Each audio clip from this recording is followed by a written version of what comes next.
Thank you. Be seated. Close the session. 22117, Commonwealth versus Karen Reed. Counsel, please identify yourselves for the record. Adam Lally for the Commonwealth. Good morning, Your Honor. Good morning, Mr. Lally. Good morning, Your Honor. Laura McLaughlin for the Commonwealth. Good morning, Ms. McLaughlin. Good morning, Your Honor. Alan Jackson for Ms. Reed. Good morning, Mr. Jackson. Good morning, Your Honor. Elizabeth Little, also on behalf of Ms. Good morning, Ms. Little. And good morning, Your Honor. David Yannetti for Karen Reed. Good morning, Ms. Giannetti. Good morning, Ms. Reed. All right, did counsel want to see me at sidebar? I had asked, Your Honor. Okay. Thank you.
You are unmuted.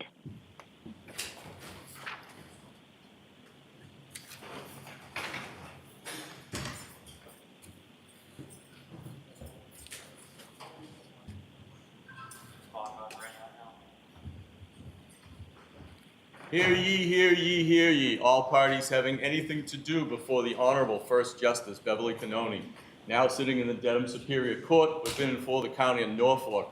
Draw near, give your attendance, you shall be heard. God save the Commonwealth and this good court. Thank you, may be seated. Morning, Your Honor. Morning. All right. Good morning again, counsel. Good morning again, Ms. Reed. Good morning, jurors. Happy Friday. I appreciate you all being here, ready, willing, and able to start.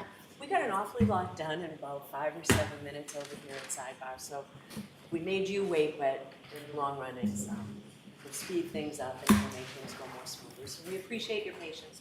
Those same 3 questions, have you all been able to follow the instruction and refrain from discussing this case with anyone since we left yesterday? Yes. Everyone said yes or nodded affirmatively. Were you all able to follow the instruction and refrain from doing any independent research or investigation into this case? Yes. Everyone said yes or nodded affirmatively. Did anyone happen to see, hear, or read anything about this case since we left yesterday? No.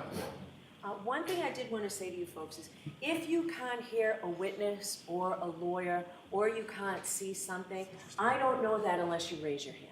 So if you raise your hand, the court officers don't have the power to say to the witness, please answer that again and speak louder, but I do. So if you raise your hand, the court officer will come over and let me know, and we can make sure that happens, all right? So I remind counsel to keep their voices up, and you've been doing a great job of moving out of the way of the jurors toward the end there, so please continue to do so. All right, is Ms. Albert here?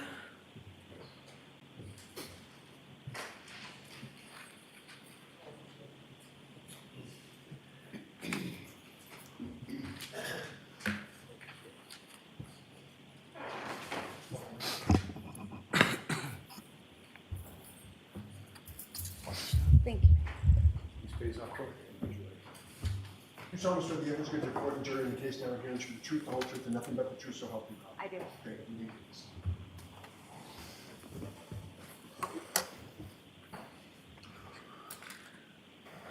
please. Okay, I'm just going to remind you, keep your voice up, please, Ms. Albert, will. okay? All right, Ms. Giannetti? Thank you, Your Honor.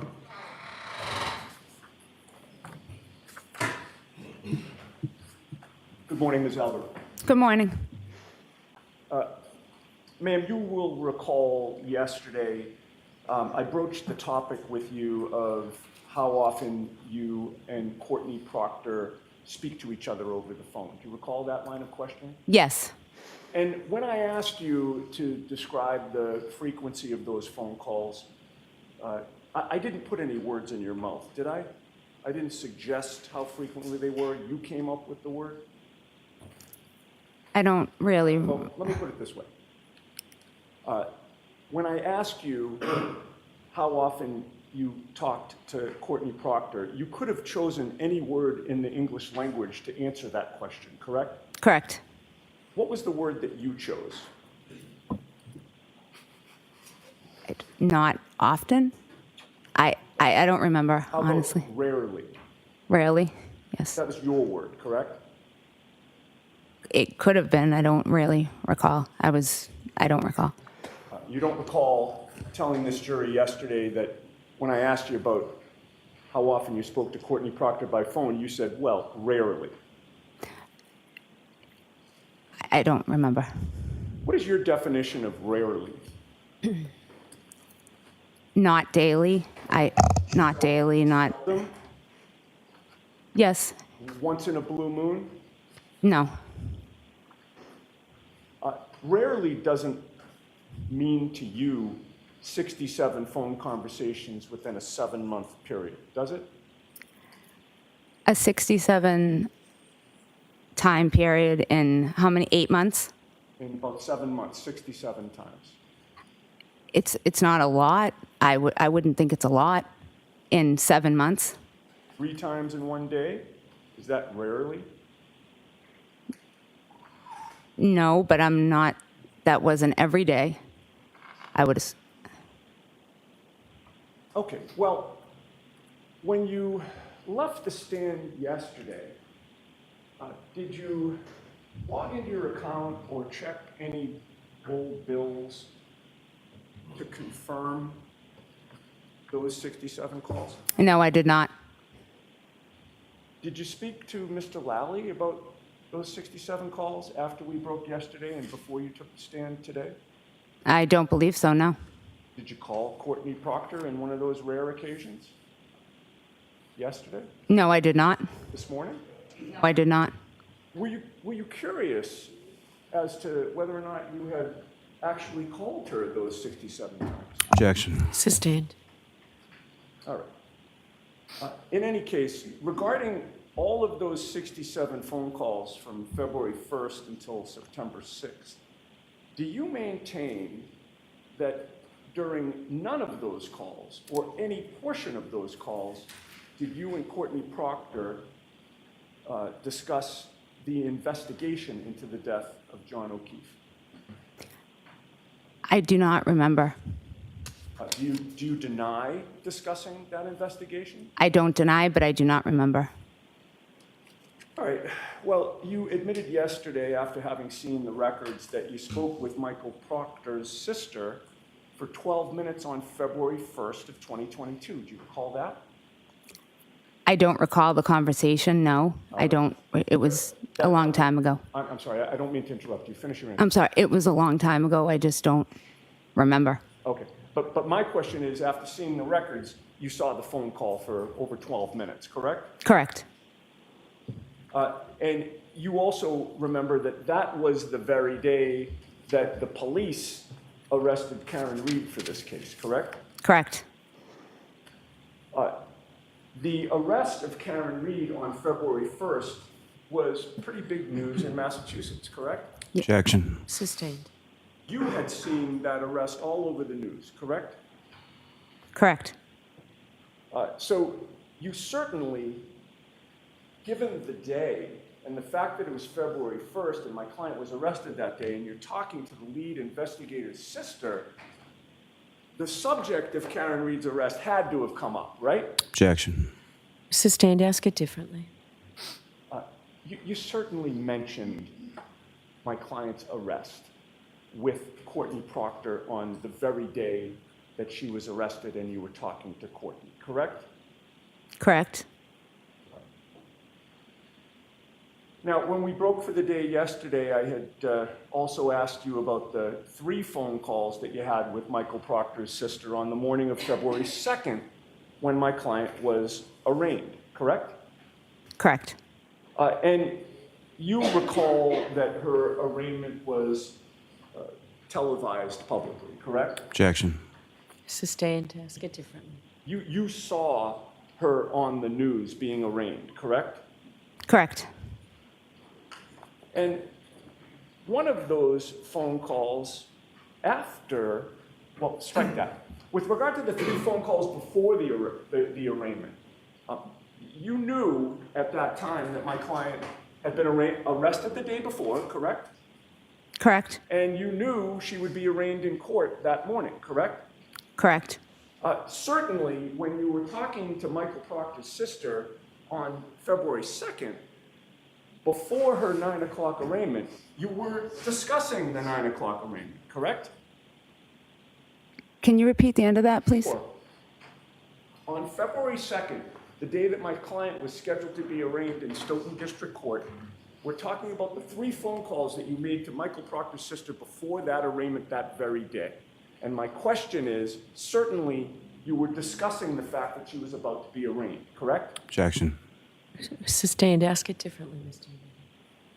Did the subject of Karen Reed's arraignment come up in any of those 3 calls on February 2nd, the day she was going to be arraigned, before her arraignment? I don't remember exactly. What about the 27-minute phone call that you had with Courtney Proctor at 10:58 a.m. that same day after my client was arraigned in court? Did you discuss the arraignment that had just happened? I do not remember. You had already testified that by 2022, you were no longer babysitting for Courtney Proctor's kids, correct? I wasn't babysitting regularly like I was before. So is it your testimony that you happened to be talking about babysitting on February 2nd for 27 minutes, the same day that my client was arraigned in Stoughton District Court? I don't remember what I was talking about. It could have been about the kids. It could have been about anything. I don't remember. Sure. And certainly it could have been about the publicly televised arraignment that had just occurred, correct? Objection. So I'll allow this, and then let's move away from this, okay? Can It- you answer that? Yes, it could have been. Yes. Did you tell Courtney Proctor during any of these 67 phone calls that you were a witness in her brother's case? I don't remember. Okay. Ms. Albert, you were at the waterfall on the night of January 28th, correct? Yes. And you also went to 34 Fairview on the morning of January 29th. Yes. Yet, as of the date of these phone calls that we've discussed so far, the February 1st and the February 2nd, multiple phone calls, Trooper Proctor still had not interviewed you, correct? Correct. You were finally interviewed by Trooper Proctor on February 10th, about 13 days after John O'Keefe was found dead on Brian Albert's lawn, correct? Correct. And you told Courtney Proctor that you were nervous to speak to her brother, Trooper Proctor, about this case. Do you remember that? I do not remember those exact words, no. All right. But you were nervous to speak to him, correct? Of course, I was nervous in general for a police interview. I mean, I don't know someone who wouldn't be. Were you worried that one of Trooper Proctor's colleagues might ask to speak to your son, Colin, about what had happened on the 28th and the 29th? Objection. Was I nervous they would ask my son? Yeah, were you nervous that one of the investigators in this case might approach your son to ask him about his whereabouts? No. All right. In any case, you were interviewed at 5:30 p.m. on February 10th, correct? Correct. Where did that interview take place? At my home in Canton. Who was present for that interview?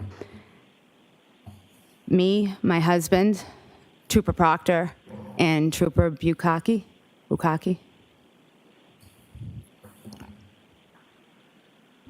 Michael Proctor agreed to interview you and your husband together, correct? Objection. Sustained. You and your husband were interviewed together, correct? Correct. Did either of these troopers, including Michael Proctor, suggest that maybe the two of you should be separately interviewed?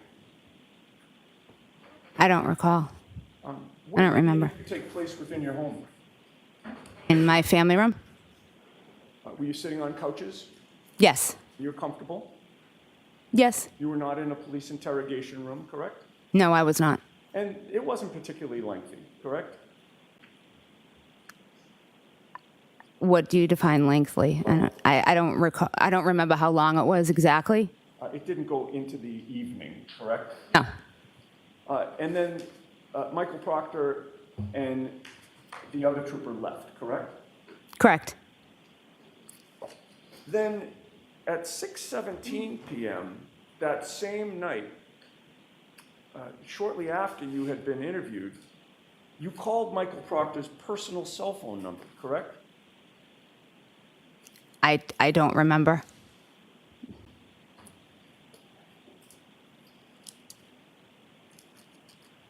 Let me have a moment. Okay.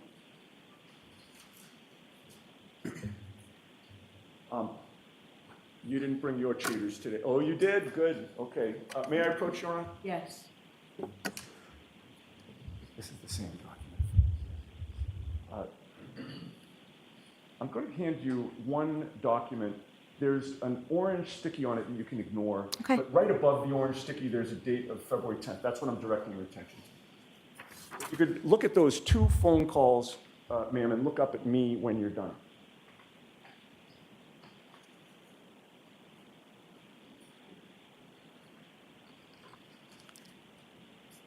If I may approach. Yes. Did that refresh your memory about those 2 phone calls on February 10th? I mean, I just read them, but I don't remember. Okay. You called Trooper Proctor at 6:17 p.m., and it appears to be a 5-second phone call. Did you see that? Objection, Your Honor. Sustained. Do you recall that Trooper Proctor called you back that same day at 6:21 p.m. and that you spoke for about 4 minutes? Objection, Your Honor. Sustained. Do you deny speaking to Trooper Proctor for 4 minutes when he called you from his personal cell phone on February 10th of 2022 after you had been interviewed that day? No, I don't deny it, but I don't remember it. When did you get his personal cell phone number? I don't remember. Years ago? I'm sure, yes. Because you've known that family for a long time. Yes, I have. And as you testify here today, you can't remember what that phone call would have been about, correct? No, I do not remember. Okay, I'd like to contrast your relationship with Karen Reed versus your relationships with Jennifer McCabe and Courtney Proctor. You would agree with me, and I think you testified yesterday, that Jennifer McCabe is one of your best friends. Correct. And you call her Jen, correct? Yes. And Courtney Proctor is also one of your best friends, correct? She's not one of my best friends, no. She's a good friend. She's not one of my best friends, no. She's my sister's best friend. Gotcha, okay. So your sister My Jill, sister Jillian, yes. Jillian is best friends with Courtney Proctor, and you're close friends with her, but not best friends. Correct. But you really only knew Karen Reed as John O'Keefe's girlfriend, correct? Correct. She was just an acquaintance of yours. Yes. There are no photos of you in a hot tub together, right? You and Karen Reed? No. There are no photos of you with your arms around each other at the beach, correct? No. You've never been to a baby shower with Karen Reed, correct? Objection, Your Honor. Sustained. You didn't have any contact with Karen Reed while you were growing up, correct? No. Karen Reed was definitely not from Canton, correct? Objection, Your Honor. I'll allow this, and then you can move on. No, she was not. No, one more question. She was an outsider, correct, to Canton? She didn't live in Canton. All right. But after she started dating John, you would see her driving in and out of the street, correct? Yes. You'd see her taking groceries in, correct? Yes. Because you were neighbors with John. Yes. And it was the fact that you'd see her around, taking groceries in and out of the house and being outside with the kids that led you to believe that she was not only connected to John, but also to his house on Meadows Ave, correct? Yes. And you would see her interacting with the kids outside, correct? Yes. She would be participating in family-type activities with the kids outside? Yes. And you'd see her enough that you assumed that she was living there, correct? Yes. And I believe you stated that you had known her or seen her for maybe about 1.5 years or so. Is that a good estimate? Yes. And in all the time that you saw her in the neighborhood or had any contact with her and John, you never saw the two of them fight or argue, correct? No. You never heard them fight or argue, correct? No. And you had been out with them in a group setting a handful of times, correct? Just a couple of times. And during those times, they always appeared to get along, correct? Yes. And you knew of no problems in their relationship, correct? No. And you were particularly impressed with the time Karen spent with John's adopted children. Objection. Were you? Can you repeat that once more, please? You were impressed with the amount of time that Karen spent with John's children. I didn't know the exact really amount of time. She was there a lot, yes. She was, so yes, I would assume that she spent a lot of time with them, yes. Now, on Friday, January 28th, you had plans with your sister-in-law, Nicole, correct? Yes. You are close with Nicole. Yes, I am. You picked her up at her home in your car. Yes. You drove her to the waterfall, correct? Correct. And the two of you went for dinner there. Yes. Your husband, Chris, came later.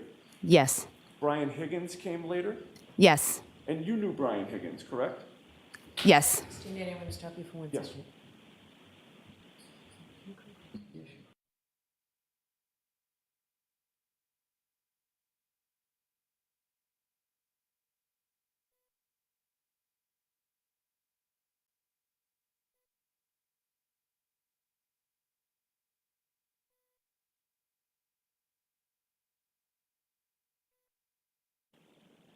All right, thank you, Mr. Neri. No, thank you, Ron.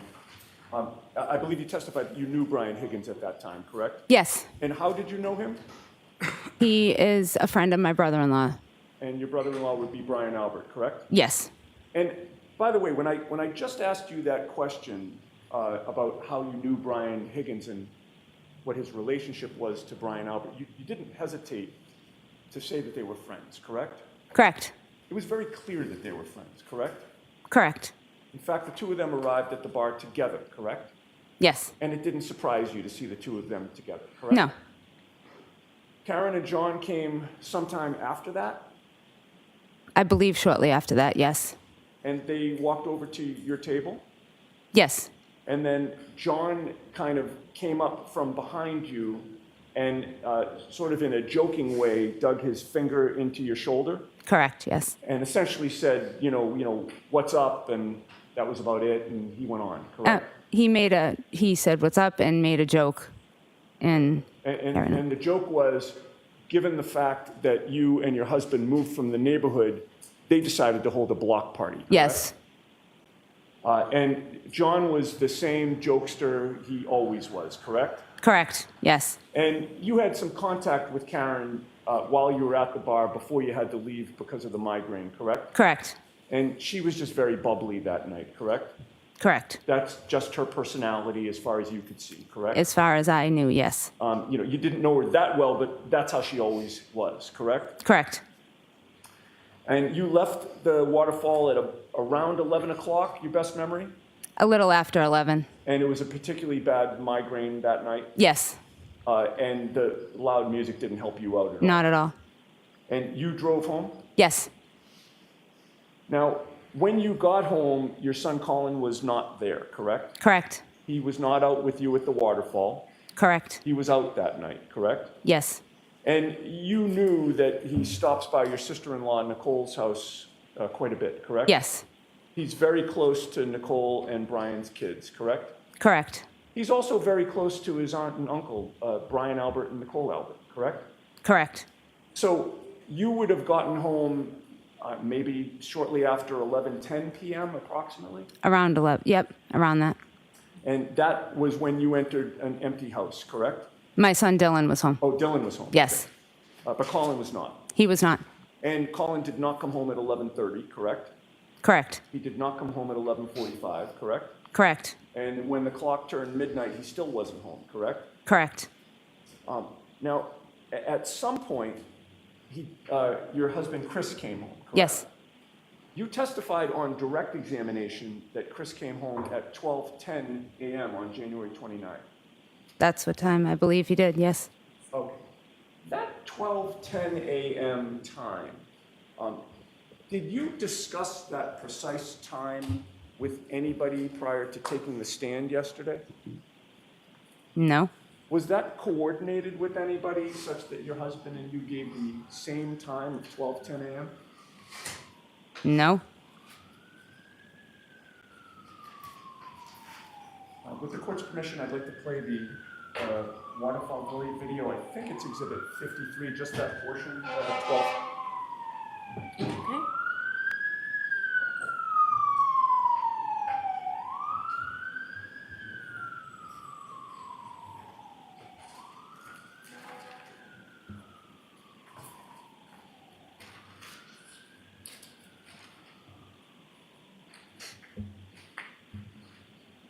We may just have a moment, Your Honor.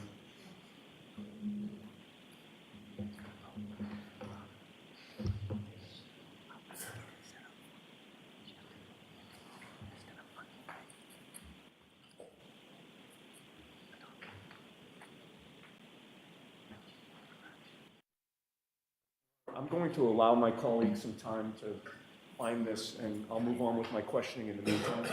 We can have the lights on again.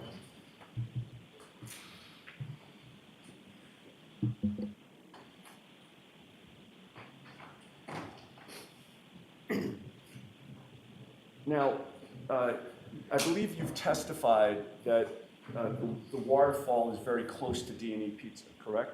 Correct. But your house on Maple Street is about a half mile away from the waterfall. Would you agree with that? About that, yes. Maybe a little less, but about that. All right. Would you agree it's a 7 or 8 minute walk home from the waterfall if you're walking? I realize you were driving, but if somebody were walking, it would be about 7 or 8 minutes? Maybe a minute or two less. Okay. So you would say 6 or 7 minutes would be a better estimate to cover that half mile? Depends on how fast you walk, yes. And it was snowing that night, correct? Correct. The ground was a little bit slippery? Yes. If I may just have a moment.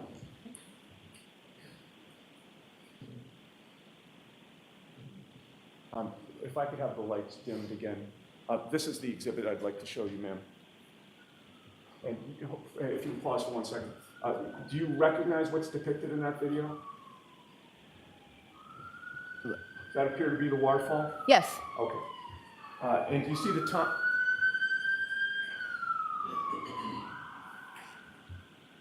Do you see the time, 12:13 a.m.? Yes. Okay, if you could run that, Mr. Bates.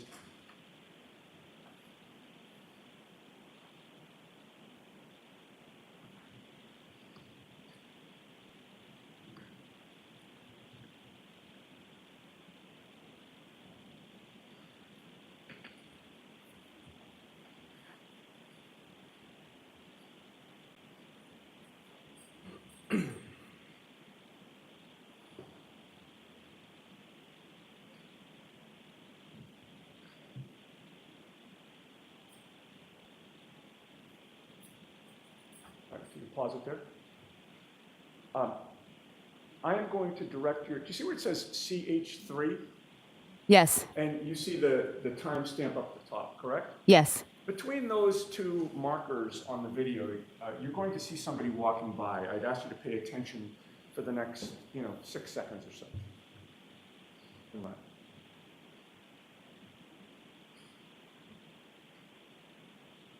Stop.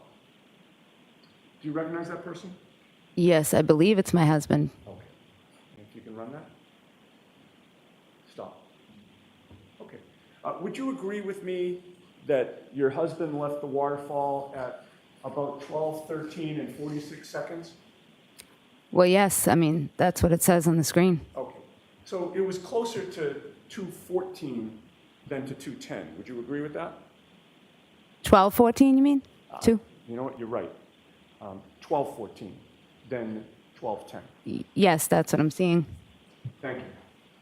So if he's leaving at around 12:14, and by your testimony, it would have taken him he was walking home, you knew that, correct?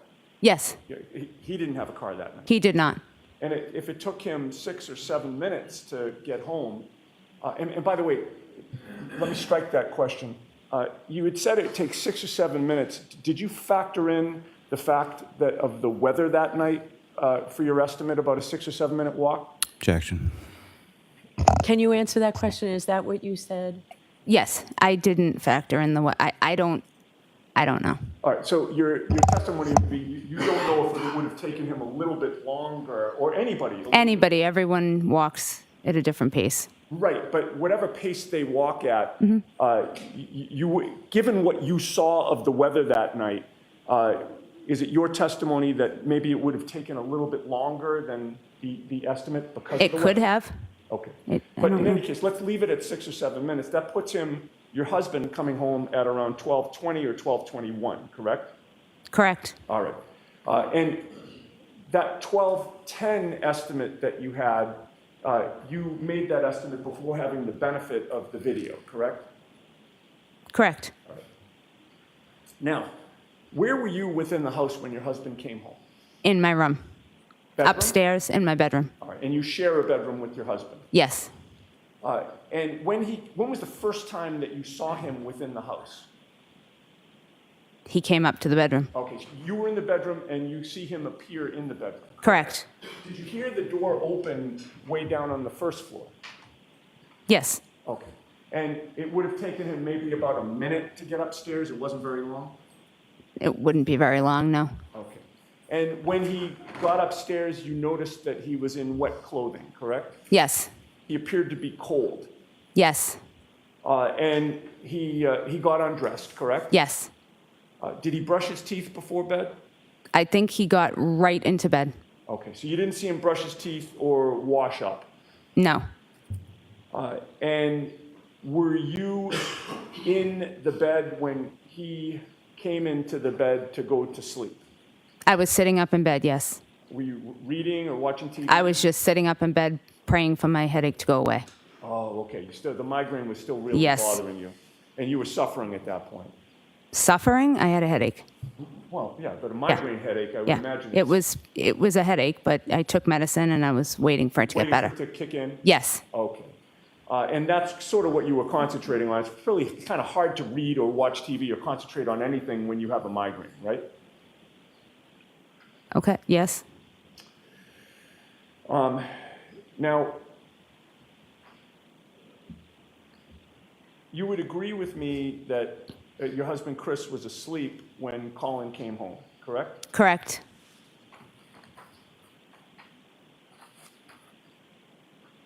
And as a mother, you couldn't have gone to sleep until you knew your kids were home, correct? Correct. And Colin was the remaining child who was out there, which, when he came home, that would given you license to go to sleep.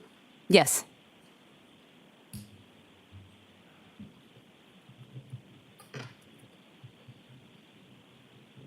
Now, at the time that Colin came home with Chris sleeping, it's fair to say this was just an ordinary weekend night, correct? How do you? Well, in other words, you didn't know that anything tragic had occurred or was alleged to have occurred, correct? Correct.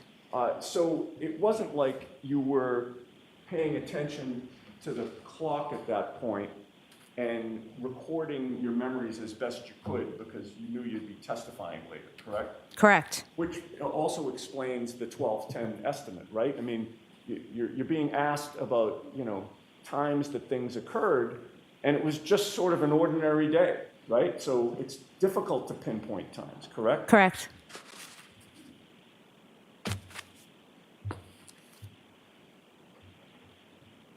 Okay.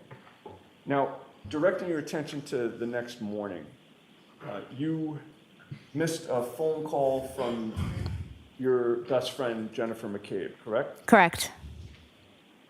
And you believe that phone call, I think according to your memory, yesterday came in at 5:55 p.m., correct? I'm sorry, 5:55 a.m., correct? Correct. That was the time that you gave Mr. Lally when he asked you the question on direct examination, correct? Correct. And you were able to recall that time nearly 2 years later, correct? Yes. But regarding the 67 phone calls between you and Courtney Proctor that happened after that, you're not able to recall any of those, correct? I just don't remember them. All right, in any case, January 29th was your nephew Brian Albert Jr.'s birthday, correct? Yes. That's why you went to 34 Fairview at 8:30 in the morning, correct? Yes. And when you pulled into the driveway, there was nothing unusual to you, correct? Correct. This was just your brother-in-law Brian and your sister-in-law Nicole's house with snow around, correct? Yes. There were no police on scene. No. There was no tent protecting the front lawn, correct? Correct. No crime scene tape stapled anywhere or taped anywhere, correct? Correct. Nobody appeared to be standing guard over the front yard, correct? Correct. You didn't see any shard of glass, right? No, I did not. You didn't see 45 pieces of tail light strewn about the lawn, correct? Correct. In fact, you didn't see any pieces of tail light, correct? I don't recall seeing anything. And you didn't suspect that 34 Fairview was a crime scene, correct? Objection. Sustained. There was nothing that prevented you from walking all over that front lawn, correct? Correct. It was still snowing out? Yes. Brian Albert, when you approached the house, he opened the door, correct? I approached the car, not the house. Oh, okay. You approached, whose car was it? My nephew Brian's. Brian's? In the driveway. Yes. All right. And then Brian Albert opened the door of the house. The side door of the home, yes. All right, so can I have Exhibit 8, please, with the court's permission? Yes.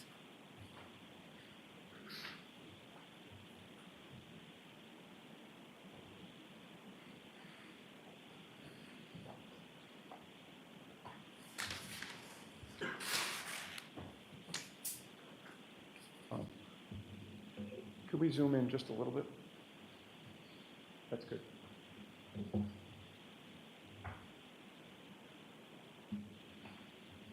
I am so bad at this stuff. Jeez. Oh, thank you. You're welcome. All right. That I'm highlighting now is the front door to the house, correct? Yes. And if we move along Exhibit 8 to the right, is that the side door? Yes. And that's the door that Brian Albert appeared from? Yes. And you were able to see him from the outside of the house, correct? Yes. And you were over to this area? Yes. Do you recall, is it one of those two cars that's in Exhibit 8 that you approached with the Dunkin' Donuts? I can't make out what the cars are. Okay. But it was either one of those two cars or a car that was parked in one of those two places. Yes. All right. And then did you go in that side door to go into the house? Yes. Fair to say that family has lived there for quite a while, correct? Yes. You knew that prior to Brian Albert and Nicole, I'm sorry. That's really bad form to block the jury. I am so sorry. It's good I didn't trip. The door that is the front door, having been familiar with that house for a long time, you've gone in that front door before, correct? Yes. And you know that when you go in the front door of that house, you come into a little foyer area, correct? Correct. And then almost within arm's distance to the left is the door to the basement, correct? Walking in the front door, arm's distance to the left. Yes, in other words, you walk into the house. Yep. And then the door to the basement, going down to the basement, is right there on the left, correct? That's incorrect. To the left is a library. All right. Where is the door to the basement? You walk in the front door, you step to the right, walk a few steps towards the kitchen, and the basement door is on the left before you enter the kitchen. All right, but the kitchen's off to the left, correct? No, when you walk in the front door, the library is on the left. There's another room on the left. Okay, So you walk in, you immediately see a staircase in front of you, yeah, and to the left is the library. right. If you And go to and the right, I'm sorry, go ahead. if you go to the right, you can go into the part of the kitchen where the kitchen table is, or you can not go to the right, you can walk straight, and as you're walking, there's a door on the left, and that's where the basement door is. Okay, so I think we're getting to what I was getting at. If you walk straight ahead, there's a door to the left that goes down to the basement, correct? Correct. Yes. We can have the lights on. And when you were walking toward that side door, you didn't see any emergency or police vehicles outside, correct? No, I did not. And you didn't see any first responders other than Brian Albert, correct? Correct. There were no lights flashing outside the house, correct? Correct. And inside, you saw Nicole Albert, Yes. Brian Albert, Yes. Jennifer McCabe, Yes. Matt McCabe, Yes. and Brian Higgins, correct? Yes. How long did you spend at the house that morning? I don't remember exactly, maybe a half hour, 45 minutes. I don't remember exactly. And the 7 of you were discussing what had happened, correct? Yes, At some point, it was decided that Jennifer McCabe should contact Michael Lank of the Canton Police, correct? Objection. I'll let, if this witness knows independently. can you repeat that once more, please? At some point, it was decided among the 7 of you that Jennifer McCabe should contact Michael Lank of the Canton Police Department. I don't remember who exactly Jennifer decided. Yeah, I don't remember exactly the discussion. You knew Michael Lank, correct? Yes, And at 8:53 a.m., you sent to Jennifer McCabe Michael Lank's personal cell phone number, correct? correct. And did you then see Jennifer McCabe delete that text message from you? Objection. I'll sustain. You were contacted by the Massachusetts State Police this year about your phone, correct? Correct. They left you a voicemail on March 21st of 2024? The state police Yes? about my telephone? Well, they left you a voicemail on March 21st of 2024. You've had contact with the state police this year. Yes, And they left you a second voicemail on March 25 and then called you again on March 28. yes, You told them that you were sick and you would speak to them on April 1st, correct? correct. And then the state police called you on April 1st, but you did not pick up. Do you recall that? I do not. They called you again that same day and you didn't respond, correct? I don't recall. But you did learn that they had called your husband on April 1st looking for you, correct?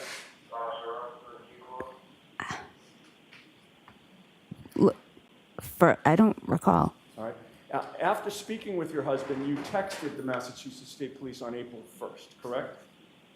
I think around that, I don't know the exact date. All right. And you finally met with the Massachusetts State Police on April 3rd of 2024, correct? I would assume, I don't know the exact date, but yes, And during that meeting, the state police looked through your phone for contact that you would have had with Michael Proctor, correct? correct. Did they seize your phone? No, they did not. Did they tell you that they had a search warrant for your phone? No, they did not. Did they take it back saying that they had to give it to some experts to do an extraction? Objection. Sustained. They just looked through it after you handed it to them, correct? Correct. Then they gave it back. Yes, Now, with regard to your contact with Karen on January 28th, it was clear to you that Karen did not appear to be under the influence, correct? correct. You didn't see her stumbling, correct? Correct. You didn't see her swaying. Correct. She was not unbalanced. No, She was not slurring her words. no, She was not talking gibberish. no. She was engaging in normal conversation. Yes, And she held the conversation perfectly fine. yes, She appeared to be under control, correct? yes. She was affectionate with John that night. Objection. I'll allow it. I didn't come in contact with them like that. Well, the two of them certainly were not arguing. No, not that I saw. You didn't see any tension between them, correct? No, And, I mean, given your family's connection to law enforcement, you would not knowingly let someone drive a car if they were under the influence, correct? Objection. Sustained.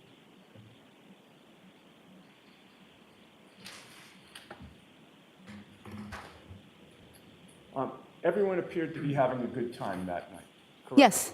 And that included John and Karen, from what you could see, correct? For the 10, 15 minutes I was there, yes. Okay. Now, after you left the waterfall, it's fair to say that you didn't know precisely where your son Colin was that night, correct? I knew where he was. Where was he? He was at his friend Michael Leonetti's. He left Michael Leonetti's to stop to say happy birthday to my nephew Brian. at 34 Fairview Road. Okay.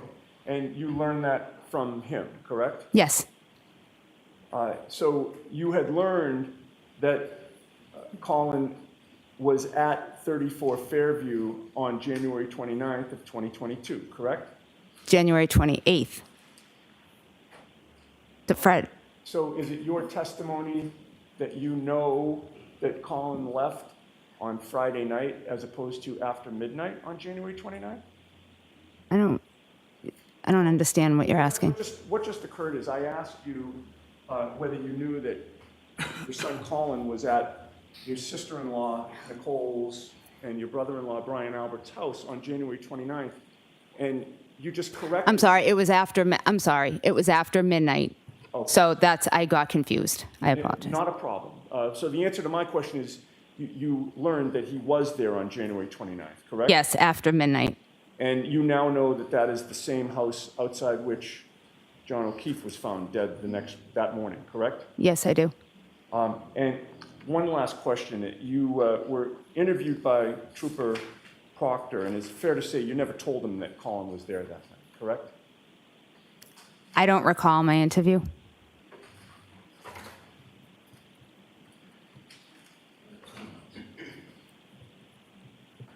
I have no further questions. Thank you. All right, Mr. Lally? Just briefly, Your Honor.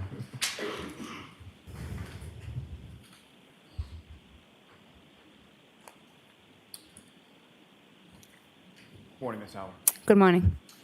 Now, with reference to, you were asking a question about 67 calls over a period from February to September, correct? Correct. That's about 7 months, is that right? Yes. And roughly about 210 days or so? Yes.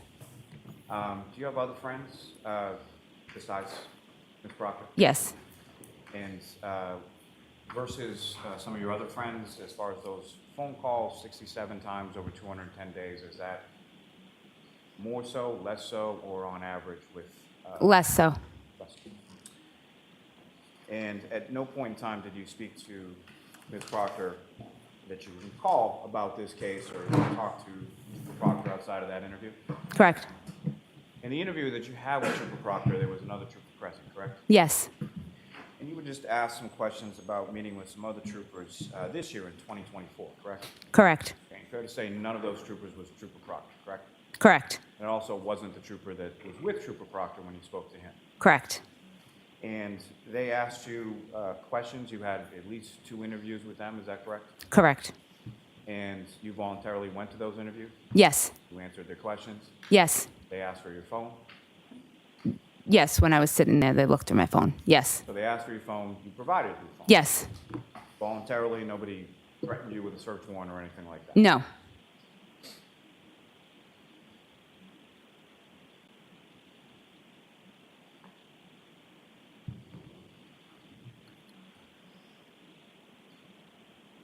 You were asked some questions about timing, and I promise there's no math that I'm asking in this, but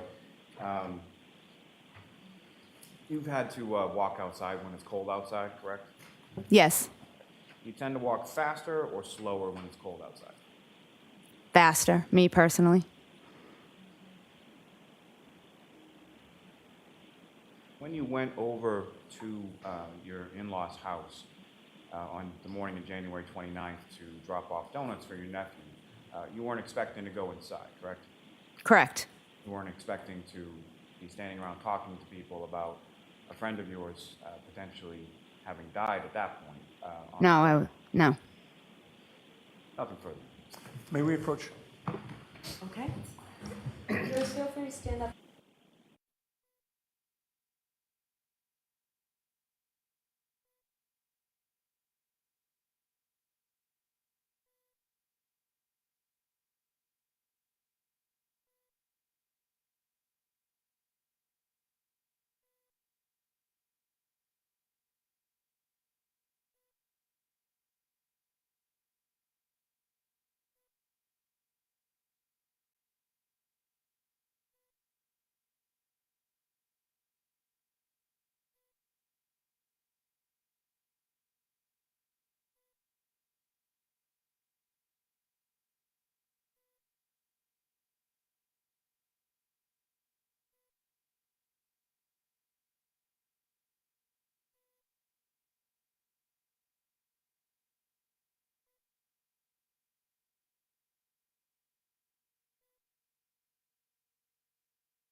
morning recess. You're actually complete. Your testimony, Ms. Albert's complete. Thank you. All right, so but let's let the jurors go first, because we're doing something that may take a little while, so we got you coffee and bagels. So it'll be a little bit longer break for you, okay? Rise to the jury. Just fold your notebooks up, please. Fold your notebooks and leave them on the chair, please.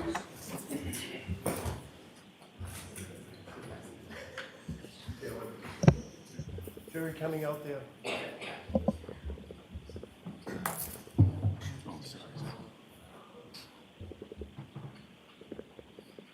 Margaret? You can step down, you can just fall. You can just fall.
15-minute break for.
Thank you. Please be seated. Court back. Back on the record on the Reed matter. All right, there's sort of a side issue in the Reed matter. So the defendant and her lawyers have been excused. Okay, so why don't counsel identify yourselves, please? Sure. Adam Lally for the Commonwealth, Your Honor. Okay. Sarah McLaughlin for the Commonwealth. All right, good morning.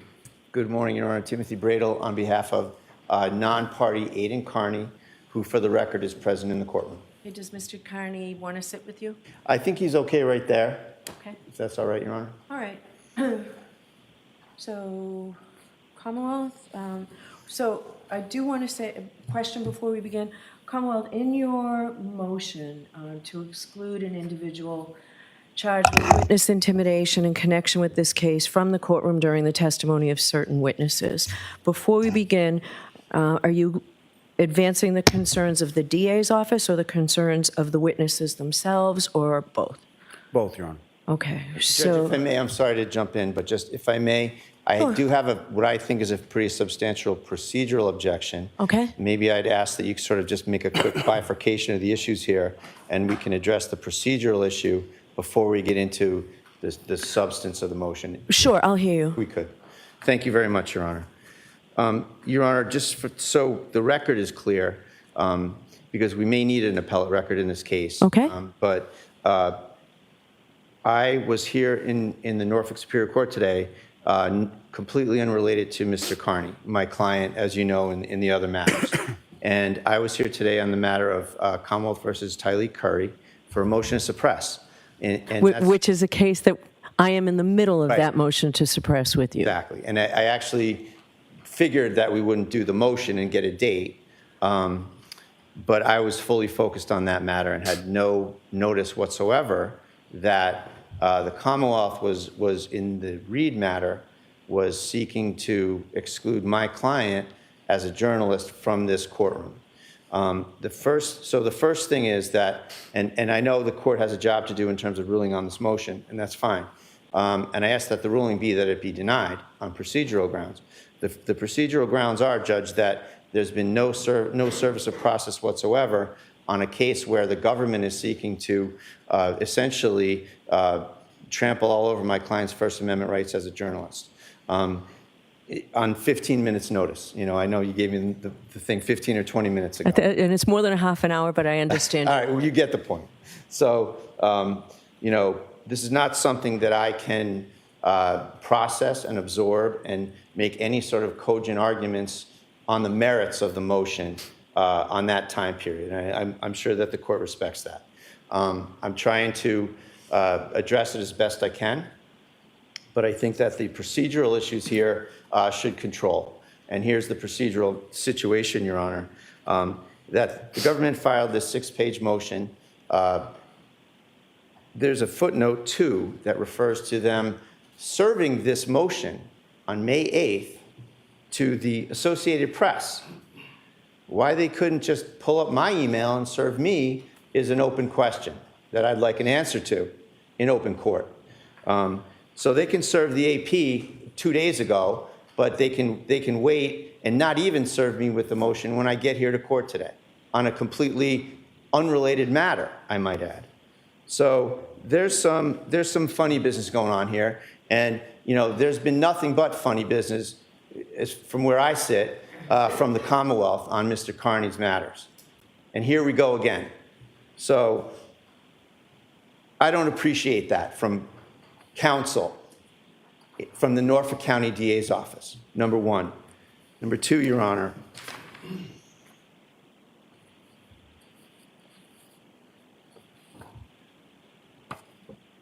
Mr. Carney has covered this case and written about 350 news articles on this case.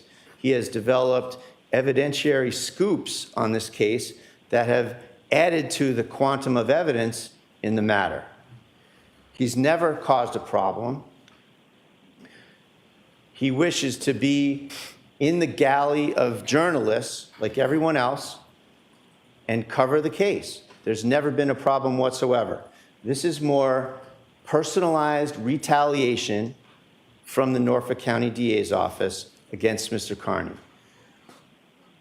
Another point, Your Honor, is that this matter, as far as the Commonwealth is concerned, is res judicata times 2.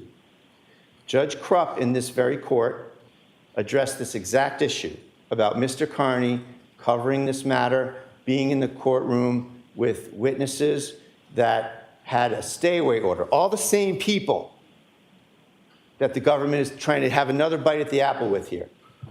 All these people, this was adjudicated fully with the Special Assistant DA before Judge Krupp, and Judge Krupp ruled against the Commonwealth.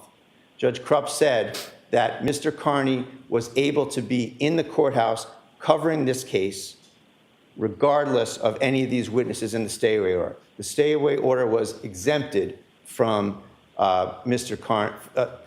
Carney's presence in the courtroom, rather, was accepted from the stay-away order. Okay. So this is done. This has been adjudicated. It's been adjudicated again, Your Honor, by Judge Pomeroy across the street in the district court. One of these people associated with Mr. Carney's detractors, Ms. Gattani, has taken up with the Commonwealth and sought charges and sought a restraining order against my client. And Judge Pomeroy recently, as recently, I think it was a couple of weeks ago, we were across the street, Your Honor, seeking to vacate the order under the doctrine of unclean hands because this plaintiff keeps trying to contact my client while under a restraining order.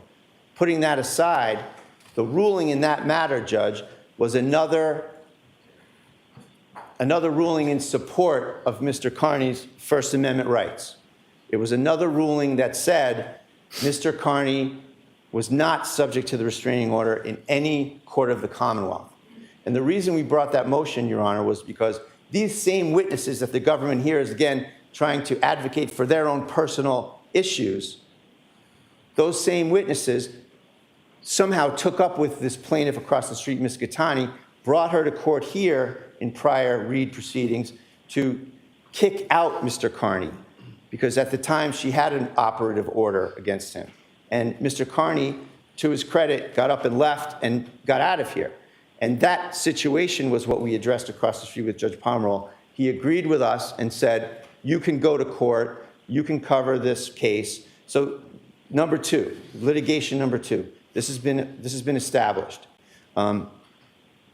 Mr. Carney followed all proper channels. We worked with the SJC media office. He has a press pass.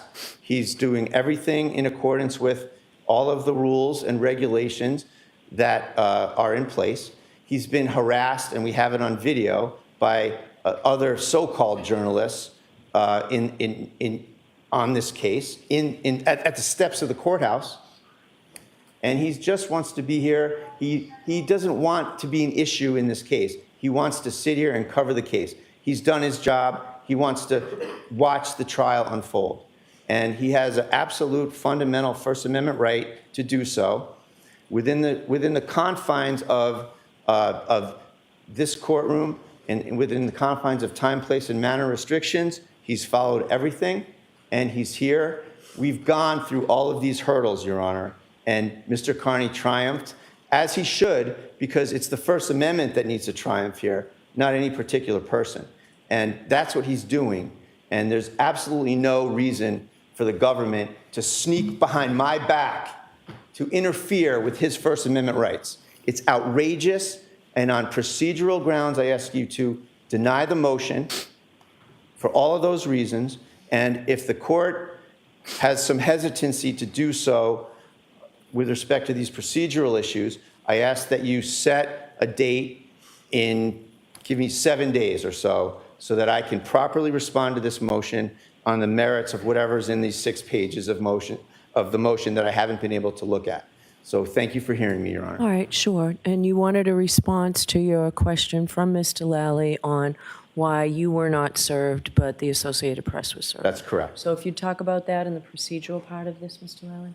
Yes, Your Honor. Simply put, Mr. Bradel, neither Mr. Bradel nor Mr. Kearney are parties to the case.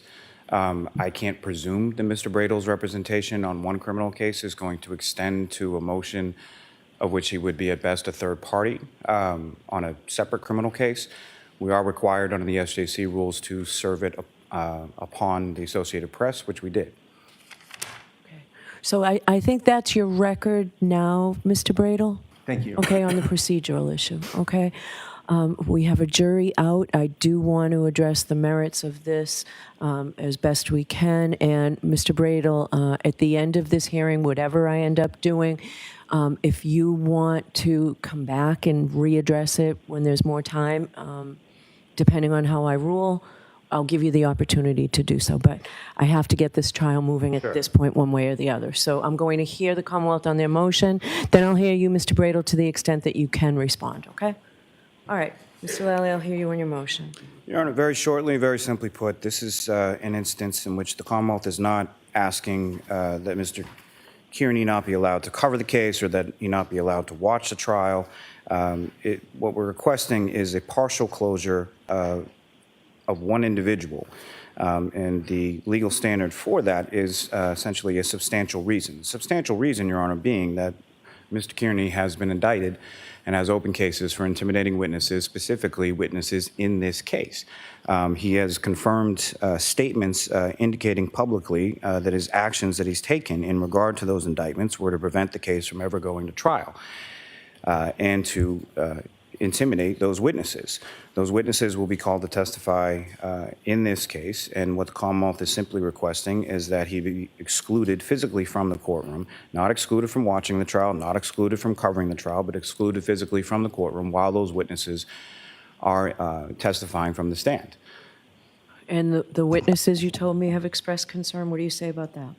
Yes, Your Honor. The witnesses have expressed concern. The Commonwealth is concerned as to his presence affecting their testimony or their ability to recall. And for all of those reasons, the Commonwealth would submit the administration of justice and the witnesses being able to testify, as well as the witnesses' own concerns are more than meet the test of the substantial reason for Mr. Kearney's exclusion during the course of their testimony. Okay. Mr. Bradel? Your Honor, the witness's concern has no legal materiality under the law. So the answer that I have is, so what?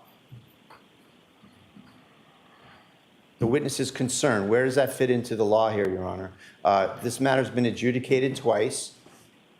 Mr. Kearney has the right to speak on the case. He's gone through all the proper channels to be here. He is not in any way wants to or is trying to make any issue of his presence here, and he's just trying to cover the case as best he can. And this is just a personal vendetta that's been carried out by the Norfolk County DA's office against Mr. Kearney.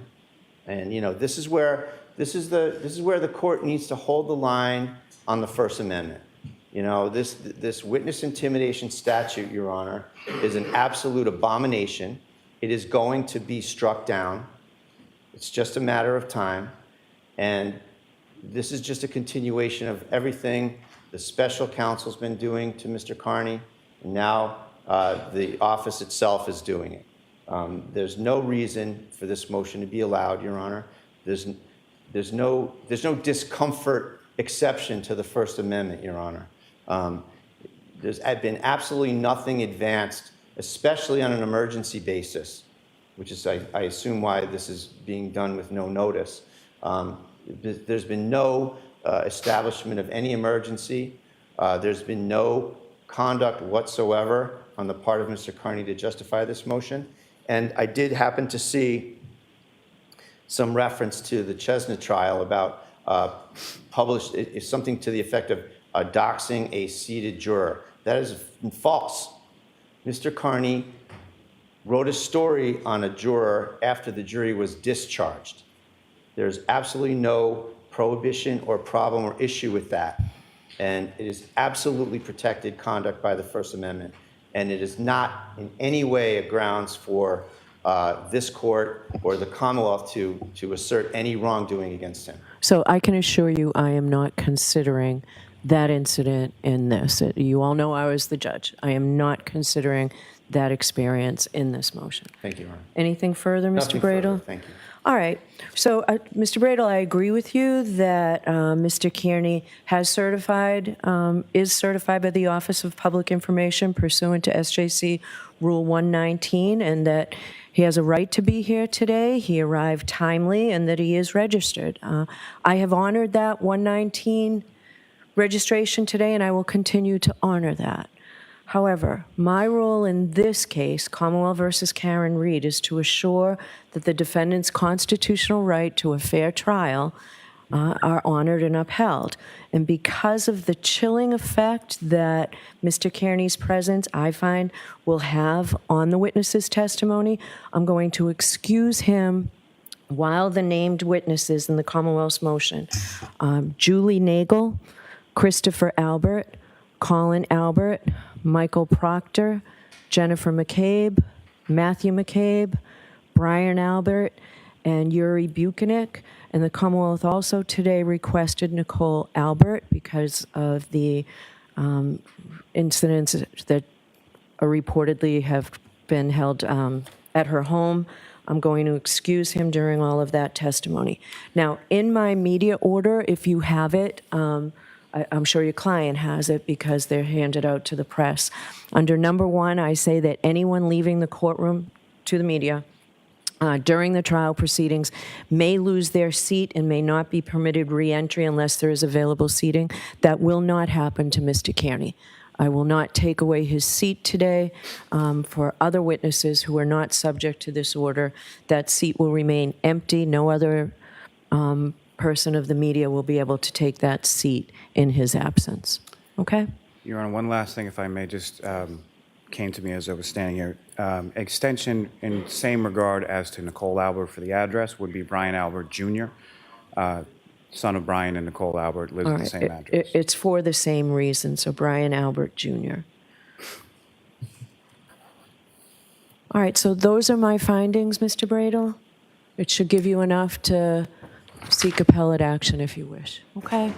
All right, thank you for being here. All right. All right, so I'll take a short recess. We can bring counsel back in and Ms. Reed back in, and we'll proceed with the trial. Court, all rise.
You are unmuted.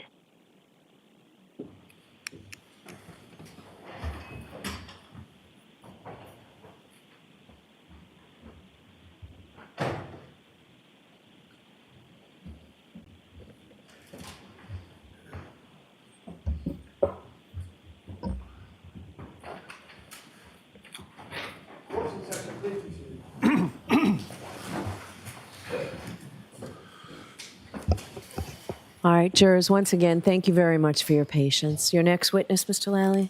Yes, Your Honor. The Commonwealth will call Ms. Nicole Albert to the stand.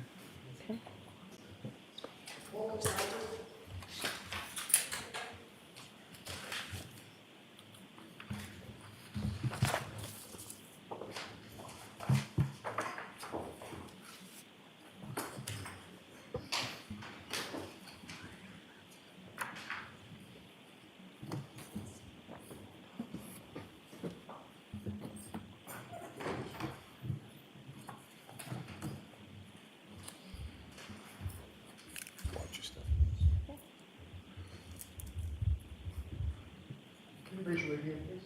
You solemnly swear the evidence you give the court and jury in the case now hearing should be the truth, the whole truth, and nothing but the truth, so help you God. Okay, you can take the stand.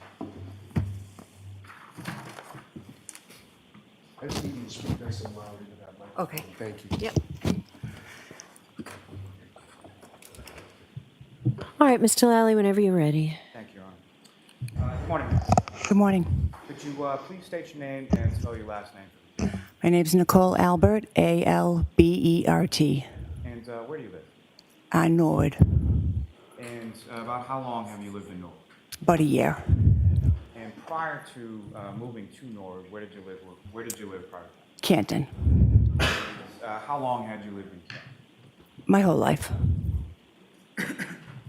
Now, the specific address, where did you live in Canton prior to your move to Norwood? 34 Fairview Road. And how long did you live at that house? About 12 years. And are you married, ma'am? Yes. What's your husband's name? Brian Albert. Does he work? He's retired from the Boston Police. About how long was he an officer with Boston? About 30 years. And do you have children? Yes, we have 5. And how old are your 5 children? My oldest daughter is 28, and then I have a son who's 25. I have another son who's actually 23 today.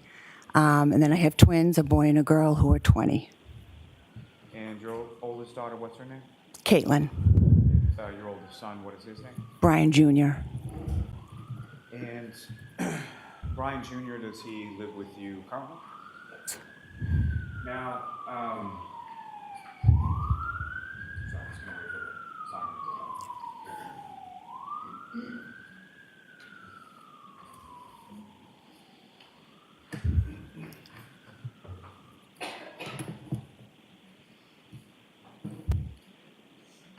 Your other children, do they live with you as well? My oldest daughter lives with her boyfriend in Easton, and my son Brendan lives with us. He's just finishing up college, so he's graduating this month from college, so he's back with us. My twin daughter, goes to college, so she's home now for the summer, but she has an apartment in Bridgewater, and then the twin boy is in the military, And which branch is he? the Marine Corps. Now, if I could turn your attention to January 28th, 2022. Do you recall that day? Mm-hmm. And do you recall what day of the week that was? It's a Friday. And at the time of January 28th, 2022, did you work? Yes, I've been a part-time lunch lady for about 9 years. And you've since retired, is that correct? I'm sorry? You've since retired from that? I haven't retired. I just didn't go back this past year, but And around that date, so January 28th, 2022, what, if any, significance was the next day of January 29th? January 29th was my son Brian Jr.'s 23rd birthday. And over the course of that week, sort of leading up into the weekend, what, if any, plans did you make with reference to your son and his birthday? He had mentioned he was going to get together with some friends on the Saturday night, the 29th, for his birthday. And I had said, okay, well, maybe Friday night, anyone's around, any of our aunts or uncles or anyone, maybe we'll take you out, just local for some apps and drinks or something. And coming up to that day of Friday the 28th, what if anything sort of changed in reference to those plans? Well, they were, the forecast was saying a big snowstorm was coming in, and it looked like it was going to be late Friday into all day Saturday. So I had said to my son, well, obviously, doesn't seem like anyone will be able to go out on Saturday night. Why don't you just do something with your friends Friday night? And had you, at that time, already made some plans with friends and relatives in regards to going out Friday? Yeah, I had just mentioned to my daughter Caitlin and my sister-in-law Julie, and just had mentioned it to them about possibly getting together Friday.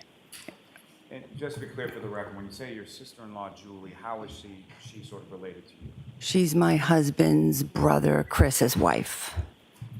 And your husband has a number of siblings, correct? Yes, he's the oldest of 7.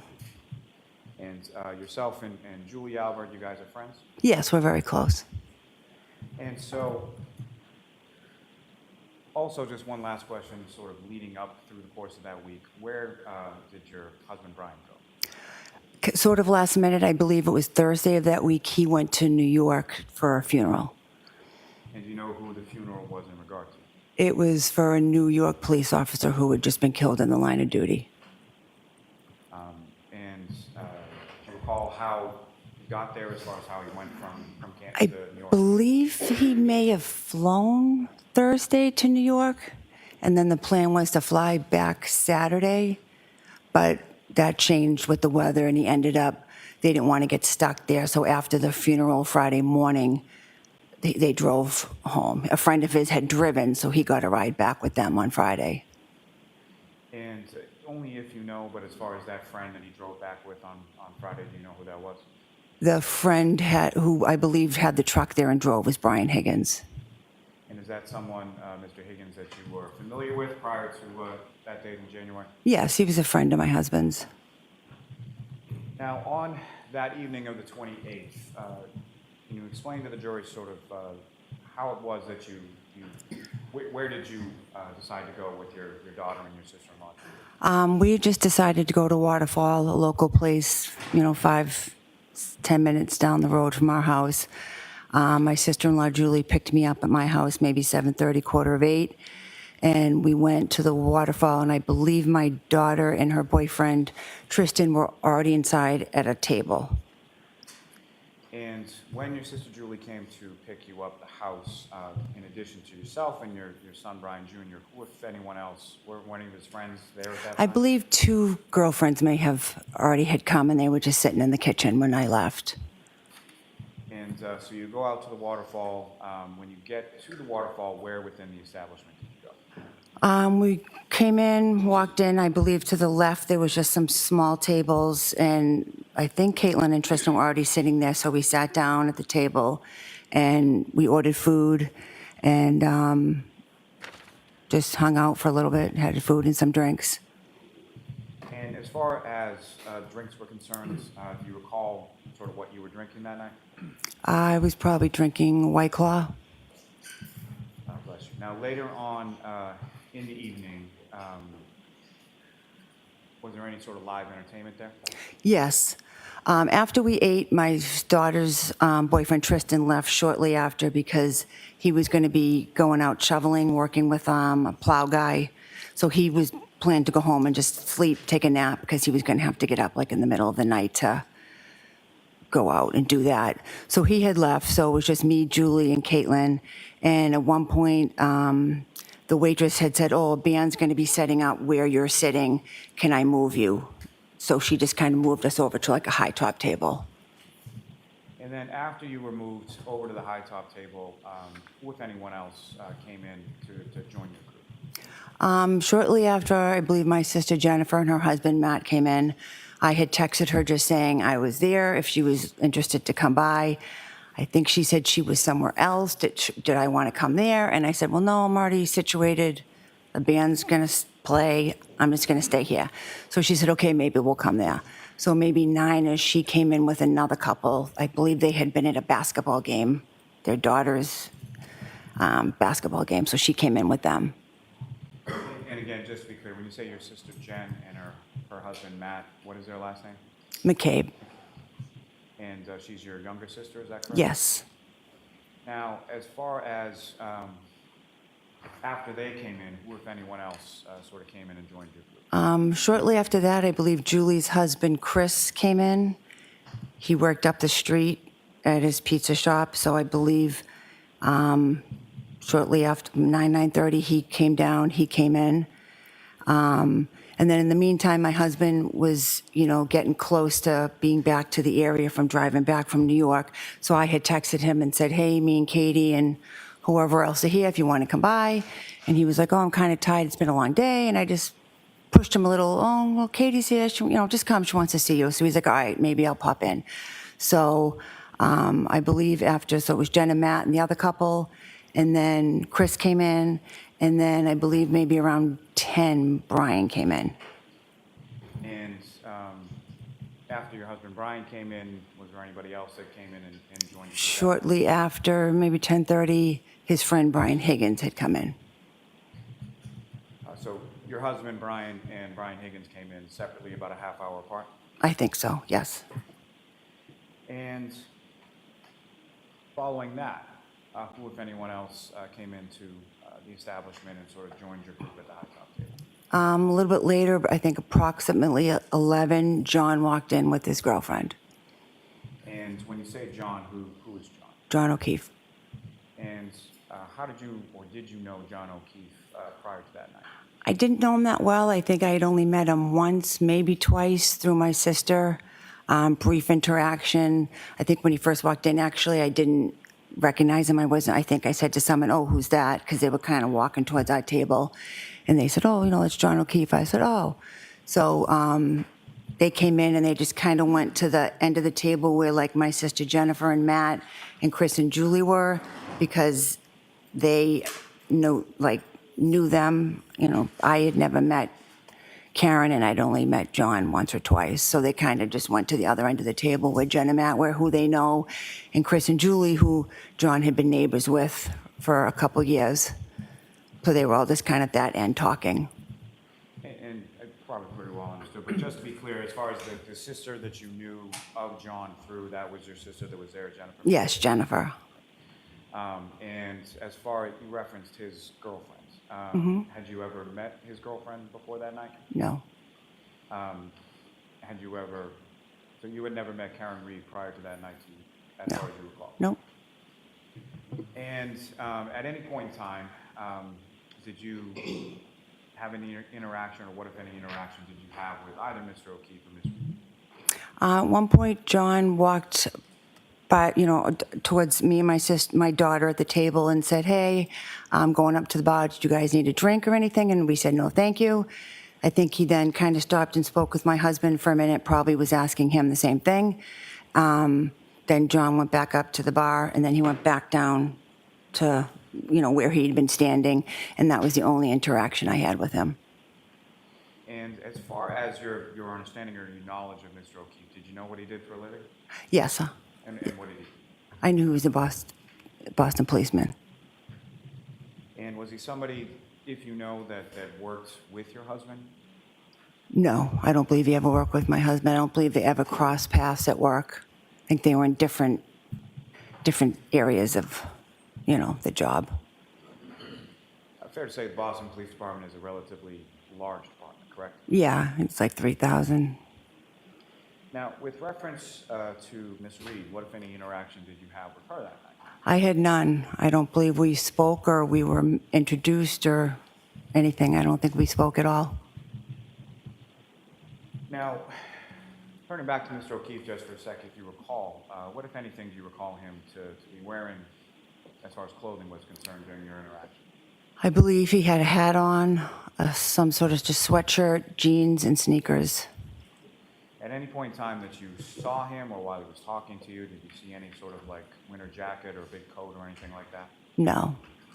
And as far as his clothing was concerned, did you observe it to have any sort of tears in it or any dishevelment, anything like that? No. And as far as his face was concerned, or any sort of outward part of his body, did you observe, or what, if anything, did you observe with regard to injuries on him or anything like that? Nothing like that. Now, as far as your home was concerned, was that somewhere that either Mr. O'Keefe or Ms. Reed had ever been to before? No. And over the course of the evening, what, if any, discussion was there that you heard or were a part of in regard to sort of what was going to do or where to go after leaving the waterfall? Well, after the band wrapped up, I was getting ready to leave, and I just kind of leaned over to my sister Jennifer and said, hey, you know, Brian Jr.'s at the house. I think he just has 2 friends there. He's going to be turning 23 at midnight. If on your way home and you wanted to swing by and say happy birthday, you know, if you want to do that, come by and do that. And she was like, okay, you know. And then I was just kind of gathering up my stuff, and I got ready to leave. It may have been mentioned at the table, but I had no idea, you know, if anyone else was interested in doing that or wanted to do it. I had just said it to my sister. And if anybody else had wanted to join or come along, would that have been an issue? Oh, no, I would have had no problem if anyone sitting with us had come. But as far as you knew, you just communicated that to your sister Jennifer, and whatever happened after that happened? Yes. And when you say sort of the band was wrapping up and the bar sort of winding down, is that correct? Yes. Okay, about what time was that? Like 12:45. And about what time was it, if you know, about what time was it that you left the bar? A little before 12, 12-ish. And who, if anyone, left with you? It was me, my daughter, Caitlin, and my husband. And how did you get, bless you, how did you get from the waterfall back to your house on Thursday? My husband drove the 3 of us back to Fairview Road. And when you came outside of the waterfall and were sort of, you know, getting into your car and about to drive home, what, if anything, did you observe as far as the weather or what was going on at that point? It was just starting to snow a little, nothing major. Just a little snowfall started coming down. You could still sort of see the street and the blacktop? Yeah. And again, about how long a car ride is that, generally speaking, from the waterfall to your house on Thursday? 5 minutes, 7 minutes. And as, when you arrived at Fairview, who, if anyone, was there when you got there? When we arrived and I came in, my son was sitting there with his 2 friends, and my nephew Colin, who is Julie and Chris's son, he was there. I kind of bumped into him when I walked in. I didn't realize he was there. I said, oh, hey, you know, what are you doing here? And he said, oh, I just stopped by to see Brian, but I'm about to leave. My ride's about to be here. I said, oh, okay. And let me back up just for a minute. So when you arrived there, your husband Brian was driving. Where does he park in relation to the house? We pulled into the driveway. And typically, is there sort of an order to it as far as where the cars go, like his car versus your car versus any other car? Not really, no. Do you recall on that evening which side of the driveway he pulled into, the left? I believe it was in front of the left garage. And when you come into and enter into the house when you were living there at 34 Fair, was there, how many doors are there sort of on the front of the house? Well, there's a side door by the garage, and then there's like a front door in the front of the house. And is there any sort of particular rhyme or reason as to which door you would be entering? We usually use the side door. You know, initially I didn't like that because the side door walked right into the family room. So I kind of liked the other door. You could walk into a foyer you could take your shoes off, stuff like that. But eventually the people just didn't want to, it was, you know, quicker to walk in the side door for the kids, I guess. So they would just go in the side door. But I think that night, because of the weather and it was wet out, I think I went in the front door so I could walk into the foyer and take my shoes off or wipe my feet or whatever. But some of the other people still may have gone in the side door. And when you sort of come into that front door where you were going in to sort of take your shoes off in the foyer, is that when you ran into your nephew Colin? Yes. And about how old was Colin around that time? It was 17. And you mentioned that he had a ride. Did he give you any indication as to who that ride was? He didn't mention at that time who the ride was. And that sort of interaction that you had with Colin in your house prior to him leaving and walking out, about how long a period of time was that? A couple minutes, not even, just a quick interaction. And then he left the home? You didn't see him for the rest of the night? No. And then you come into the home, and again, I'm sorry, who was there sort of initially when you come? So my son Brian and his two friends, Julie and Sarah, were just kind of sitting at a kitchen table in like the dining room area of the kitchen. If you could explain to the jury sort of the layout of your home at Fairview. So you walk into a foyer, and then where is the kitchen related to that? Well, if you walk in, if you go to the right, it's like an open doorway, and that's kind of like the dining room part of the kitchen, but then it extends to the back of the house where it's like an island and like the sink and the counters and the cabinets and all that, so it's just like long. So as far as the dining room and the kitchen, is there any sort of like wall or structure or anything? No, it's separating them? open in between the two of those things.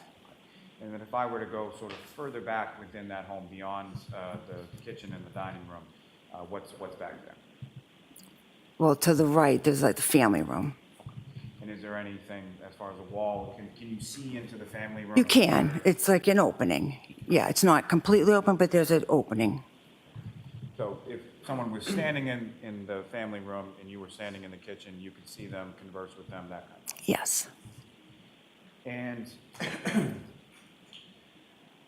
when you come in and your son Brian Jr. is sitting around the table with two girls, Sarah and Julie, what are they doing? We're just sitting there. Was there any sort of music playing or anything like that going on? There may have been. I'm not sure if there was music playing at that time, but there might have been. When you say at that time, was there anything that happened later on? Well, later on, I remember that we had music connected to like a little speaker that we were playing. KBL, like Yeah, but when I first walked in, I don't remember if they had music going or not. And you get back to the house, and what is it that you're doing sort of when you come back? So I come in, I assume I, said happy birthday to my son, said hello to his friends, and then I just kind of went to the kitchen area, and like they had ordered food, and so I just did my usual thing. I just was picking up, wasn't a huge mess, but I was just picking up the area, cleaning, probably checked the bathroom to make sure that was clean. Just my usual thing that I do, just picking up around the house. And I don't mean to minimize this in any way, but you basically did the mom thing where you go around and start cleaning up, correct? Yeah, yep. And is that something that you did sort of continuously throughout the evening, or? Yeah, that's kind of what I do. Now, after you arrived home, who, if anyone else, came by your house? Well, once we were there, it was me and my daughter and my husband, and Brian Higgins had come in. And then it was, Brian and his two friends were already there, and then my sister Jen and her husband Matt came in maybe like 12:15-ish. And so, Mr. Higgins, did he come in around the same time as you, or did he come after, before? Yeah, he came in the same time. I mean, I think he might have pulled up to our house before us. But we got out of the car and went right into the house, so I assume he just came in, basically around the same time. Do you have any idea sort of what Mr. Higgins was driving that night when he came to your house? I believe it was a Jeep. Do you have any idea where, in reference to your house, where Mr. Higgins parked? I'm not sure. I thought it was out on the curb, facing up Fairview, maybe by our mailbox, but it could have been in the driveway. I'm not 100% sure. Not something you were particularly paying attention to? No. And at some point after you and your daughter and your husband and then Mr. Higgins comes along, about how long a period of time is it between your arrival in the home and then when Ms. McCabe and her husband come? 15 minutes, 20 minutes? And as far as your nephew Colin, when he had left, was Ms. McCabe and her husband there yet? No. And when Ms. McCabe and her husband come, where is it that, while you're at your house, where is it that everybody sort of congregates? They came in and they sat down at the kitchen table with Brian and his two friends, and then I believe my daughter Caitlin was sitting at the table as well. And back at your home after leaving the bar, was there any drinking that was going on there afterward? Yeah. And about how long, skip forward to a little bit. People had left your home. About how long a period of time was it that people, from the time that you arrived back from the waterfall to the time that people sort of left and you closed down for the night? By the time everyone left, it was probably close to 2. And who was the last person that left? My daughter, Caitlin. And do you know how it was that she left, or who, if anyone, picked her up? Her boyfriend, Tristan, picked her up because, like I said, he was going to have to get up anyways overnight to do the shoveling, plowing thing. So I think she didn't want to get stuck probably at our house for the next day. So she had just said, hey, can you? Okay, I'm going to end your answer there. Next question, Mr. Lally. Now, prior to your daughter Caitlin leaving, let me ask you this.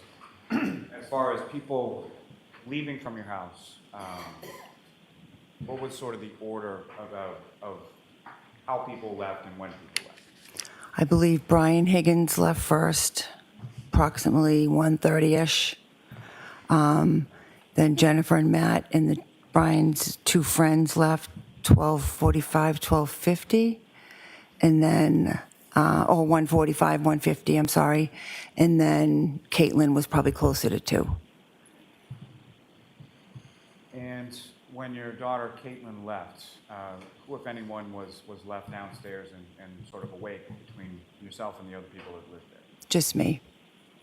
So your son and your husband have both gone up to bed at that point? Yes. And at any point in time, so you mentioned that there were a number of people that were sort of around the table in the kitchen, correct? Mm-hmm. And Is that yes? Yes, sorry. where did anybody else go sort of around your house during that time? I know at one point my husband and his friend Brian were in our family room, so I kind of went in there and was talking to them. We had some shelves on the wall that just had a bunch of pictures, old pictures from our wedding or when Brian was in the Marine, so we would just kind of look at them, laugh, and talking about them. We stood in there for a little bit talking, and then eventually we just moved into the kitchen area where everybody else was. And to your knowledge, had Mr. Higgins been over to your house at any point prior? He may have been at our house for a graduation party, but I wasn't sure if he had ever been inside because the party was outside. It was a cookout, so I don't know if he'd been in that part of my house. Now, as far as the outside of your house, at any point in time during the course of the evening, did you hear anything unusual, see anything unusual outside of your house? I didn't. At any point in time, did you go, were you aware of anybody coming to your house that didn't come in? I was only aware at one point I saw my son, I think, either looking out the window or at the door, and his friend Julie, she went out the side door, and I said, to Brian, is Julie leaving? And he said, well, no, she had asked her brother for a ride. Objection, Your Honor. Move to strike. Sustained, so no conversation, and Mr. Lally's going to ask another question. Okay. So you saw your son's friend Julie go outside? Mm-hmm. Okay. And, So that has to be a Sorry. yes or no, okay. Sorry. and at some point, did Julie come back into the house? Yes. And about how long was it, if you know, that she was outside before she came back in? I don't think it was very long, couple minutes. And over the course of the entirety of the evening, at any point, did anybody else, other than the people that you've talked about previously, come into your house? No.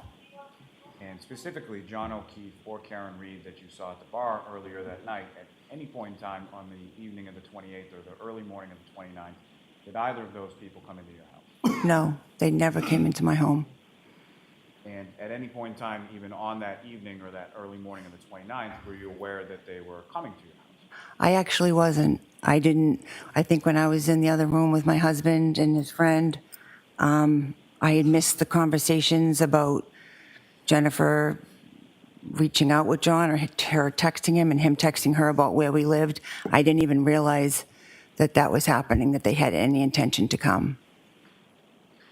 Let me ask you a little bit about sort of going back to the waterfall just for a brief moment. Over the course of your time there, how would you describe sort of the tone or how was everybody at the waterfall? It was fine. It was a nice night. It was nothing out of the usual, just had a good time. nothing abnormal, no arguments, no fighting or anything like that? No. Same question as it relates to back at your house now at 34 Fairview Road. How would you describe sort of the atmosphere back there? Same thing. We were just hanging out, sitting around the house talking, having a good time, nothing crazy.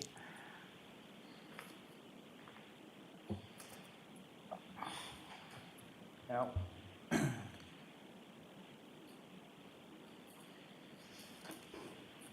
after your daughter, Caitlin, gets picked up and she leaves, what, if any, how long did you stay up after that? I think once she left, I just did my final cleanup of the kitchen and, shut the lights, and I went upstairs to bed. And do you recall anything about locking the front door or any of the doors to your house before you went up to bed? No. Is that something that you would always do, typically do, never do? It was type of thing, we have 5 kids, everyone's coming in and out at different times. Like the last person in was supposed to lock it, but then, we changed the doorknobs and immediately the keys got lost. It was just always a disaster. So a lot of times the door was just kind of left unlocked. And when you went up to bed, you share a bedroom with your husband, Brian, correct? Yep. And was he awake or asleep when you He got was awake. He was just lying in bed watching TV. Now, as far as over the course of that evening after you come up to bed with your husband, do you recall anything about him talking to anyone on the phone or any phone conversations or anything like that? I do not. At some point you fall asleep and then you wake up the next day, is that right? Yes. And turning your attention to later on that morning of the 29th, so you had gone to bed about what time? Probably 2:30ish, somewhere around there. And it's a little unclear from my question, but when you go up to your bedroom, about what time is that? About 2-ish. And so the 2:30 that you're talking about, is that sort of when you fall asleep? Yeah, sometime around there. And from that next morning, how is it that you wake up the next morning? Well, at some point between 6 and 6:30 that morning, my sister Jennifer came bursting into my bedroom. And comes bursting into your bedroom, is that correct? Yes. And what, if any, how would you describe your sister Jennifer, and how was she sort of acting at that point? Well, she came in, my husband and I just kind of sat up in bed, and she's saying, he's out in the snow, we found him out in the snow, we don't know if he's okay. And my immediate thought was just that something had happened to one of my children, something had happened to one of her children. I couldn't imagine why she was in my bedroom at this time in the morning. And I'm like, Jennifer, what are you talking about? And she's like, Objection. You're set. All right, next question. Sharon, if I may? Can we approach? Okay.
me back you up just for a second, and I'll get back to this.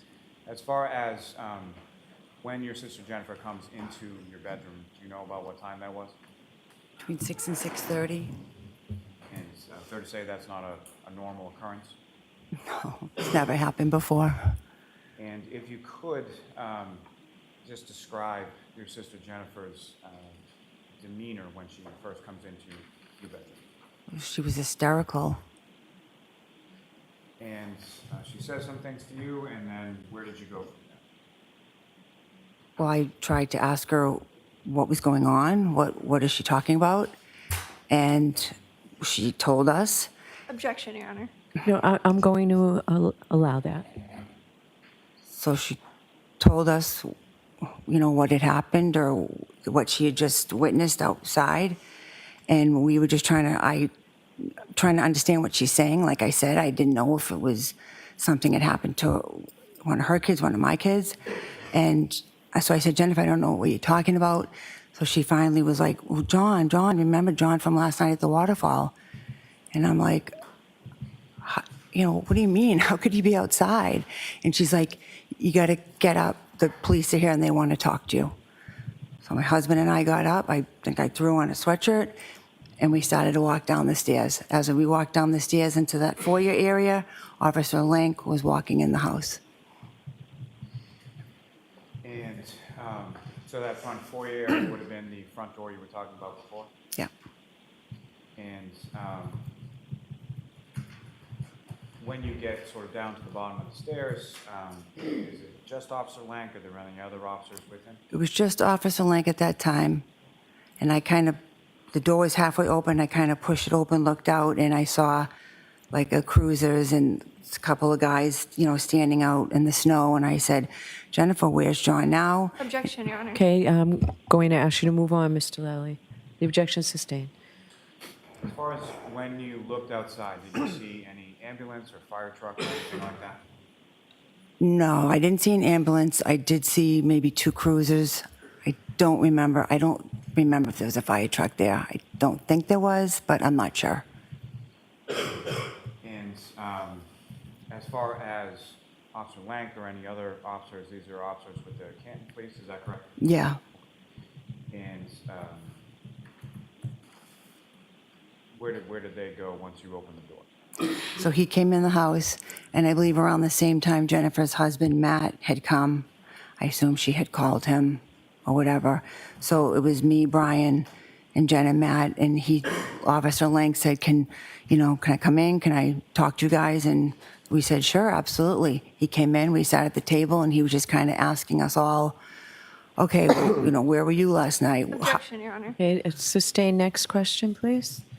The table that you're talking about, where in the house did you talk to officers? That same dining room area. And without regard to sort of content of the conversation, but about how long a period of time did that conversation with the officer go on?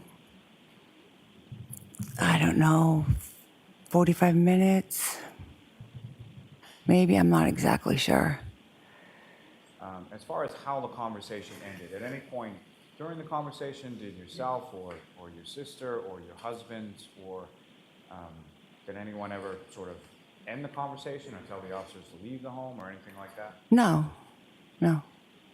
And you welcomed them inside once you realized what was going on? Yes, absolutely, and I believe another officer had come in as well. Now, after the officers leave from your home, what happened then?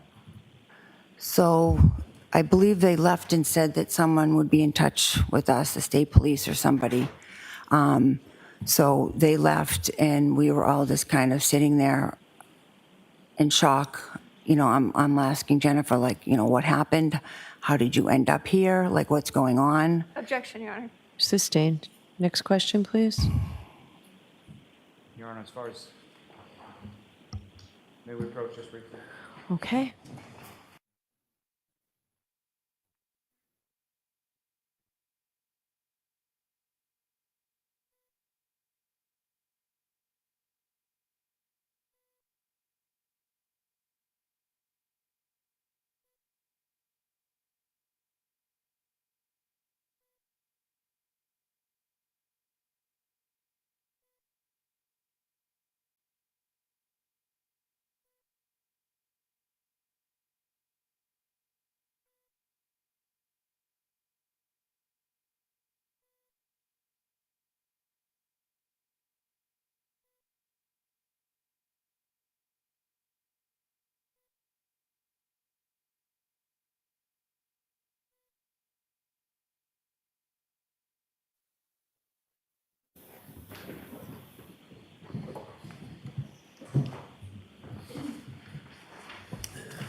So, Ms. Albert, without any sort of specifics of your conversation with Ms. McCabe, you had a conversation with her, is that correct? Yes.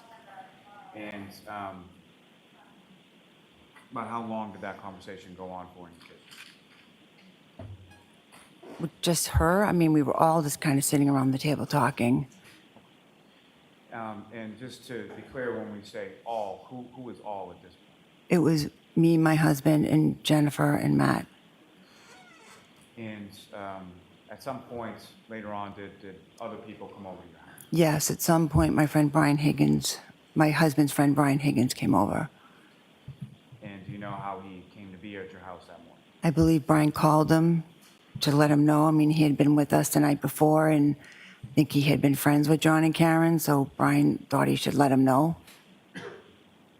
And do you know about what time that was or how long it was after the officers left that Mr. Higgins came over? Could have been 15, 20 minutes. I feel like he came somewhere around 7:38, and maybe the link had been done by 7:15, if he was around 6:30. I'm not really sure of the specifics. And what happened then? Then we were all just still kind of sitting there. Kerry, who is another person that was called that morning, she had been at the hospital, so she was kind of calling Jennifer, giving updates as to what was happening with John. So we were kind of waiting to hear how he was, if he was okay.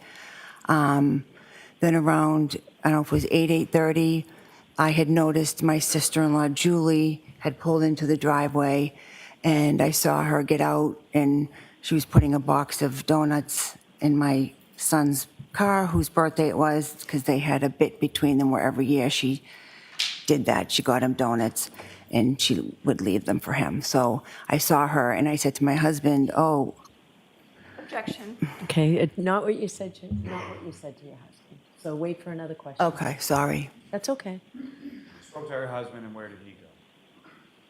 He went to the door because Julie was about to get back in her car and leave, and I thought that she should be made aware of what was going on. And so your husband goes to the door, and at some point, your sister-in-law, Julie, comes into the house? Yes. And if you know about how long a period was Julie at your house initially that morning? An hour or two. I'm not sure. If you're not sure, you're not sure. So as far as people that were over your house that morning, do you have any idea sort of how long people were congregating around your house after that initial Ms. McCabe bursting into your bedroom? Again, it could have been between an hour and two. And at some point, you had mentioned that the Canton officers had indicated that you may be spoken to at some subsequent time by troopers from the state police, correct? Yes. And when was it that you, if you know, when was it in relation to this date that you spoke to anybody from the state police? I wasn't interviewed for a couple days later. And do you recall where you were when you were interviewed? I was at my house.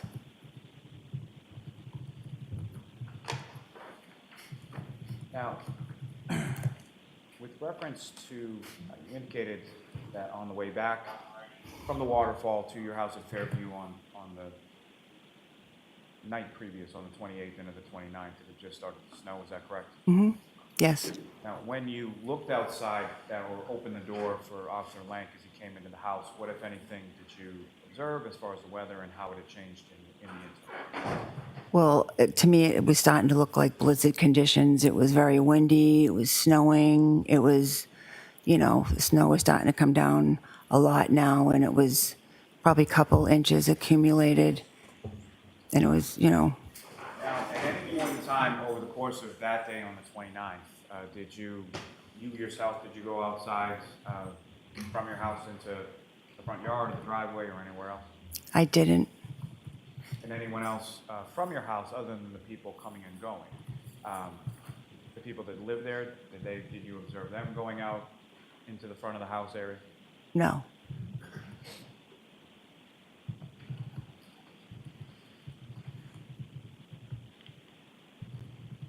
May I approach the witness? Yes.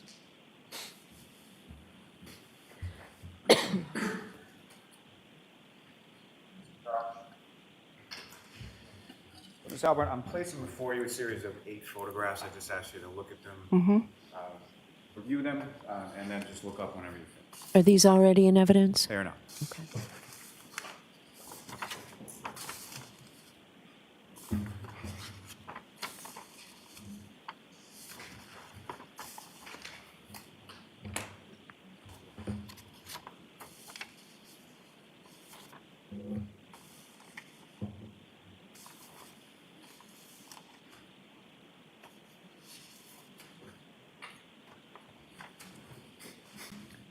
And just to ask you, ma'am, in general, in those photographs, do you recognize what's in those photographs? Yes, Okay, what do you recognize those to be? that's my front yard. That was your front yard when you lived at 34 Fairview Road? Yes, And what's contained in there, is that a fair and accurate portrayal of around the time of January 29th, 2022? yes. Your Honor, the Commonwealth to seek to introduce and admit. Any objection, Ms. Little? No objection, Your Honor. Thank you.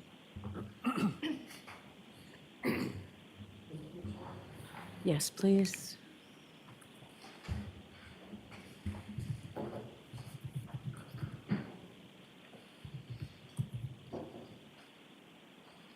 You know, with the court's Hold, permission. hold on. Oh, We I'm need to mark these.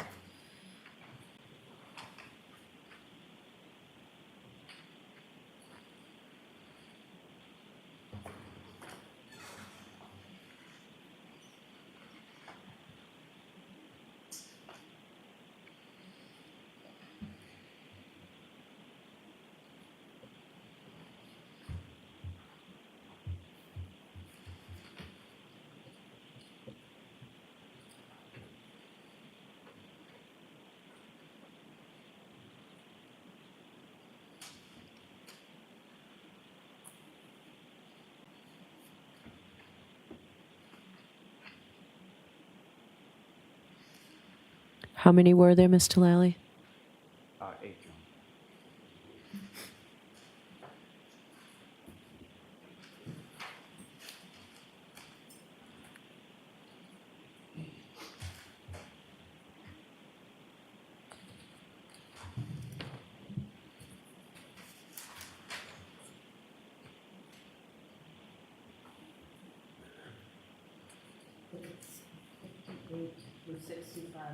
Thank you. May I approach just to retrieve? Yes.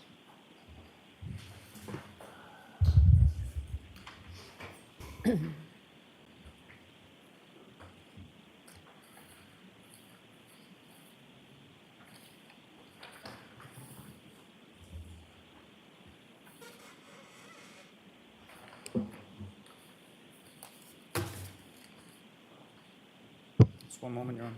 Yes.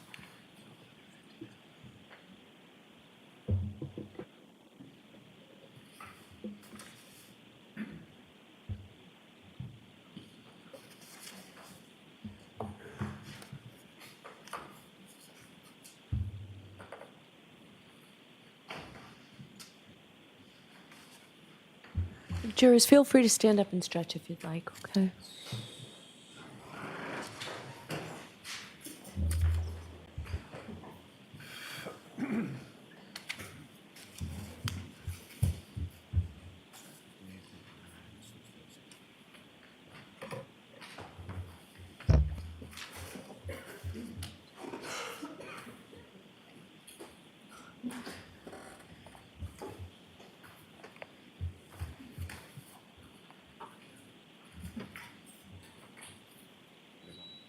May I approach the witness, Your Honor? Yes. Albert, what I'm showing you here is what's been marked as exhibits 58, 59, 60, 63, and 64. And I'm going to direct your attention to this before you. It's a laser pointer. Just click on this button there. Okay. And Your Honor, with the court's permission, first I'd just like to start with Exhibit 58 on the screen. Okay.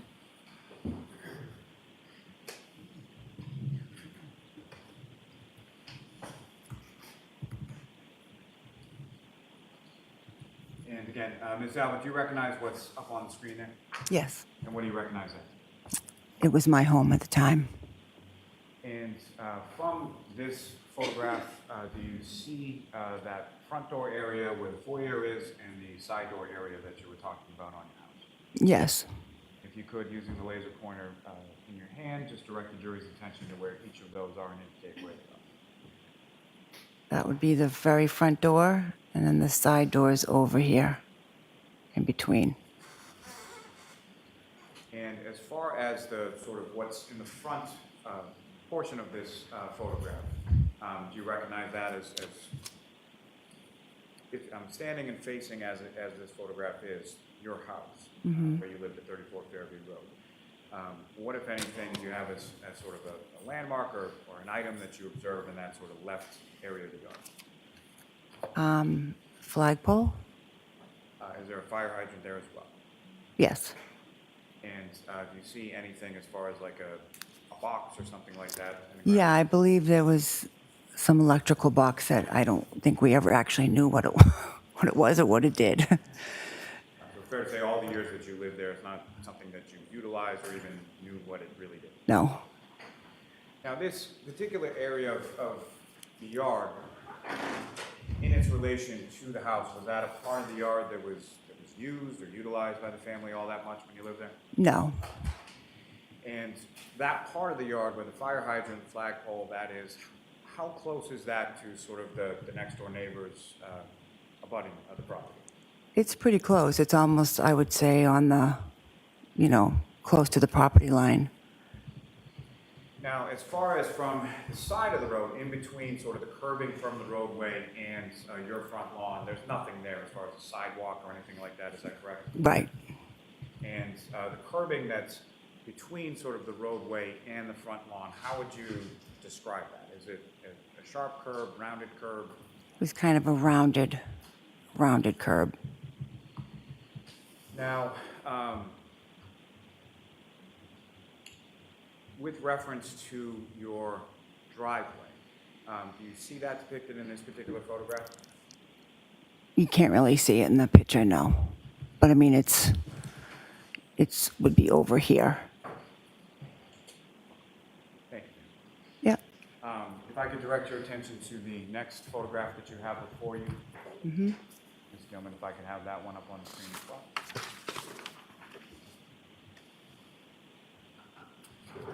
And again, Ms. Albert, do you recognize what's up on the screen? Yes. And this is just another photograph of your home as it was around January 2022 at 34 Fairview Road. Yes. And from this photograph, do you see now sort of the driveway and where that is?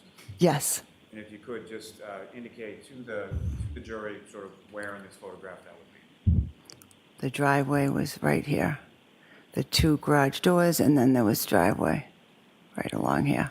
Now, in reference to that driveway, or in reference to your family at the time that lived at the house, about how many cars would there typically be when everyone's home parked in the driveway? Could have been 4. Let me think. 1, 2, 3. I think 4. And who would those vehicles be typically operated by, and what kind of vehicles are we talking about? I had my car, which was a Cadillac SUV. My husband had his work car.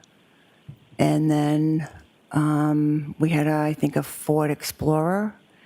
And then the kids were driving a Ford Escape, maybe? All sort of bigger cars, all sort of SUVs, is that Yeah. correct to say? Yeah. Thank you. If I could direct your attention to the next photograph.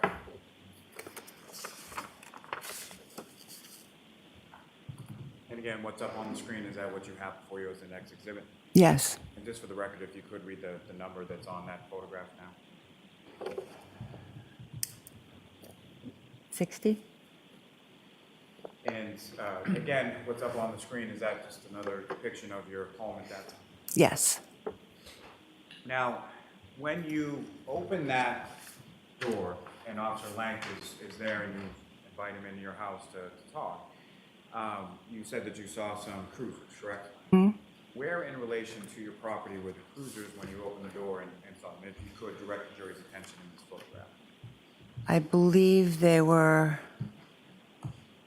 right here. Somewhere here. If I could direct your attention to the next photograph that's in there. Yep. And again, the photograph that's up on the screen, is that what you have before you? Mm-hmm. And again, I'm sorry to keep asking Yes, you to do this, but yes. if you could read the number that's on the photograph. 63. And so exhibit 63 up on the screen, if you could describe to the jury sort of what part of your property or abutting property are we looking at? I believe our property ended, somewhere along here. So right about in the general area of the electrical box and fire hydrant you were talking about? Yeah. Yep. And that next door residence there, do you know offhand what the number was for that? I don't. Maybe 36? I'm not sure. Somewhere in the vicinity of your number 34. Yeah. And if I could direct your attention to the next photograph then? Mm-hmm. 64? Thank you. Yeah. On pace then. So with respect to this photograph, as far as the sort of side door, do you see that in this photograph? Yeah, the side door would be right here. And there's sort of another door off to the right of the photograph, is that correct? Yep, that door would go into the garage. And typically, at least around this time of January or late January 2022, as far as the vehicles that you were talking about, would any of those vehicles go in the garage, or what was in the garage? The garage was a little bit cluttered, so if there was a storm coming, we would try to arrange things so we could at least maybe get one or two of the cars in there, but otherwise we didn't put the cars in the garage. Only if it was gonna, be a storm, we would try to get some of them out of the driveway. And with reference to these specific dates of January 28th and the 29th and this specific storm, do you recall anything as far as putting vehicles in the garage on those dates? I don't, I'm not sure. I'm not sure if we had maybe put mine in there, because I had gotten picked up that night. I'm not sure. And I believe, is there one more photograph that we haven't talked about?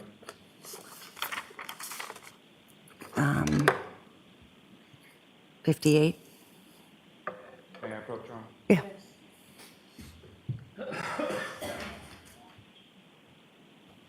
No, okay.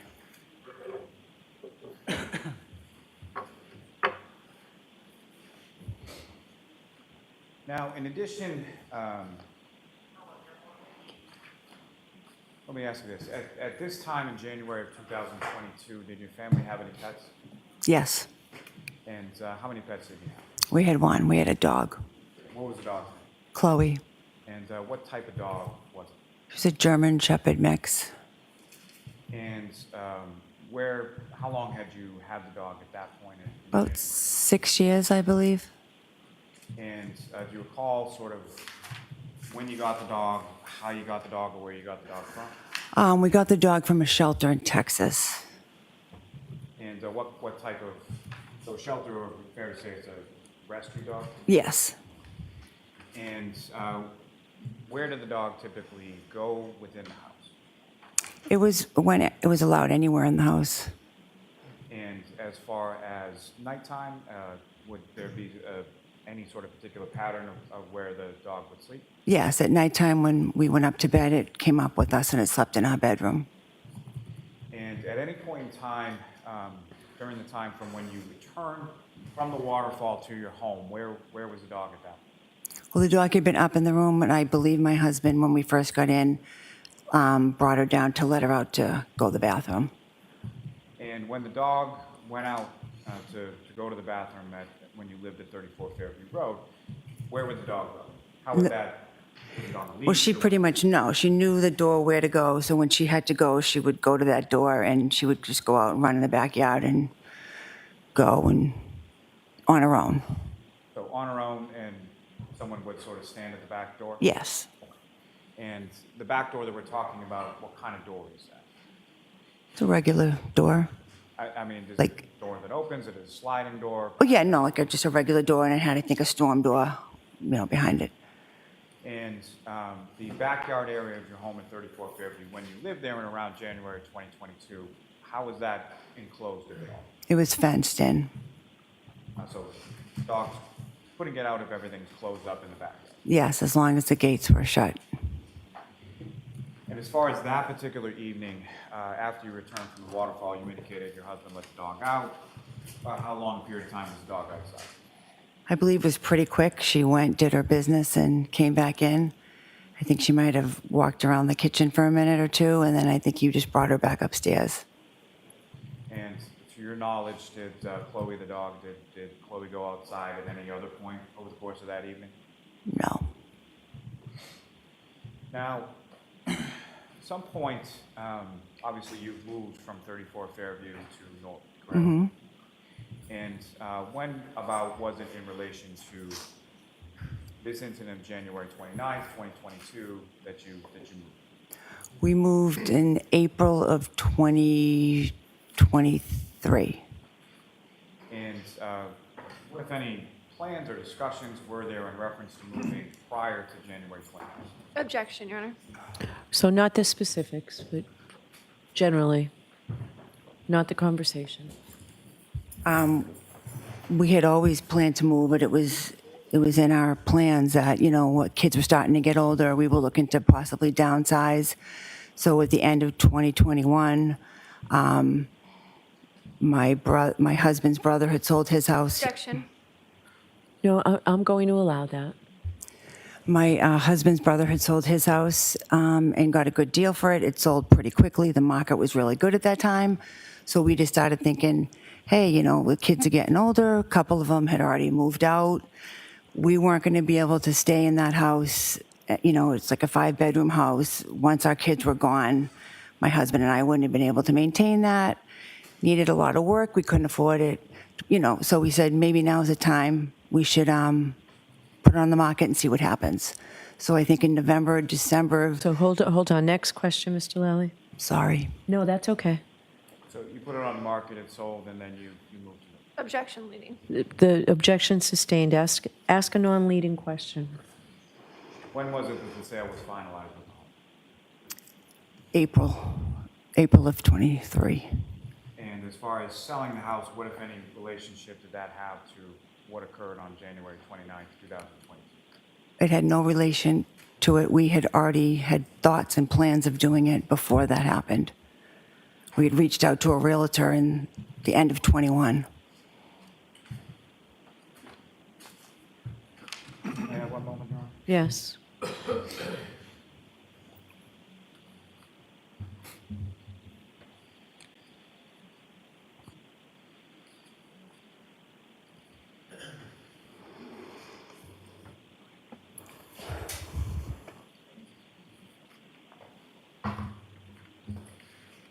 I have nothing further for this witness, Your Honor.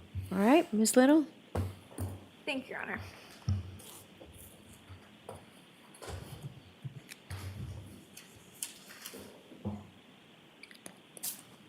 Good afternoon, Ms. Albert. Hello. You were at the Waterfall Bar and Grill on January 29th for approximately 4.5 hours. Is that correct? I was there from, say, 7:45 till about midnight. So about 4 hours? Yeah. And you were there with a group of individuals, including Brian Albert, Jennifer McCabe, Matt McCabe, Julie Albert, Chris Albert, Caitlin Albert, and Tristan Morris, and then were later joined by Brian Higgins, correct? Yes. Okay. You testified that John O'Keefe and Karen Reed joined your group around 11 p.m. Is that right? Approximately. Over the course of those 4 hours that you were there, did you see any sort of tension whatsoever between John O'Keefe and Ms. Reed? Well, no, they were only there for an hour when I was there, but I didn't have really any interaction with them. But no, I didn't see anything. So based on your observations, everyone appeared generally happy and in good spirits, correct? Yep. At any point while you were at the Waterfall Bar and Grill, did you observe Karen Reed stumbling, slurring her words, or otherwise appearing to be under the influence? I did not, but again, I never engaged in any sort of conversation with her. Did you observe your husband and Brian Higgins engaging in sort of practice fighting techniques while you were at the Waterfall Bar and Grill? I saw them fooling around with each other, yeah. Okay. Your Honor, if I could show just a screenshot of a video that's been previously marked. A screenshot of it? Sure. Your Honor.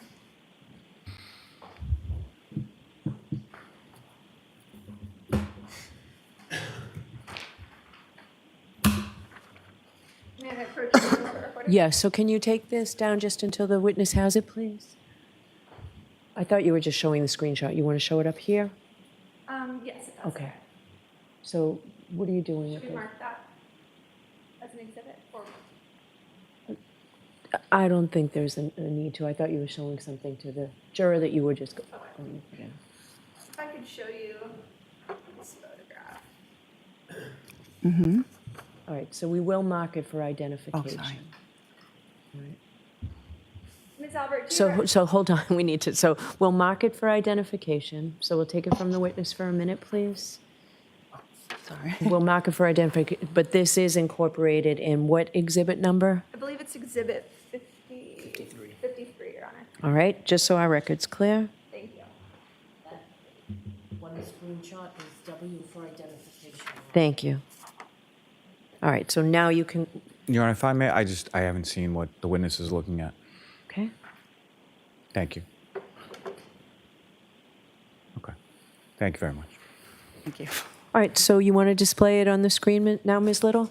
Yes, Your Honor. Okay, sure, go right ahead. Ms. Albert, do you see the two individuals sort of in the closest frame to us with their backs turned to us? Two males? Yeah, I know it's kind of hard to see. yeah. Who is the man that has just been zoomed in with the logo on the back of his sweatshirt? I believe that's Brian Higgins. Okay. And then the person with that sweatshirt is, you said Brian Higgins? I think, yeah. It's a little hard to tell. Over into the other individual who's standing right next to him. And I know this is kind of hard to see because the number's blocking it. Yeah, But does that appear to be your husband to the left, kind of in a fighting stance? yeah, I think so. Okay. Ms. Albert, when your husband drinks, does he often So I'm sorry, are we taking this down or keeping it up? Yes, Your Honor, you can take it down. Okay, thank you. Ms. Albert, when your husband drinks, does he often get into sort of these practice sparring, practice fighting stances? Is that common for him? Objection. No, I'm going to allow it. No, I don't think so. So this type of behavior was unusual for him. No, I think they were just fooling around. I don't think there was anything much to it. My question was, is it unusual for you to see him sort of practice fighting? I wouldn't call that practice fighting. I think they were just fooling around. And yeah, maybe I've seen him do that other times, but it was fooling around. They weren't practicing. Let me put this a different way. You do know that your husband is a highly trained fighter, correct? Objection. I'll allow that. Absolutely not. Your husband has no fighting experience whatsoever. A highly trained fighter? No, he's not. He has boxing experience, correct? Objection. So I'm going to see you at sidebar on this, please.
Ms. Albert, your husband has boxing experience, correct? Yes. He also has fighting experience from his training in the military, correct? I don't know what fighting experience from the military means. Well, I mean, has- he was in the Marine Corps. He was out of the Marine Corps in 1992. But he had training through the Marine Corps and through the Boston Police Department with fighting and defensive tactics, correct? I assume so.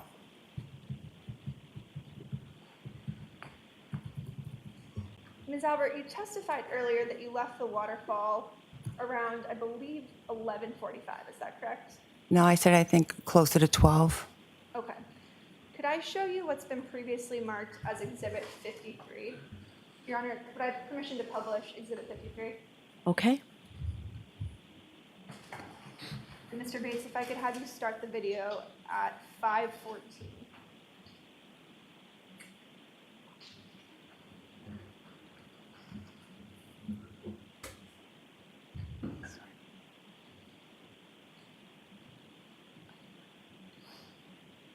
If you could pause.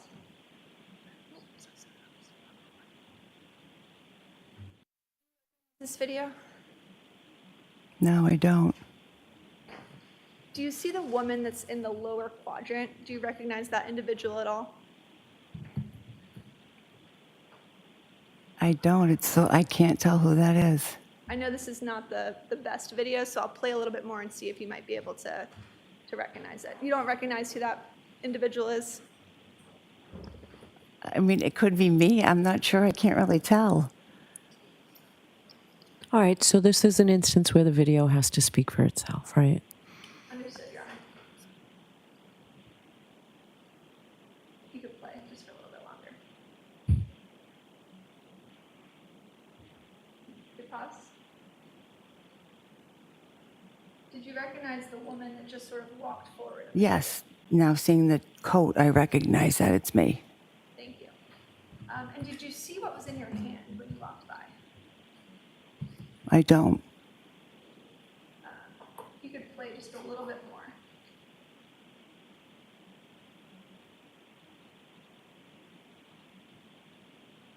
Ms. Albert, do you see that you appear to be holding something?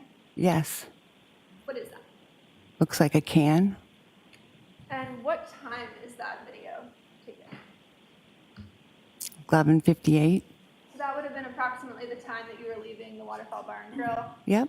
You guys had a fun night. It looks like you kind of grabbed the White Claw. You're about to leave. Is that correct? Yes. Okay. You testified earlier that you got home. So can we turn the lights back on and, okay, Thank you, Your Honor. okay.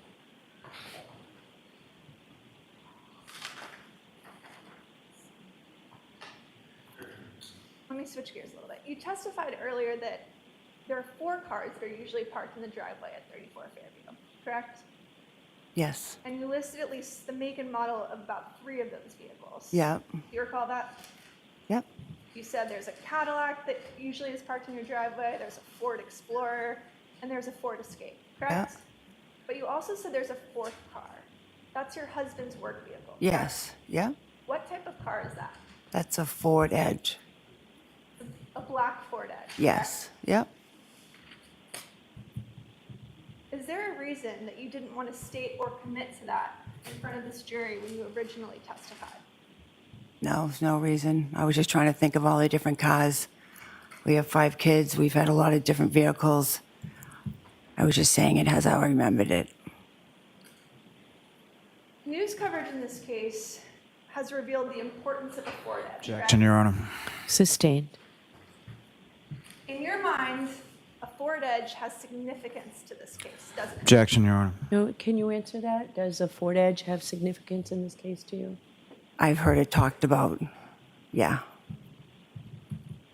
And what you've heard talked about is that an eyewitness saw a Ford- Objection, Your Honor. I'm going to stop you on that. The objection sustained. Ms. Albert, you know there's significance to the Ford Edge, and that's the one Objection, Your vehicle Honor. that you did not mention in your initial testimony, correct? So I'm going to allow that question. Can you answer that? I just was trying to think of all the different makes and models. I did not purposely say that. Okay.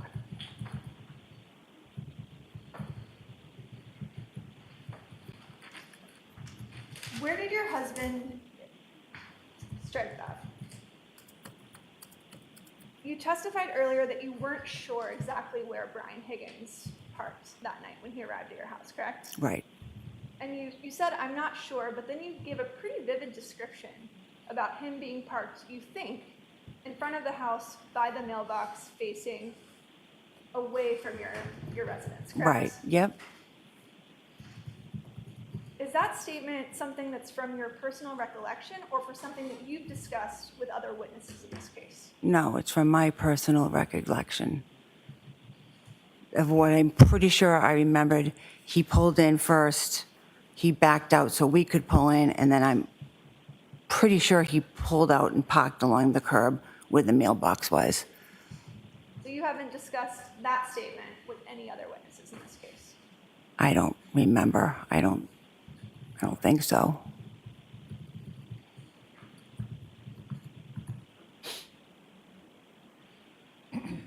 You testified earlier that when you arrived at 34 Fairview, your son, Brian Albert Jr. was there, Julie NICOLE was there, Sarah Levinson was there, and that your nephew, Colin Albert, was also present, correct? Yes. Okay. Can you describe sort of your interaction with Colin Albert when you walked in the door? It was literally, I was coming in, I think we almost bumped into each other.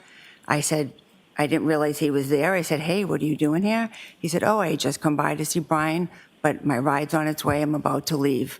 And I said, oh, okay. And I said, all right, I see ya. And he just kind of continued on. I think he must have went out the door. So when you first testified, I believe you stated that you saw Colin seated at the table with Brian Jr., correct? When I testified, when? Earlier today. I don't believe I said And that. shortly after he got up. No, I don't believe I said that. You never said that he was initially seated with Brian Jr. No, I'm pretty sure I said when I walked in, I immediately saw him. So when you walked in the door, you're saying he was already leaving to go get his ride, correct? He was standing and looked to me like he was getting ready for someone who was coming to pick him up. Got it. And when you pulled up with Brian Higgins and Brian Albert, that all happened around the same time, correct? Yes. And you have never mentioned seeing any other vehicle waiting outside the house for Colin when you arrived, correct? No.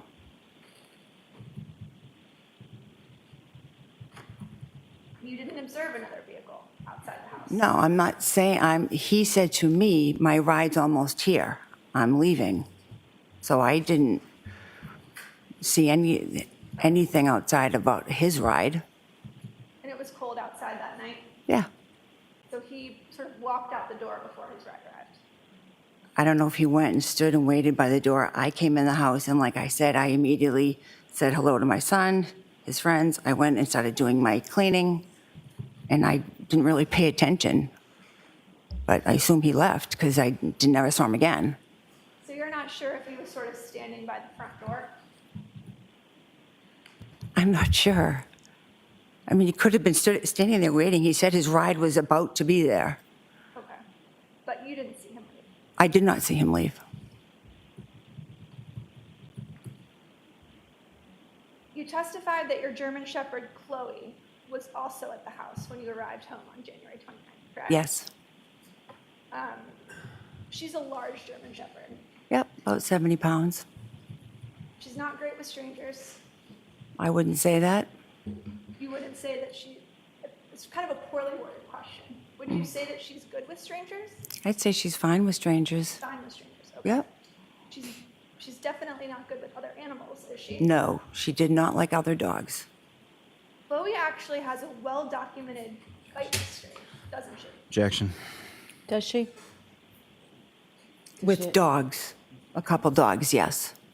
Ms. Albert, she also has a bite history with humans, doesn't she? Objection. Ask that differently. Ms. Albert, Chloe has injured other humans, hasn't she? Objection. I'm going to allow that. In one incident in May of 22, when she got out and was fighting with another dog, the woman whose dog it was tried to break up the two dogs, and while she was trying to break up the two dogs, she got injured. There are actually two individuals individuals who were injured in that incident, correct? Well, there was 2 women, but I believe just one woman, from what I understand, had an injury from Chloe. The other one may have fallen or something, but I'm not sure 100%. There were 2 women who were actually taken to the hospital after that incident, correct? Yes, a neighbor had called the police, or called an ambulance just to make sure they were okay. And you mentioned that Chloe had actually escaped from the backyard Mm-hmm. in that incident. Yes. And that happens from time to time at your house, correct? It had happened a few times, yes. And Mr. Albert let Chloe out when he arrived that night, correct? Yep.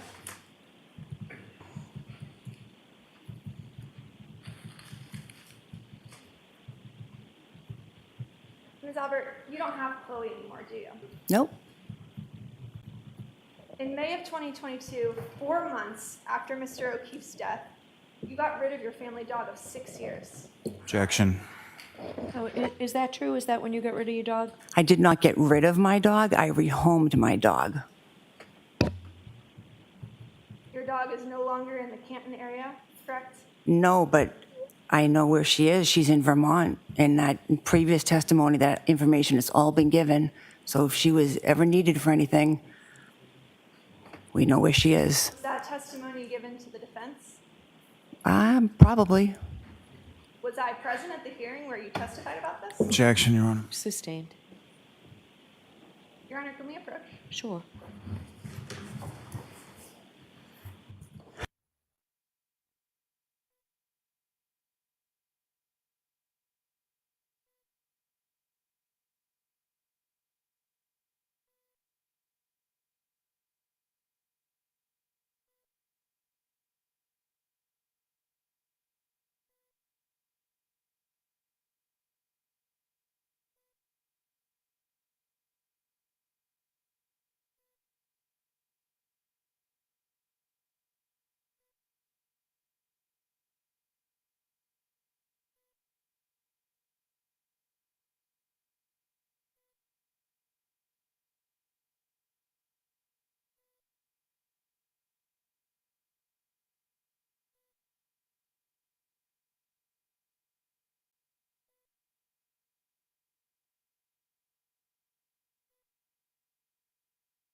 Thank you, Your Honor. Okay.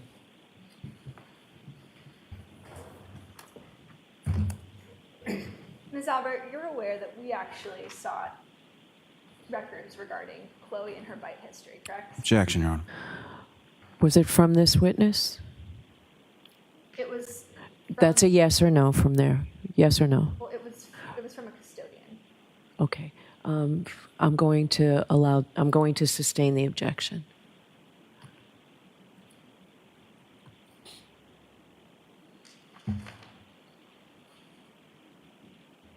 All right, Ms. Albert, I want to direct your attention back to the early morning of January 29th. Mm-hmm. You testified that everyone who arrived at your house just after midnight was sort of generally gathered at the table in the kitchen area, correct? Yes. And over the course of that evening, you had never heard any sort of disruption inside, correct? No. You didn't hear a crash? Nope. Certainly There never needs heard- to be an answer. Sorry, no. You certainly never heard any screaming or yelling, No. and you never heard the screech of any brakes outside, correct? Correct. Okay. On July 20th, 2023, you testified before a grand jury, and Mr. Lally was not there, correct? And ADA McLaughlin was also not there, correct? Okay. Do you recall that? Yes. And you were specifically asked during the course of that hearing where everyone was positioned around the table that night. Mm-hmm. Do you remember that sort of line of questioning? Yeah. And you explained that your sister Jennifer was seated next to Brian Jr. Objection, is there a question? We're getting that question, so go ahead. You were very specific about kind of how people were seated at that table that night. Do you remember that testimony? You explained that Jennifer was seated next to Brian Jr. and Matt McCabe was across from him. Do you recall that? Yep. But when you were asked where your husband and Brian Higgins were positioned at the table, you weren't able to place them there.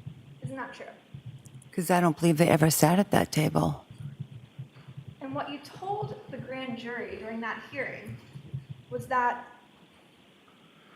at least at one point, they had left the room and they were outside of your view, correct? I'm not sure I said that. Told the jury that you were cleaning and you weren't sure where they went, correct? Well, initially when I first came in the house and I was doing my thing, I don't remember exactly where And they were. you told the grand jury that you don't recall seeing them at the table, but you don't recall where they went because you were kind of focused on cleaning, correct? Right. And there was one point at which you said that you joined them in family Yes. room. Is that right? Okay. But while you were cleaning, you said, I don't really know what they were doing, but they weren't there, correct? Yes. So you recall your husband and Brian Higgins left your view and went to some other place in the house that evening, correct? They could have. Ms. Albert, how many steps is it from the front door to the basement? Steps? It's a poorly worded question. I will rephrase it. When you open the front door of your house, Uh-huh. how many steps does it take to get to the door to the basement? 4 or 5.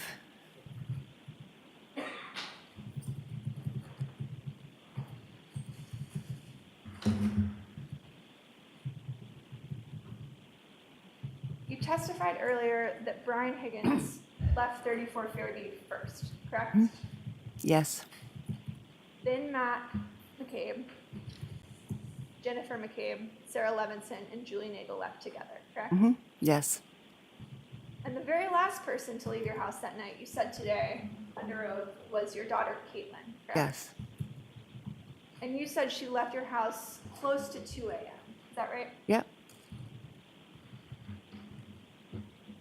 Ms. Albert, that's not what you told Sergeant Lank on January 29th, 2022, is it? I don't recall what I told him. Would it refresh your recollection to take a look at your statement to Sergeant Lank? Sure. May I approach the witness, Your Honor? Yes.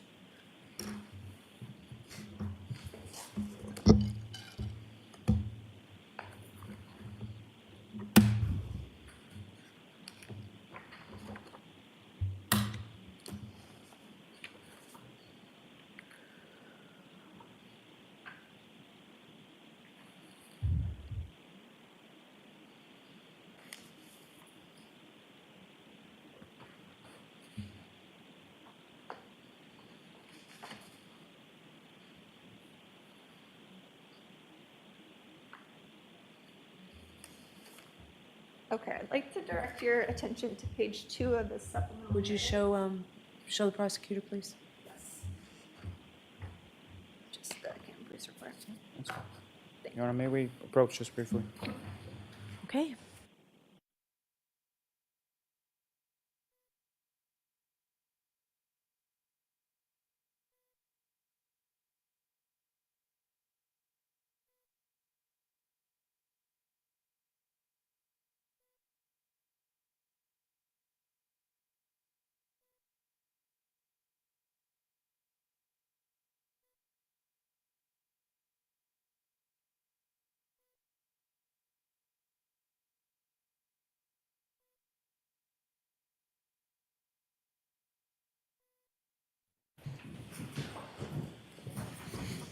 Ms. Little, maybe you can clarify that.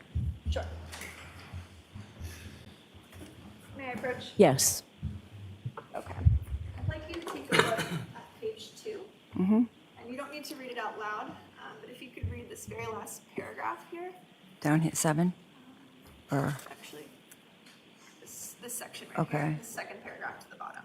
And you don't need to read it out loud, just look up once you're done. And are you going to clarify that, Ms. Little? Statement? Oh, how, can I approach, Your Honor? D-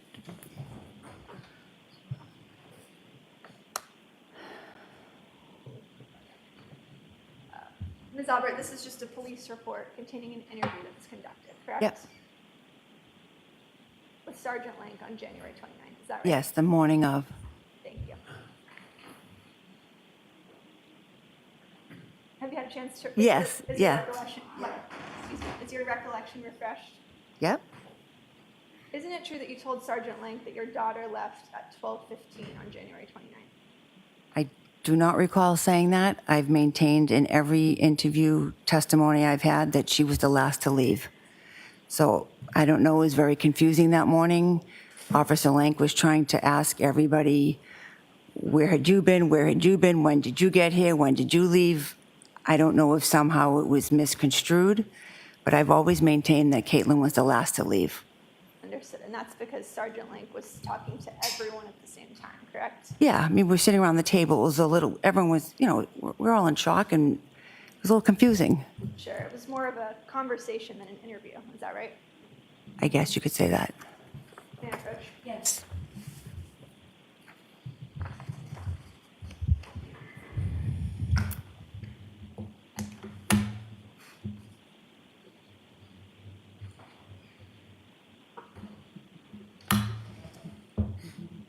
Ms. Albert, do you deny saying that to Sergeant Lank? I don't believe I said that. I think maybe someone was saying, oh, Jen and Matt got there at 12:15. He misunderstood. It got misconstrued later in his notes. But I've always said, in any other time I was questioned, that my daughter was the last one to leave. So I don't, So you weren't trying to protect your daughter? no. You were forthcoming about always providing the troopers with information about the individuals who were present that night? Yes, Okay. Ms. Albert, you and your family discussed this case at length before your interviews with law enforcement, correct? Objection. I'll allow it. Did you? of course we discussed the case, but just everything that was going on, we were trying to figure out what happened.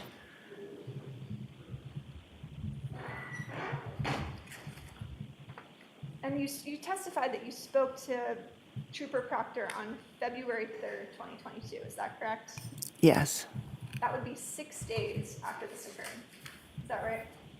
yep, And that's the very first time that you were ever interviewed by Massachusetts State Police. yes, Correct? yep, Aside from that sort of conversation you described with Sergeant Lang. yeah, yep. When you spoke to Trooper Proctor on February 3rd, 2022, you left a lot of names out of individuals who were present at your house on the morning of January 29th, 2022. Isn't that correct? I'm not sure who was left out. Did you tell Trooper Proctor that your son, Brian Albert Jr., was home that night? Was home the night of his birthday, or what do you mean? Yes, the night of his birthday. Well, yeah, he was home with his friends. Did you tell that to Trooper Proctor? I assume I did. So if it wasn't in his report, that would have been his mistake?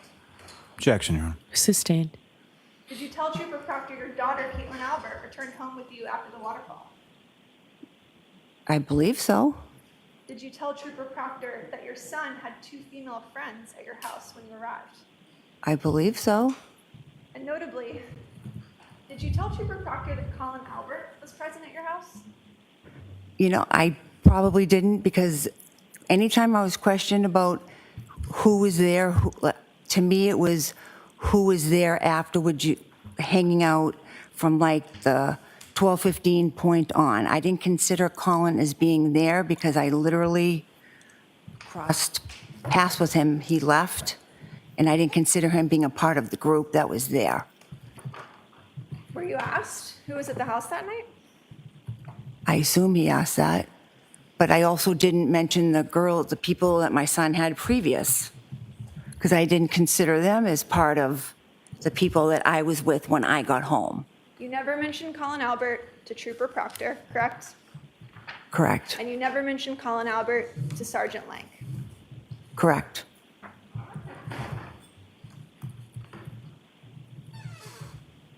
Ms. Albert, you knew that if you gave Trooper Proctor the name of your nephew, that he would have to interview him, correct? Objection. All right, I'm going to sustain that objection. You didn't want your kids or your nephew to have to tell the police what they saw, what they heard, and what they did that night. did you? Objection. I'm going to allow that. Is that true? That is not true. But you never told Trooper Proctor about Colin Albert. I didn't mention Colin because I didn't consider him as part of the group that we were hanging out with after the waterfall, because he left as soon as I walked in. I didn't even think of him. Didn't even think of him. No. Didn't think it might be important for the state trooper who was investigating this case to know the individuals who were leaving at the precise time that Mr. O'Keefe and Ms. Reed arrived at the house. Objection. Sustained.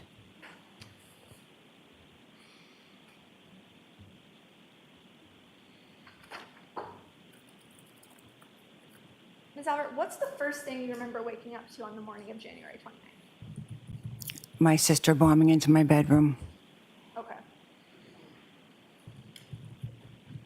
Your Honor, if we could approach. Okay, approach sidebar, or you? Okay.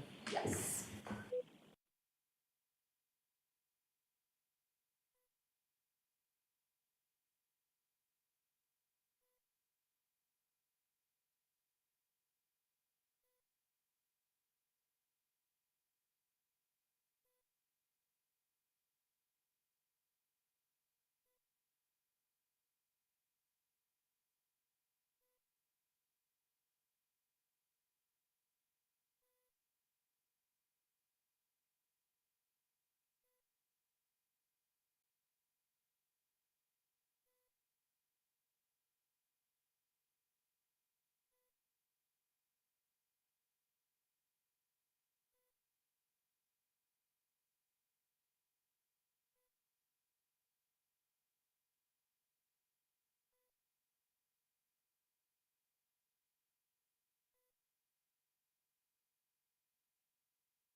So, Ms. Little, we're going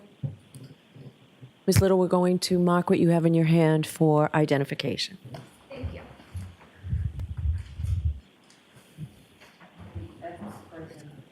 Thank you. Ms. Albert, I'd like to show you a photograph which purports to be. Just show her the photograph. Ms. Albert, do you recognize that photograph? Yep. What is it? It's a picture of my house. Does it appear to be generally to scale? Yep. Do you recognize sort of the flagpole in the yard, Yes. the house, Yep. the driveway? Mm-hmm. And that looks Yes. accurate. And that looks accurate in terms of scale, correct? Yes. Permission to publish? Sure.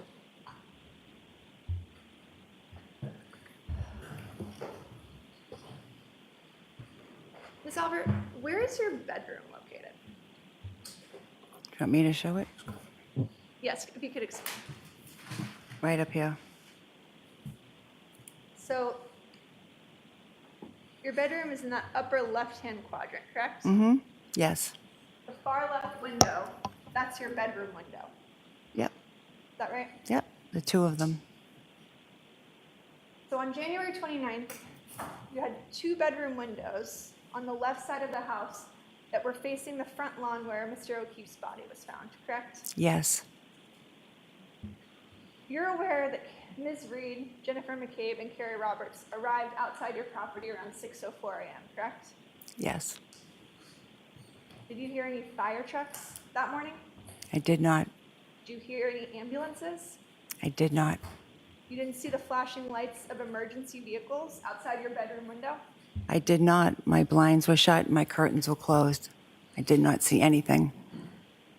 You testified the very first thing you remember was Jennifer McCabe waking you up in your bedroom. Yes. So, I'm sorry, just to keep track, are we going to take this down now, Ms. Little? Or we can keep the lights on? I just want to keep track of that. Yes, ma'am. Okay. Thank you. Okay.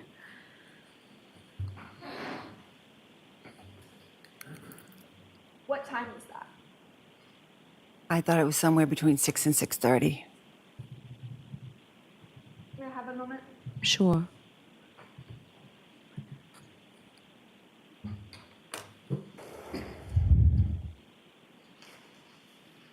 If I told you it was around 6:45 based on video surveillance footage, would you quarrel with that? If that's what you say. Okay. Does that sound about right to you? Yep. I initially from the beginning just said 6:30. I wasn't quite sure. Ms. Albert, what about the 2 calls that you received from your sister at 6:07 and 6:08 a.m., which were answered? I never answered any phone calls from my sister that morning. You're aware that the Celebrite records indicated that you answered 2 calls from your sister. Objection, Your Honor. The- 7 and 6:08 a.m. The objection sustained. Your Honor, may I approach the witness? Okay?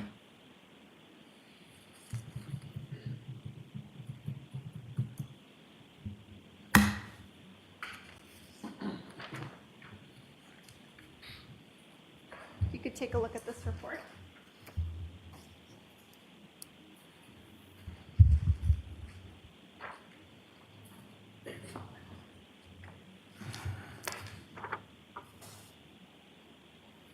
Ms. Albert, you received If I could just see what's being shown to the witness before. Thank you. May we approach? Okay. I'm going to take that, please.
All right, so let's mark one for identification, please, Ms. Little.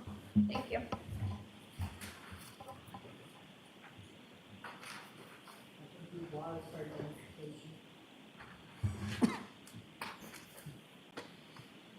Okay, and you can give it back to Ms. Albert, Thank you. and you can go back and ask a question, and let's see where we go with this, okay? Ms. Albert, do you recognize this document? Recognize it? Do you know what it is? Well, yeah. I see what it is. Does it refresh your recollection as to the 2 calls you received on the morning of January 29th? It says here 2 calls were With- placed. Okay, don't read it, but you were asked a specific question, so if you could answer the question, please.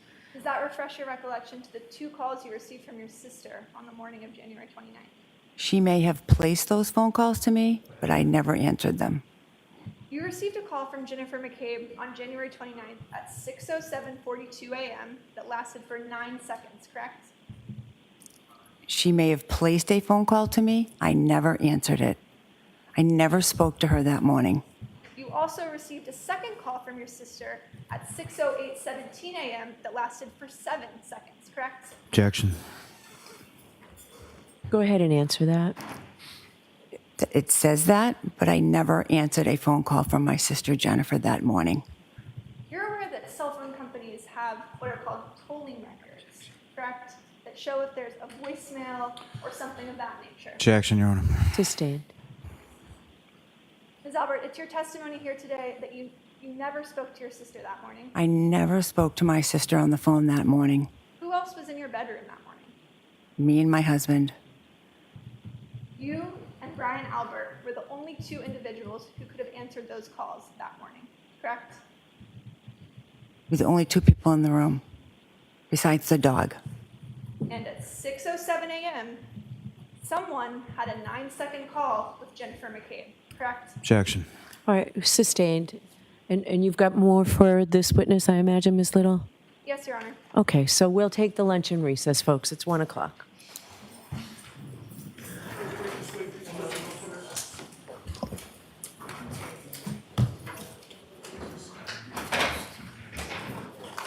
Sorry. Goodbye. Okay.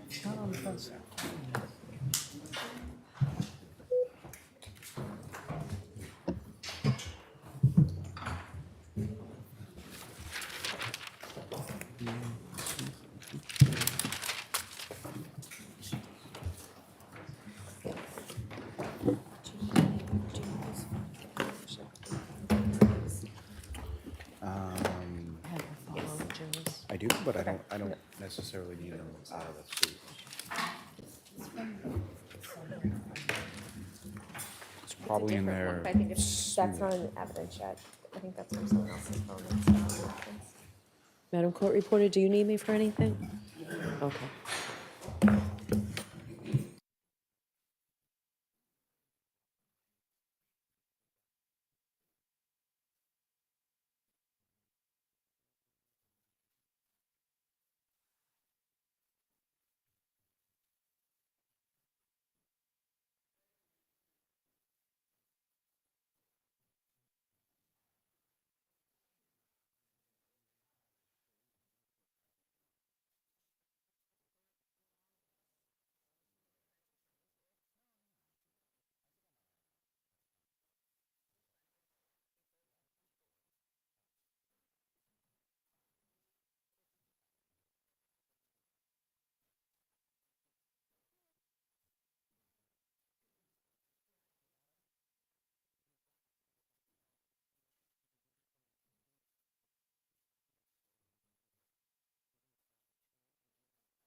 You are unmuted.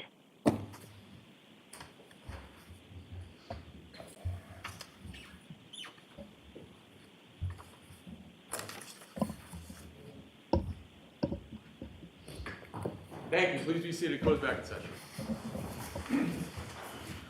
All right, can we have Ms. Albert, please?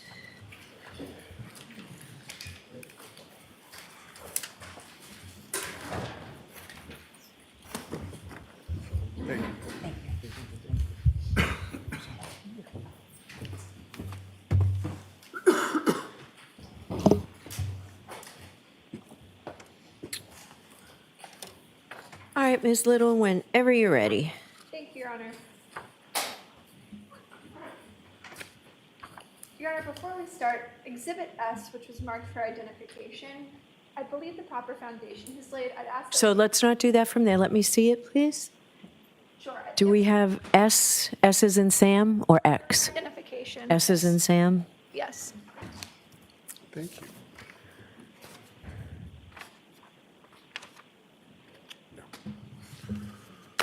Yes. Oh, it wasn't today? Why don't you come to sidebar, folks?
Your Honor, the parties have stipulated that Exhibit X is a graphic representation of 34 Fairview, Yeah, not a photo. not a photograph. Okay, sure.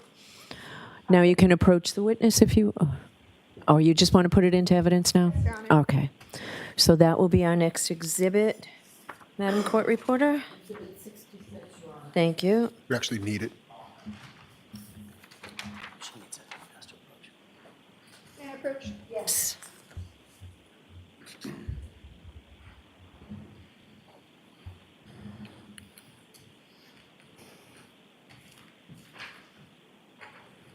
Ms. Albert, you testified that Jennifer McCabe woke you up around 6:45 a.m., correct?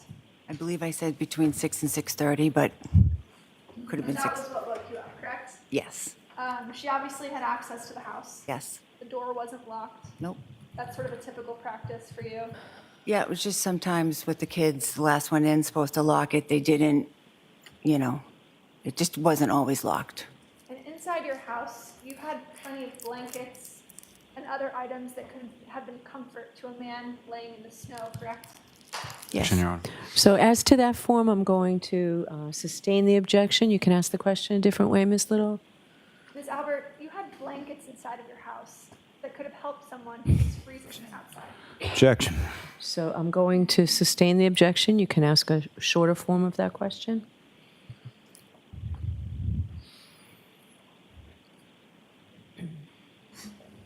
Ms. Albert, you had blankets in the house, correct? Yes. You were also lying next to a first responder Objection. that morning, correct? You can answer that. Yes. And neither you nor your husband came outside to help Jonathan, correct? We did not go outside because we had no idea what was going on outside. We were sound asleep until my sister came into my bedroom. No further questions. Okay. Mr. Lally? Thank you, Your Honor.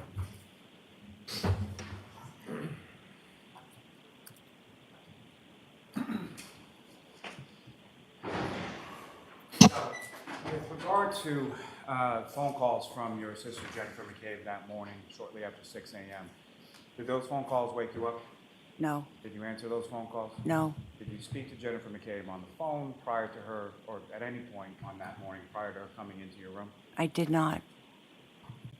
And you were shown something that's a Cellbrite extraction report, correct? Yes, And not just that specific one, but have you ever seen any Cellbrite extraction report before in your life?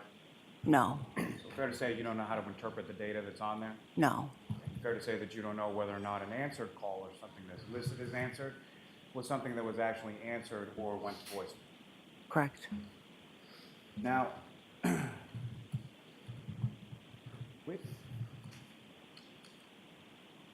regard to your dog, Chloe, following that incident in May of 2022, what, if anything, did you and your husband do with regard to the person that had been bitten?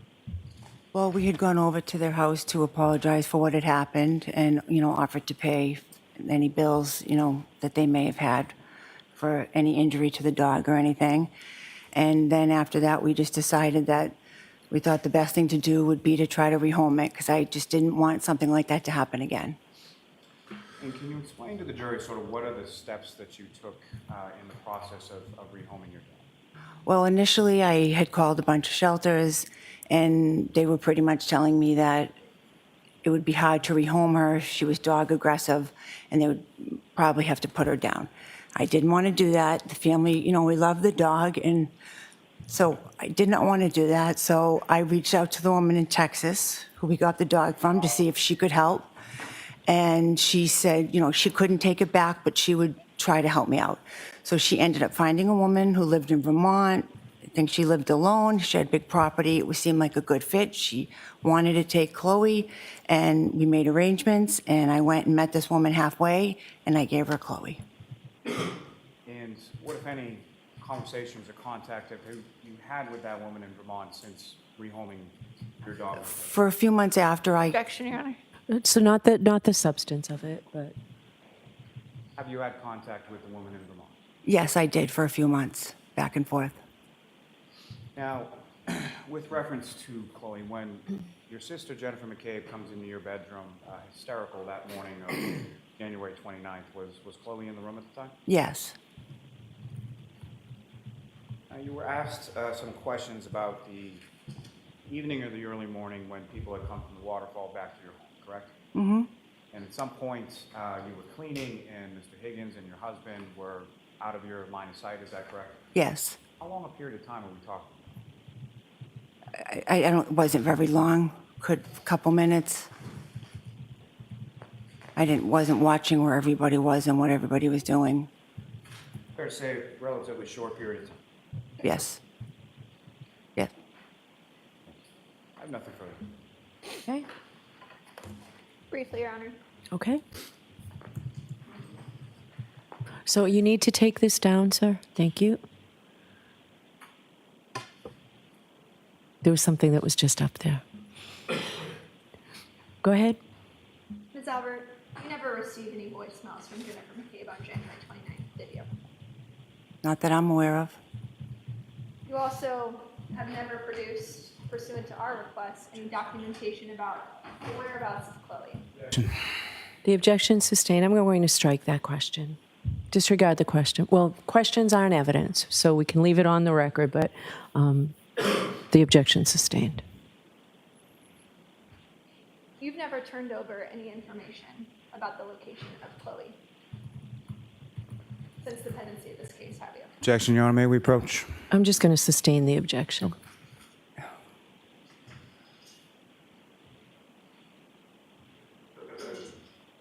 Have you ever provided information about the whereabouts of Chloe to the Commonwealth in this case? Yes, I believe I have. You have. I believe so. When did you do that? Your Honor, may we approach? Yes.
No further questions.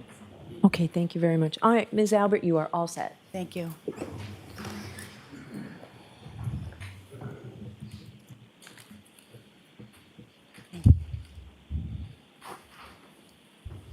Your next witness, Mr. Lally? Yes, Your Honor. The Commonwealth will call, excuse me, Mr. Brian Albert to the stand.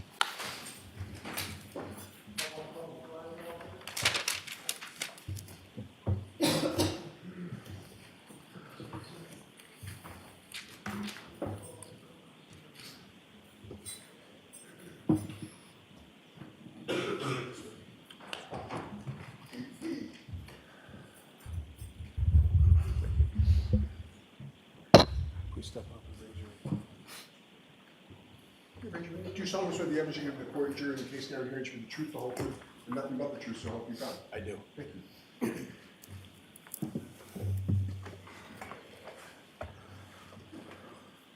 All right, whenever you're ready, Mr. Lally. Thank you, Your Honor. Good afternoon, sir. Good afternoon. Good afternoon, Your Honor, and good afternoon to the jury. Good afternoon. Sir, could you please state your name and spell your last name? Sure, it's Brian, last name Albert, A-L-B-E-R-T. And where do you live, sir? I live in Norwood, Massachusetts. And how long have you lived in Norwood? Approximately a year. And who, if anyone, do you live in Norwood with? My wife, Nicole, and my son, Brian, and my son, Brendan. Ask you just a little bit about your family as far as, let me start with yourself and your wife, Nicole. How long have the two of you been married? Approximately 29 years. And were you together for a period of time prior to getting married? Yes, we've known each other since we were 13, 14 years old. And do you have any siblings, sir? I do. And how many siblings do you have? I have 5 brothers and 1 sister. And if you could, just as far as, are you the oldest? I'm the oldest of 7, yes. And as far as your brothers and sisters are concerned, what are their names? And if you could rank them sort of by age. Sure, the next sibling after me is my sister Kathleen. Then I have a brother Chris, a brother Kevin, a brother Keith, a brother Brendan, and a brother Timmy. And you and your wife, Nicole, do you have children of your own? Yes, And how many children do you have? 5. And how old are they? So my oldest daughter is 29. My son Brian is 25. My son Brendan turns 23 today. And I have twins, or we have twins that are 20 years old. Caitlin's 28, I'm sorry, I said 29. Now, prior to living at your address in Norwood, where did you live before that? Canton, Mass. And how long have you lived in Canton? Approximately, in the house on Fairview Road, approximately 11 years. And in total, about how long have you been a resident of Canton before moving to Norwood? Approximately 45 years. And that address, that's 34 Fairview Road, is that right? Yes. And what, if any, relationship did that home or that residence have to your family before you and your wife and your kids moved in? My parents had lived at that residence prior to us. So you had spent some of your childhood in that house as well? Yes. And do you work, sir? Retired now. Retired. What did you retire from? Boston Police Department. And how long were you a member of the Boston Police Department? Approximately 30 years. And within the Boston Police Department, were you assigned to any sort of specific unit or special duties? My last assignment, is that what you're referring to? Yes. Yes. My last assignment was the Boston Police Fugitive Unit. Now, sir, if I could turn your attention to January 28th, 2022. Do you recall that date? Yes. And do you recall what day of the week that was? The 28th, I believe, was a Friday. And when you first sort of got up on the 28th, where were you at that? On the 28th, I was in New York City. And why had you gone to New York? So I went to New York for a funeral of a New York City police officer who was killed in the line of duty. And about what time or what day did you go down to New York for We went down the day before, so I believe that was Thursday. Do you recall how it was that you got down there? Yes, I flew to New York. And when you say we, who, if anyone, went with you on that trip to New York for the funeral? I flew with a friend and a coworker named Eddie Hernandez. So another Boston police officer? Yes. And down in New York at that funeral, were there other members of law enforcement that you knew or were familiar with from working? Yes, there were thousands of police officers that went to the funeral. And included within those people, you mentioned you have a brother Kevin, is that correct? Yes, Is he a police officer as well? he is. And where is he? He's a detective in Canton, Massachusetts. And was he down at this funeral as well? He was. And do you know a gentleman by the name of Brian Higgins? Yes. And was Brian Higgins at this funeral service as well? Yes, he was. And how is it that you know Brian Higgins? So I know Brian Higgins initially from work, a professional relationship. I've known him known of him for 10 or 15 years. And then the past few years, more recently, we worked together on a closer basis, and I became better friends with him. And fair to say that when you became better friends with him, you also sort of socialized with him outside of work? Yes. Now, as far as your return trip from New York, what, if anything, happened with that? On the return trip from New York, we drove back. Why did you drive versus fly back when you flew? So that weekend, there was anticipated snowstorm, and I believe the flight that we were taking with JetBlue may have even been canceled. And Brian Higgins was leaving in a vehicle that morning, so we ended up driving, or after the funeral, we ended up driving with him. And so it's yourself, Mr. Higgins, and then who, if anyone else, went with you on the drive back to Massachusetts? Eddie Hernandez and my brother Kevin. And when you arrived back in Massachusetts, where was it sort of specifically that you went first? I initially went to Charlestown to pick up my vehicle. Where was your vehicle parked in Charleston? It was at a police station, Charlestown Station. It's a satellite station located in Charlestown. And that was in reference to proximity to the airport, is that correct? Yes. So that would have been Logan that you flew out of and intended to fly back into? Logan Airport, yes. And after you were dropped off with your vehicle, what kind of vehicle was that? That was a Ford Edge, Was that a personal vehicle or a work vehicle? work vehicle. And so you get dropped back off at your work vehicle. Where did you go? So from Charlestown, I drove back towards the Canton area, and I met Brian Higgins at a restaurant bar called the Hillside. Is that in Canton as well? I believe so. It's on the Canton-Milton line. I believe it sits in Canton. And what was the purpose of you and Mr. Higgins going? After the drive home, he asked if I wanted to get some food and stop off, and I said yes. And if you know about what time was it that you got to the Hillside with Mr. Higgins? I want to say around 9:30, perhaps. Not entirely sure. When you arrived there, what did you do? So we went into the establishment and had a drink and hung out for a while. And did you order any food there? I did not. I believe Brian did, though. And while you were at the Hillside with Mr. Higgins, what, if any, communication did you receive from your wife, Nicole? So around that time, I talked to my wife, I think more than once, and she had let me know that her and a few people were at another location in Canton, and she had asked if I wanted to come by and see them. What was that other location? That other location was the Waterfall.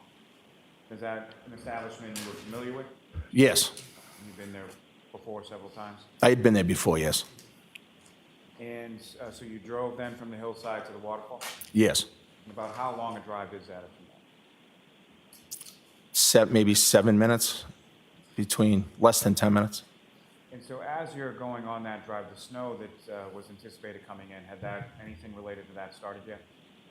No, at that time, I don't recall any snow.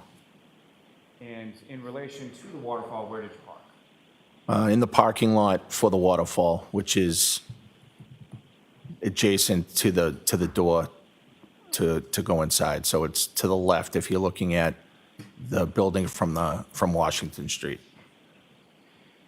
And when you come into, now, when you left the hillside, Mr. Higgins stayed there?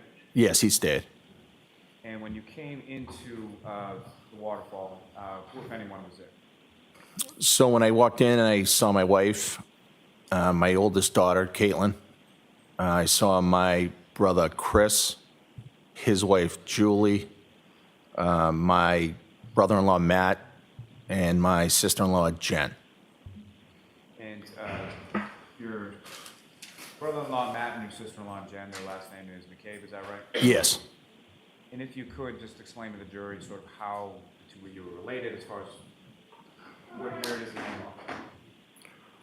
So my brother Chris's wife is Julie, and then Nicole's sister is Jen, and then Jen's husband is Matt McCabe. And is it fair to say that you've probably known Jennifer McCabe about as long as you've known your wife, Nicole? Yes, since she was a little kid, maybe 6, 7 years old. And you see these people, and where are they sort of situated in the waterfall? So there was a high-top table kind of in the front area as you walk in, kind of in the middle of the room, and everybody was just kind of around the high-top table. And what, if anything, was there as far as live entertainment at the waterfall that night? There was a band playing there. And with reference to the people that you've just spoken, as far as your wife and your daughter specifically, were they at the high-top table closer to the band or further away from the band? So they were on the side of the table that's, I guess, closer to the door as you come in. And then there were other people on the opposite side of the table that was closer to the bar area. And after you came into the waterfall, went up to the group of your family, what did you order anything? What did you do there? Yeah, I kind of just said hi to everybody. I don't recall exactly, but I'm sure I ordered a drink. And then just kind of hung out with family and friends. And following your arrival, who, if anyone else, showed up and eventually sort of joined your group? There was another couple at the table. I don't know if they were there initially when I walked in, but there was another couple at the table whom I believed were there before I got there, but I just don't know what their names were. And do you know how they were related to your group? I don't. I think they're friends with Jen and Matt, but I'm not 100% sure. And where were they situated in reference to where your wife and your daughter were? So they were, I believe, to the right of this pretty large high-top table. So towards the other end of the table? Yes. And if you recall, what were you drinking that night? I don't recall. I usually drink beer, Mick Ultra, but I can't remember that night what I was drinking. Now, following your arrival there and you meet up with your family, were there other friends or family that eventually showed up at this establishment and joined your group? Yes. And who were they, sir? So after I was there, maybe about a half hour, Brian Higgins arrived at the location.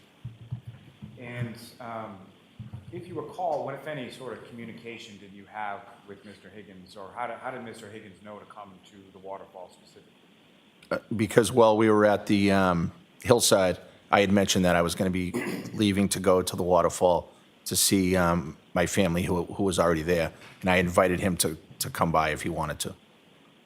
And at any point in time, sort of throughout the course of the day, yourself and Mr. Higgins, you had each other's sort of information and cell numbers, things like that? Yes. Okay. And at any point in time throughout the course of the day or the evening, did you have occasion to text or phone, call, or anything with Mr. Higgins? Yes. Now, after Mr. Higgins arrived, who, if anyone else, came into the waterfall and joined you? Probably after about a half hour later from Brian Higgins arriving, John O'Keefe came into the waterfall with the defendant. And that would have been probably about 11 o'clock, is that correct? Yes. And John O'Keefe, if you could tell the jury, well, first, did you know John O'Keefe? So I knew John O'Keefe, but not well. I had only met him 2 times prior to that night. But I knew him to be a Boston cop, and I knew of him, and I knew some things about him. And as far as the Boston Police Department, it's a fairly large department. Would you agree with that? Yes. And about how many members or how many people are on the Boston Police? Depending on the year, I mean, sometimes it's upwards of 2,000. And through the course of your work over the decades that you worked with the Boston Police, did you ever work with or have any professional sort of interaction with John O'Keefe? No, I don't remember working with him directly within the Boston Police Department. Were you aware of sort of what his role was or what he did within the Boston Police? Yes, I knew where he worked. And where did he work? I believe he worked at the SORI unit, which is the Sex Offender Registry unit. And you mentioned just briefly before that you had heard of Mr. O'Keefe, correct? Yes. And what is it that you had heard about? Well, I knew him to be a friend of my sister-in-law, Jen, and her husband, Matt. I knew him to be a friend of my brother, Chris, and my sister-in-law, Julie. I knew him to be a friend of my brother, Kevin's. I've heard his name mentioned multiple times, and I knew that he had a horrible couple tragedies in his family, and I knew that he stepped up and decided to take care of his niece and his nephew when they tragically lost their parents. And how would you sort of describe your relationship with John O'Keefe at this time, January 28, 2022? Although I didn't know him well, I considered him to be a friend, and our relationship was very, very good, cordial, and I considered him to be somebody that I could hang out with and have a good time with. Now, you mentioned that Mr. O'Keefe walked in around 11 o'clock to the waterfall with the defendant. For clarity purposes, you're referring to Karen Reed, is that correct? Yes. And do you see Ms. Reed in the courtroom today? Yes, I do. Could you just identify as to where she's seated or an article of clothing she's wearing? Sure, she's a female at the table in front of me with a black top on, long sleeve. Just ask the record to reflect identification and identify the witness. Yes. Now, with regard to Ms. Reed, had you met Ms. Reed prior to that date of January 28th? I believe I had met her one time a week prior. And do you recall any specifics about that meeting or how it is that you came to meet her about a week prior? I do. And if you could explain to the jury what those circumstances were. Sure. I met her at the Hillside. I believe she was there with John a week prior. And as far as your interaction with her on that particular evening, anything significant stand out to you? No. Now, when they came in, and by they, I'm sorry, I mean Mr. O'Keefe and Ms. Reed came into the waterfall, where did they go in relation to where you were sort of situated at the high top? So I don't remember them actually walking in the front door. I remember them being in my general area at some point. And they went towards the other side of the table where my sister-in-law, Jen, and my brother-in-law, Matt, were standing. And at some point, did either or both of them make their way down towards your side of the table, your side of the table, excuse me, and what, if any, interaction did you have with them? Yes, I remember having an interaction, or more than one interaction, with John. Came over to say hello, and we had some conversation, not for too long, but yes.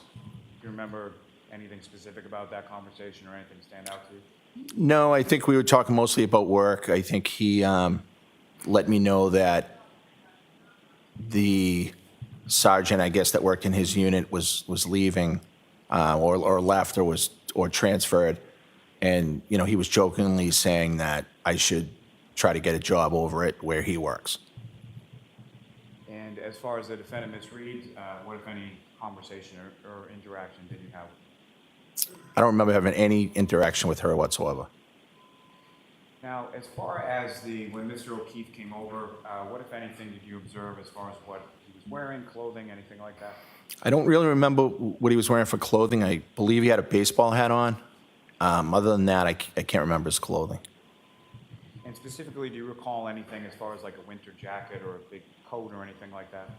I can't say. I wasn't really paying attention to what he was wearing. I don't know. And as far as just his general features, as far as what you could observe, what, if any, sort of injuries or anything did you observe on his person at that time? I observed no injuries at that time. And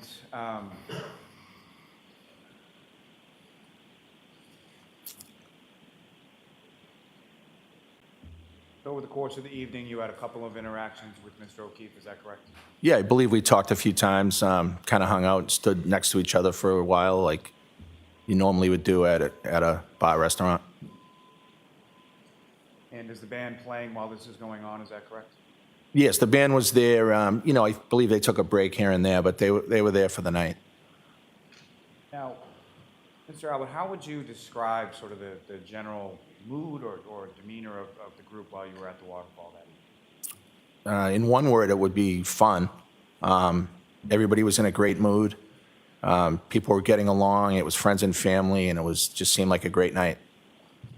And do you recall about what time things started to wind down or things started to sort of end for the evening?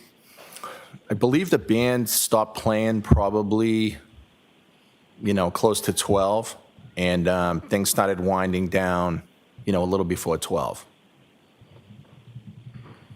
And if you know, from the group that you just described at the high top table that you were a part of, what was sort of the order in which people left the establishment, starting with the first? So I believe the first to leave was myself, my wife Nicole, my daughter Caitlin, and Brian Higgins left at that time as well. And had anybody left from your group prior to when, I'm sorry, so the bar starts to wind down around 12, correct? Yes. Prior to the bar winding down, had anybody from your group left before that? I didn't remember or notice that. I'm not sure. And so the first to sort of leave from your group when the bar is winding down is yourself, Mr. Higgins, your wife, and your daughter? Yes. And when you exit the establishment, where do you go? Into the parking lot to my vehicle. Let me take it back just for a moment, back into the waterfall. During the course of the evening, what, if any, conversation was had by you or amongst the group that you observed as far as where to go next, or what were you doing following the waterfall? Okay, so there was some conversation relative to people going to my brother's sub shop, which is across the street, and he was maybe going to make some pizzas for people if they were hungry. So that was discussed. And did that end up happening? No, some people didn't want to go over there, and for whatever reason, it just didn't happen. And beyond that, was there anything else that was discussed as far as where to go after the waterfall? Yes. And what was that? So it ended up being my son Brian's 23rd birthday. So at 12 o'clock, he would be 23.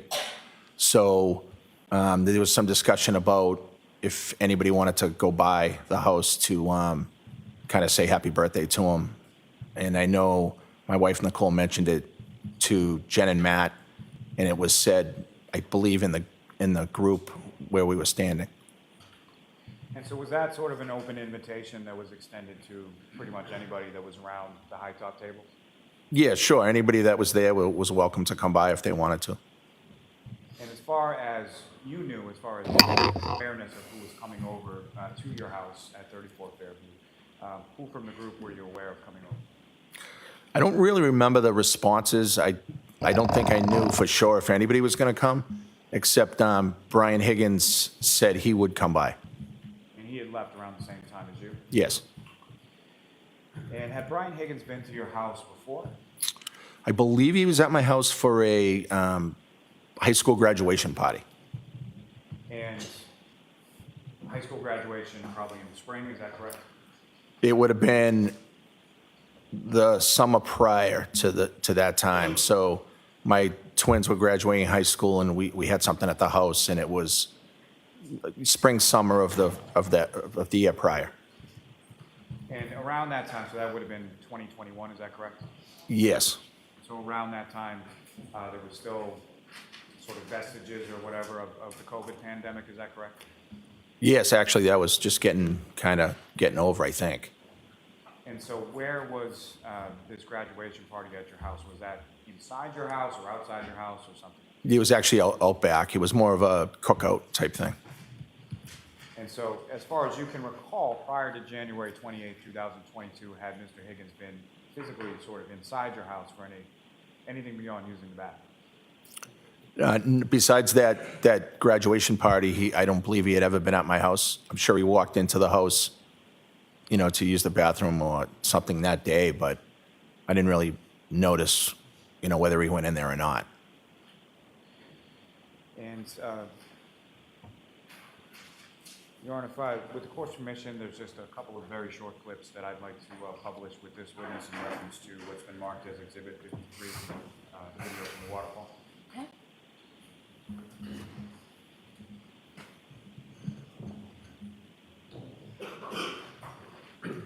And Ms. Gilman, with reference to channel 3, if I could have the fourth video down.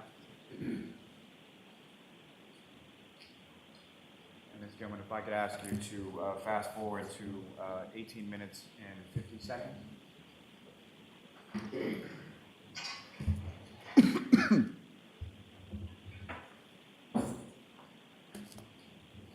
Now, Mr. Albert, directing your attention up to the screen to your right here.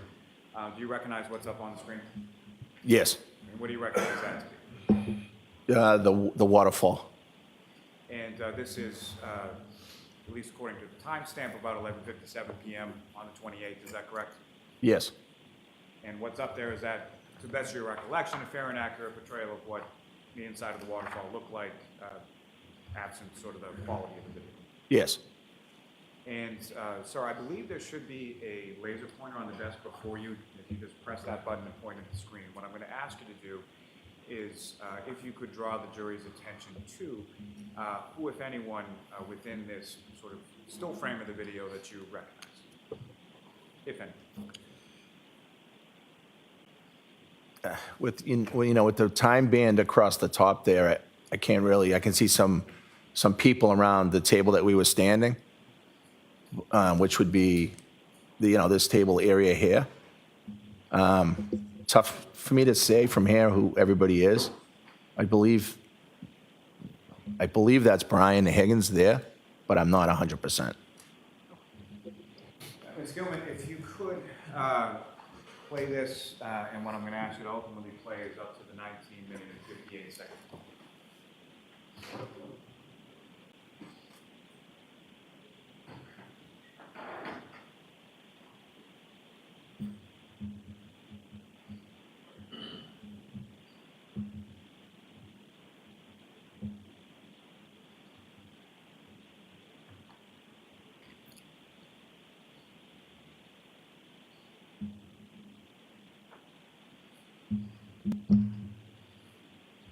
Ms. Gilman, if you could pause it there. Now, Mr. Albert, from what you observe up there, as far as the door that you came in and came out of on that evening, do you see generally where that door is? Yes. And if you could direct the jury's attention to where on the video screen it is. Doors this way. And from just prior to in this video, we're now stopped at the 11:57 and 50-second mark. You see a group sort of making their way towards that front door, is that correct? Yes. And from this vantage point, are you able to recognize any of the people in that group that made their way towards the door? Yes, I believe I saw my wife, my daughter here maybe, and then I think I'm over here. But again, it's a little grainy, and I can't really see great from here. And I saw Brian Higgins, but I don't know if he's in here somewhere.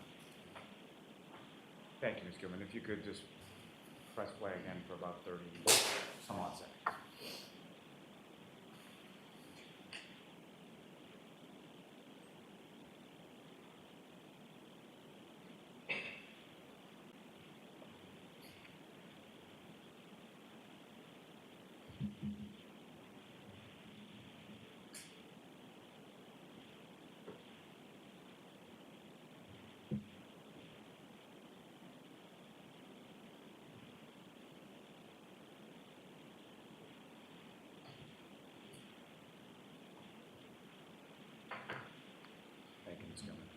You could take that down, and then Ms. Gilman, if I could ask for one other video from channel 1, the second one down. If I could ask you to fast forward that to about 5 minutes and 10 seconds.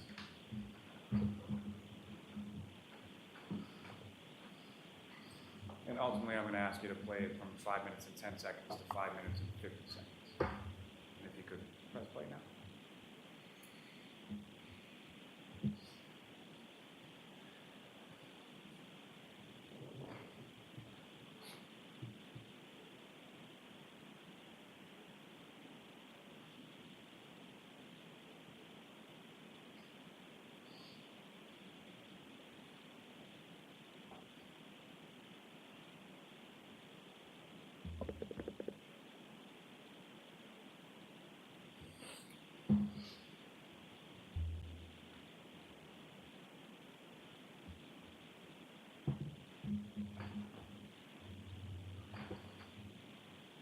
Thank you, Ms. Gilman.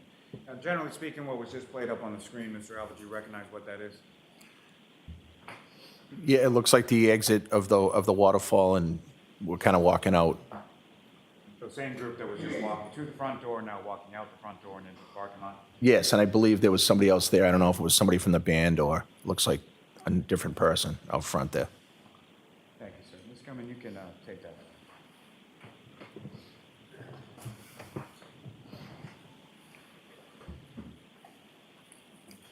Now, Mr. Albert, when you get to the parking lot, you get in the vehicle and you drive to your house, is that right? Yes, Okay, and specifically, you're the one driving, is that correct? yes. And who is in your car with you on the drive back to your house? My wife Nicole and my daughter Caitlin. And about how far a drive is it from the waterfall to your house? I would say five minutes. And the weather, as far as when you walk out, get in the car, and then start driving, what, if anything, had changed about the weather from the time you came into the waterfall to the time you came out? Yeah, so it had started snowing a little bit more heavily. You can kind of see that on that second video. So the ground was beginning to be, coated, it looked like.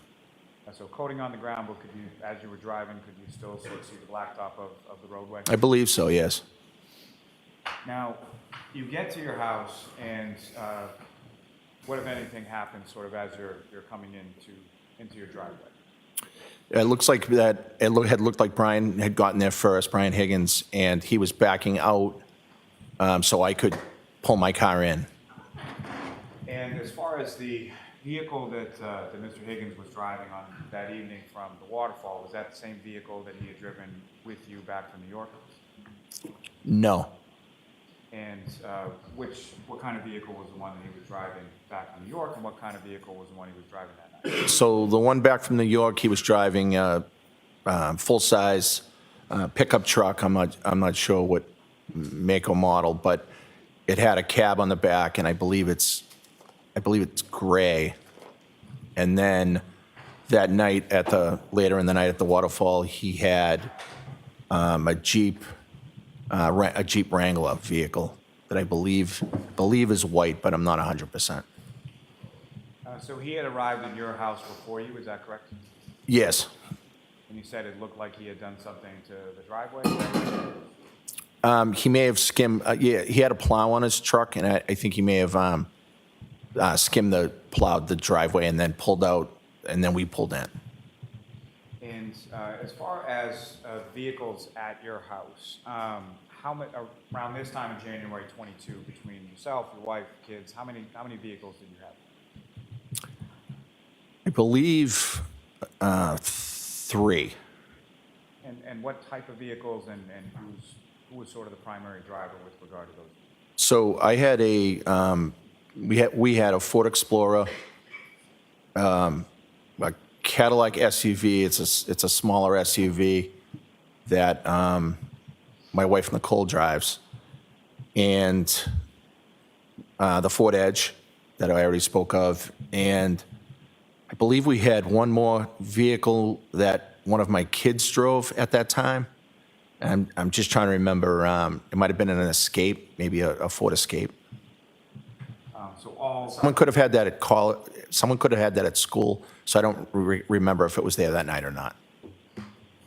So all the vehicles were essentially like SUV type vehicles? Yes, we didn't own any sedans or any cars. Now, as far as when you pull into the driveway, the house at 34 Fairview has a two-car garage? Yes. And is the garage something that you or other members of your family would utilize as far as parking the vehicles? No. So unfortunately, we didn't use the garage a lot because we kind of used it for storage, and we had a lot of stuff out there. So we very seldom used it. And if you recall, as you're pulling into the driveway, did you pull into the left side, the right side, or? I believe I pulled in on the left side of the driveway. And you mentioned that Mr. Higgins had sort of scooped with the plow like in the driveway and then parked on the street. Do you recall where in relation to your house or your driveway he parked? So no, I don't remember where Brian Higgins parked. I remember him pulling out so I could pull in, and then I didn't really see where he parked. And you then go into your house, is that correct? Yes. And are all of you, and by all of you I mean yourself, your wife, your daughter, and Mr. Higgins all sort of coming in around the same time? Basically, yes. When you come into your house, do you recall how many doors in the front of the house are there? So we have two front doors. And one would be sort of by some steps, is that correct? There's actually steps on both doors, but, one of them is, I guess, considered the front door with a large set of steps. And they would be sort of brick steps, is that right? Yes. And that leads into a foyer area of the house? Yes. And the other door, where does that lead?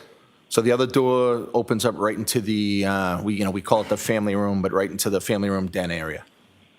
And do you recall specifically which door you utilized on that evening to go into the house? I believe I went in the door on the right, which goes into the den. Not really sure what other doors people used. And when you came into the house, who, if anyone, was present beyond the people that you would come in with? So my son Brian was home. He had two friends, I believe Julie and Sarah. And these were people that you had known as friends of your son from prior vacation? I didn't know Sarah. I had met Julie once or twice.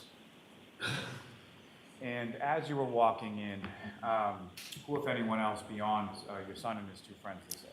And my nephew Colin. That'd be Colin Albert, is that correct? Yes, Chris and Julie's son Colin. And about how old was Colin around then? I believe he was just about 18. 17, 18. He's in high school. So you're still in high school at the time? Yes. And when you walk in, where was Colin in relation to your son and the two girls that he was with? He was just kind of standing in the kitchen with Brian and the two girls. Brian and the two girls were at the kitchen table, and Colin was just kind of standing there. And from the time that you arrived home, how long was Colin at your house? No more than 5 minutes. And where did he go? He left. He just said he was getting picked up. He said he was getting picked up, and a few minutes later he left your house. Yes, I went and used the bathroom. I came out, and he was gone. Now, at some point subsequent to that, who, if anyone else, arrived or showed up at your house? After Colin left the house, Yes. nobody else arrived at the house. Your sister-in-law, Jennifer McCabe, Matthew McCabe, at some point, did they come by? Yes, I thought you were referring to after they showed up. So my question is, do you know whether or not when Jennifer McCabe and Matthew McCabe arrived at your house, was Colin still there? I don't know if he was still there or not. I believe he left before they came, but I'm not 100%. So you come home and you go to use the restroom, is that correct? Yes. And when you go to use the restroom, Colin's there, correct? Yes. And the McCabe's are not? They are not. When you come back from the restroom, Colin's not there? Yes, Colin was gone. And the McCabe's are there? No, I don't believe they had arrived yet. Okay, so they arrived sometime after Colin had left. Yes.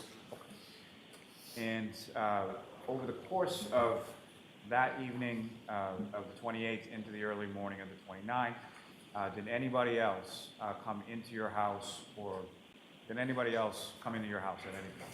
No. Now, in addition to yourself, your wife, and your son, did you have any pets at that time? Yeah, yes, we did. Okay. And what kind of pet did you have? We had a dog. And what kind of dog was that? So it was a German Shepherd mix. And what was the name of the dog? Chloe. And how long had you and your family had the dog? We had Chloe for approximately, at that time, maybe 6 or 7 years. Do you recall how you got the dog or where you got the dog from? The dog was from a shelter in Dallas, Texas, actually. So essentially a rescue dog, is that correct? Yes, rescue dog. And when you got home after you went to the bathroom, what, if anything, did you do with reference to the dog, Chloe? At some point, I went upstairs to grab the dog and let her out back to use the bathroom. And so when you would take the dog out, or when anybody would take the dog out to use the bathroom, how would that be accomplished? So what I'm asking is, would the dog be on a leash, or would it be let out in the yard, or? No, so the backyard's fenced in, so I would open up the back door and she can go out, use the bathroom, and come back inside. So the entirety of your backyard, that's a fenced-in backyard, is that correct? Yes. And beyond that fence, as far as the abutting, what sort of abuts the back of your property? So behind the back fence, there's a railroad track. I believe it's a commuter rail that's behind the fence. And is there any sort of opening or way to open the back of that fence to get in sort of any wooded area between your house and the tracks? Yes, there's a gate back there. And the gate, as far as when you let the dog out in the back that night, did you stay with the dog while the dog was outside? I stayed at the doorway, and the dog went to the bathroom and then ran right back in. So about how long was the dog outside? She was out back for maybe 2 or 3 minutes. So went outside, went to the bathroom, came back in? Yes. And when the dog came back inside the house, where did the dog go? So the dog kind of walked around in the kitchen for a few minutes, and then I took her upstairs. And when you took her upstairs, where upstairs did you take her? So the dog liked to sleep in our room, mine and my wife's room. So a lot of times she would go up there on her own. Sometimes I would walk her up, and I walked her up to our bedroom. And at any point in time for the remainder of that evening or the early morning, did the dog go outside at all? No. And you mentioned that there are train tracks that run sort of close to your property, is that correct? Yes. And is that just the commuter rail, or does the Acela go by, or anything else? I believe there is, in addition to the commuter rail, there's other trains that use that track, yes. And how often, sort of on a daily basis, do trains go by your house on Fairview Road? So it depends, I guess, schedule-wise, if it's the middle of the week or if it's the weekend. But, you know, on any given day, they can go by 5 or 6 times, you know, morning, you know, more towards the rush hour times, morning, at night, and then sometimes at night and sometimes during the day. So really all day and night. And when the trains go by, about how loud is that as far as from your house? So it's loud, although having lived there for a period of time, I feel like at least I'm kind of immune to the sound. I don't really hear it as much anymore. So something essentially based on how long you've lived there, you really don't even hear it anymore? Not really, no.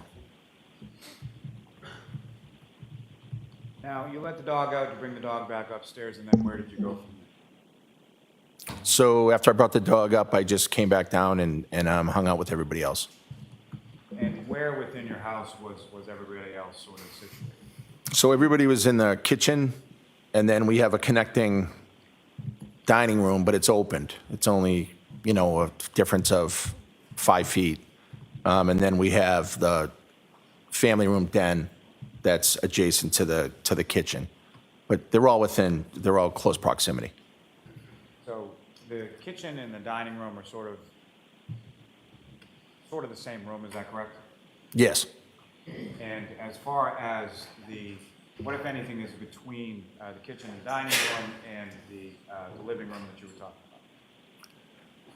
So there's a wall, but there's a doorway. So there's really no barrier to go from the kitchen dining room into the family room. So if somebody's standing in the family room and somebody's standing in the kitchen dining area, they can sort of see each other? Yes. Now, in the kitchen area where everybody was, or in the kitchen dining room area, do you recall sort of where people were and what they were doing around that time? Yeah, I think people were just sitting around, having drinks. Someone had a speaker, and they were listening to music and just talking and hanging out. And as far as the sort of group and sort of the overall mood or demeanor of the group back at the house, how would you describe that? Pleasant, fun. Everybody was having a good time. We were wishing Brian a happy birthday, and everything was going great. And at any point in time, while this was all going on, did you, other than your situation with the dog, was there any point in time where you were not with the group in the kitchen dining area? No, I was there basically for the whole night, except I think at one point I may have shown Brian Higgins some photos that were in my son's room that were upstairs. And what kind of photos are we talking? So my son Jack, who's one of the twins, was in the Marines, or is in the Marines, and we had put some plaques and some stuff in his room upstairs. And Brian Higgins was prior military, as am I, and I thought he would want to see the photos, so I had him look at them. And that period of time that you were outside of sort of the kitchen dining room area looking at the photos with Mr. Higgins, about how long a period of time are we talking? Very, very quickly, 2 minutes, maybe 3 minutes. Now, at some point over the course of that morning, things started to sort of wind down at your home. Is that fair to say? Yes. And about what time was that things started to wind down and people started to leave? I think Brian left at around 1:30. I believe he was the first to leave. And then others left after that. When you say others left after that, after Mr. Higgins left your house, where did you go? So after Brian left, I had gone upstairs and hung out and watched TV up in my bedroom. You had a long day that day, is that fair to say?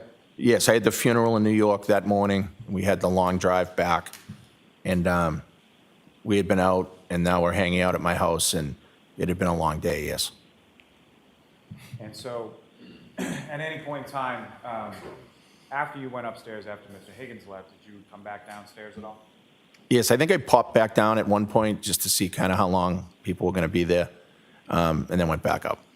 And when you popped back down, how many people were still there? I think Jen and Matt was still there, and the Brian's two friends were still there, and my daughter Caitlin. Now, as far as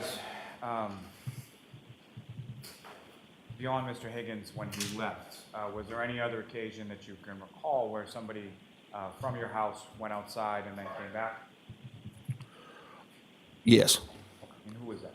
So while we were hanging out, I believe the girl Julie Nagel's brother came to the house. I never saw him, but I could hear them saying that he was out front. And I think Julie Nagel had walked outside to talk to him. And at some point after she walked outside, she came back inside, is that correct? Yes. And about how long a period of time, if you know, was she outside? I didn't really pay attention to how long it was. I don't think it was that long. And as far as the outside of your house, after you had let Chloe out and back in, what, if any, observations did you make outside of your house? Did you look out? Did you see anything outside of the house?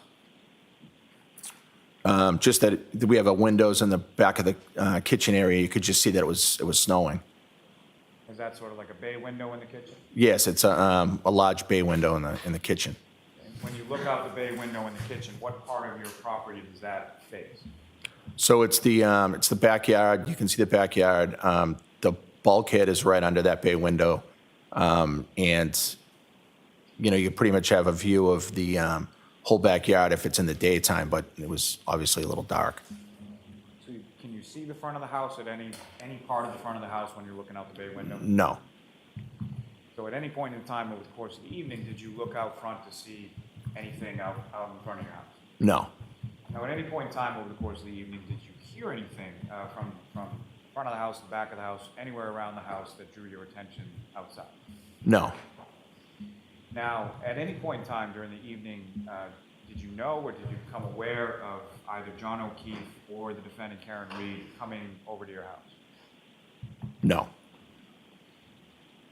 And at no point in time over the course of that evening or the early morning there, did John O'Keefe or Karen Reed physically come into your house? John O'Keefe and Karen Reed never entered my house. And so you go up to bed, and the group is still sort of downstairs, is that correct? Yes. And at some point, your wife, Nicole, who you share a bedroom with, does she come upstairs? Yes. And do you know about what time that was? It was probably 2-ish. Not exactly sure, but around 2 or 2 o'clock. And the doors to your house, is, as far as the front doors and the back doors, is that, what is sort of the situation with regard to locking the doors before everybody goes to bed? Can you rephrase that? Sure. With, when you lived at 34 Fairview Road, there were a number of doors to the house, including 2 doors in the front, correct? Yes. Okay. And how was that, let me ask you this. Would it be unusual for the front doors of your house to remain unlocked overnight? No. Is that something that happened on occasion where people were supposed to lock the doors but didn't lock the doors? Yes, from time to time, the doors, people would just forget to lock them, or we just didn't lock them. And so your wife comes up to your bedroom about 2 a.m. or so. As far as you knew, was everybody else had left the house at that point? Yes. And you're up for a period of time with your wife, is that correct? Yes. And over the course of that time, so sort of following 2 o'clock in the morning, do you recall any sort of phone call or phone conversation with Mr. Higgins or anybody else? No. And at some point you fall asleep, do you recall about when that was? I don't, but it was obviously after 2 because that's when she came upstairs. We watched TV and kind of hung out together for a while, and then went to sleep. And the dog, Chloe, was she up in the room where you had brought her up before? Yes. She was there overnight, is that correct? Yes. Now, turning your attention to later on that morning or you know, the beginning of that morning, daytime morning of January 29th.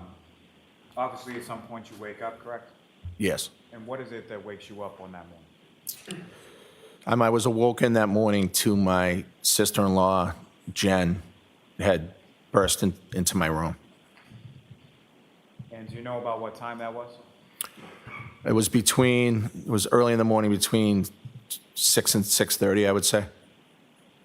And fair to say that's not a normal occurrence? No. And when she burst into your room, can you describe her demeanor or sort of how she appeared when she first came in? She was very upset, almost hysterical. And what, if anything, did she say when she came into the room? She said something to the effect, John is dead. Objection. Next question, please, sustain. Unless you lay a foundation. Did you know who she was referring to when she initially comes into your room? I initially did not. And at some point during the course of that conversation, does Ms. McCabe make reference to going downstairs? Yes. And prior to that, not the content of the conversation, but as far as the length of the conversation, about how long was that length of the conversation that occurred in your bedroom between yourself, Ms. McCabe, and your wife? Probably a minute. And the demeanor that you described as far as Ms. McCabe was concerned is almost hysterical. Was that continuous throughout that initial conversation? Yes. She was very upset. And who, if anyone, did she indicate was downstairs, or why did you go downstairs? She said that the police. Objection. This I'm going to allow in with that foundation. Go ahead. She said that the police were downstairs. And so you went downstairs to talk to the police. Yes. And when you go downstairs, what do you see when you get to sort of the bottom of the stairs? I saw a Canton police officer downstairs. So inside your house at that point? Yes. And the door to your house, was it still open or shut or something? I don't remember. And the Canton police officer that's inside your home, did you recognize him? Yes. And who did you recognize him? Last name, Lank. So Officer Lank. Was he someone that you were familiar with? I knew who he was, yes. Did you socialize or were you friends or anything like that? I didn't socialize with him. I knew him to be a Canton police officer. I had met him, multiple times, and I knew him to know my brother Chris. And so knew him is essentially what I'm asking, knew him in a professional capacity, personal capacity, or a little bit of both? I would say more of a professional capacity, and I knew of him, but did not hang out with him socially. And initially, when you first see Officer Lang, is he by himself, or who, if any, other officers are with him? I believe initially he was by himself.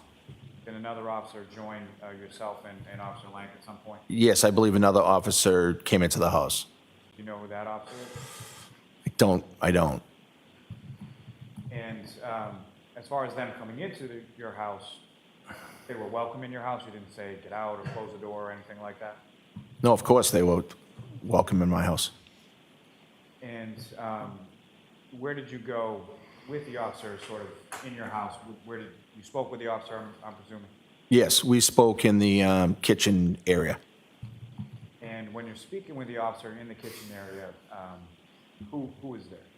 So my wife Nicole, her sister Jen, and I believe Jen's husband Matt arrived almost the same time that I came downstairs, maybe a minute after.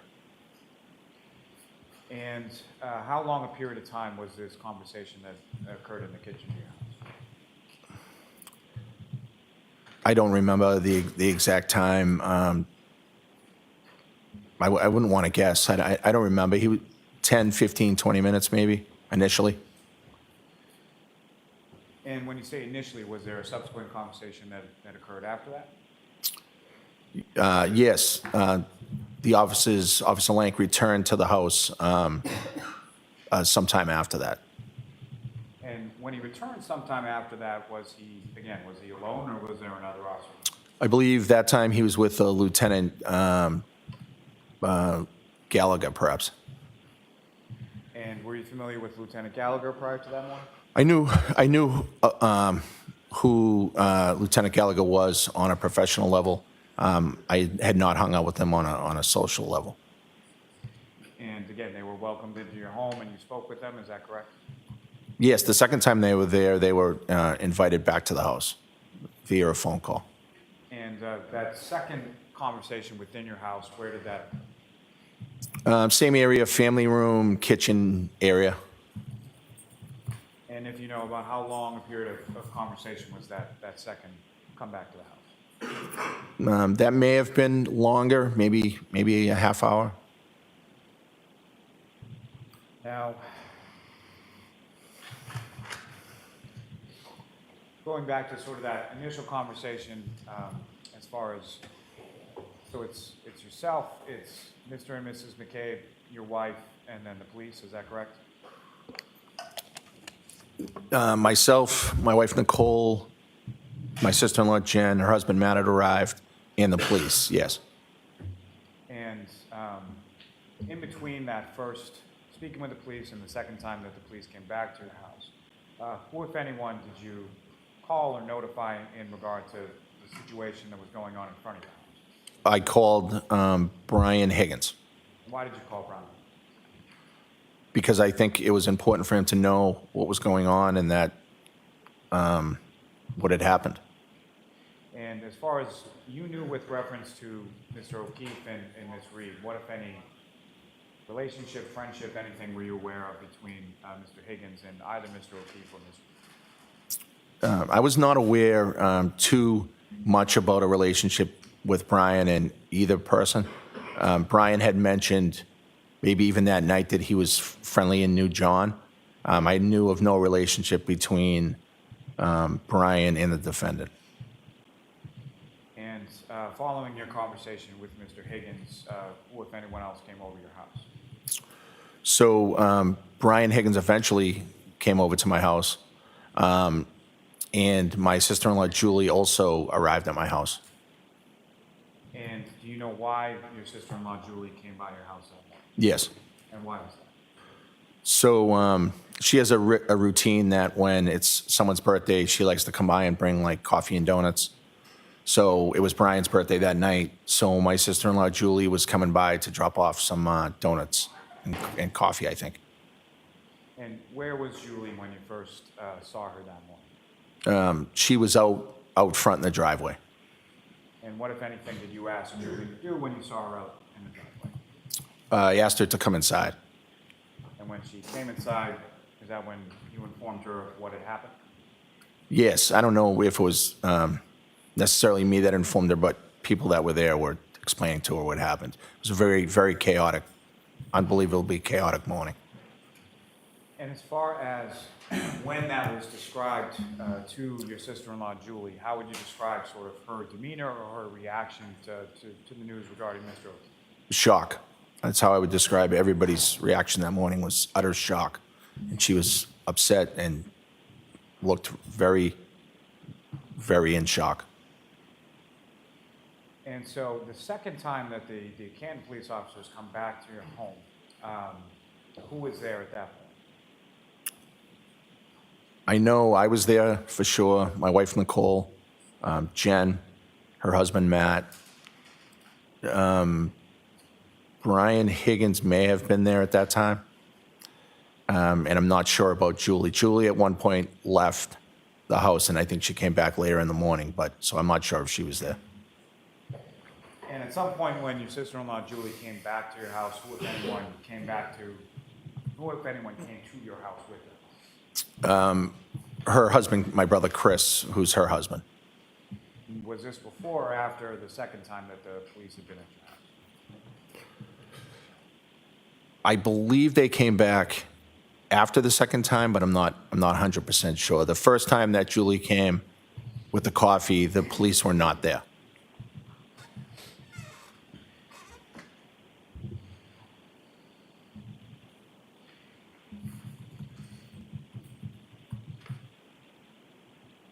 Now,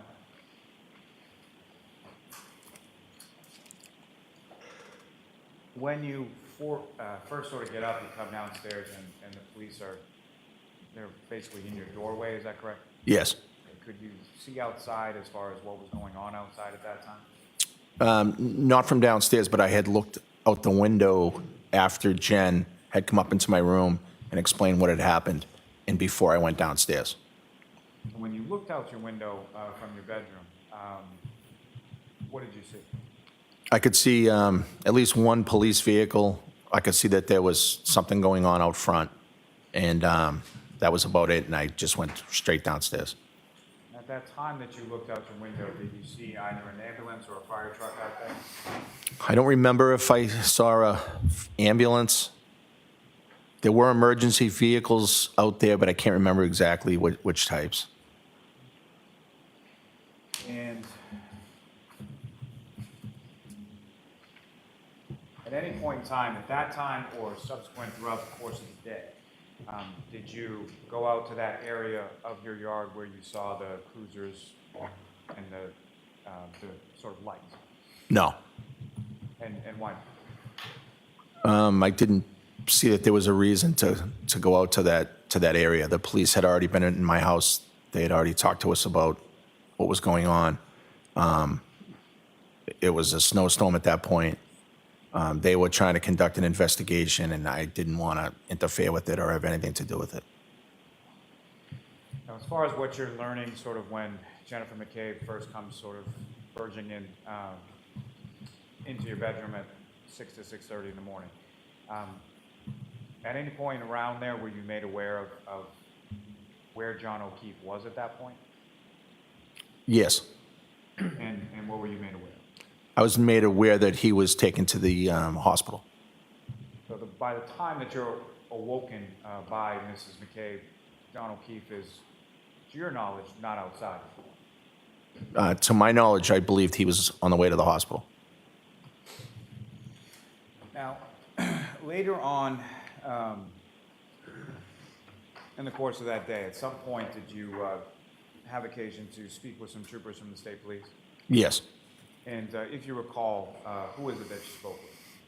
So I spoke with Trooper, last name Proctor, and then another trooper, and I don't know the last name, first name Yuri. Would it be Sergeant Buchanan? It could be. And had you met either of those troopers prior to that date? I had never met Trooper Proctor. I had met Trooper, I forget, what is the last name? You met Trooper Yuri? Yuri. I had met him once or twice before. Was that in a professional capacity? Yes. And where did you speak with him on that day? At my sister-in-law Jen's house. And if you recall, about what time of day was it that you spoke with them? It was late morning, early afternoon, the day of the incident, so I don't know the exact time. Before noon, I think. And why was it that later on that day that you were over your sister-in-law Jennifer McCabe? Well, my sister-in-law Jen and her husband Matt were leaving my house. My sister-in-law was distraught. I wanted to be comforting to them and be there for them if they needed anything, and I drove to their house. And this is, and speaking of your sister-in-law Jennifer, this is someone you've known since she was how old? 7 years old. She's like a little sister to me. And at the point that you're going over to the house, did you know that there were going to be troopers from the state police over at the house? Yes. And fair to say they asked to talk to you, is that correct? Yes. And do you know who, if anyone else, they spoke to at your sister-in-law's house that day? I believe they spoke with Jen, my sister-in-law Jen, and then her husband Matt, and then myself. And so was that done sort of in a group setting, or was it separate or something else? Separate. And so they spoke to you in one area of the house while Jennifer and Matthew McCabe were in another area of the house, and vice versa for you? Yes, I spoke with them at the dining room table, and Jen and Matt were not present. I believe they may have been upstairs or somewhere else in the house. And if you know, where were you when the troopers were talking to either Jennifer McCabe or Matthew McCabe? So I was upstairs when they were being spoken to.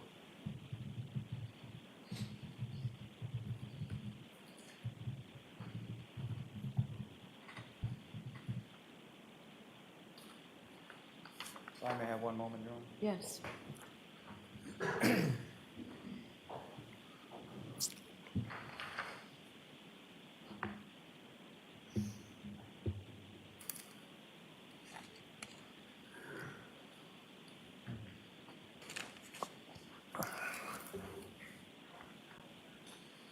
May I approach, Your Honor? Yes.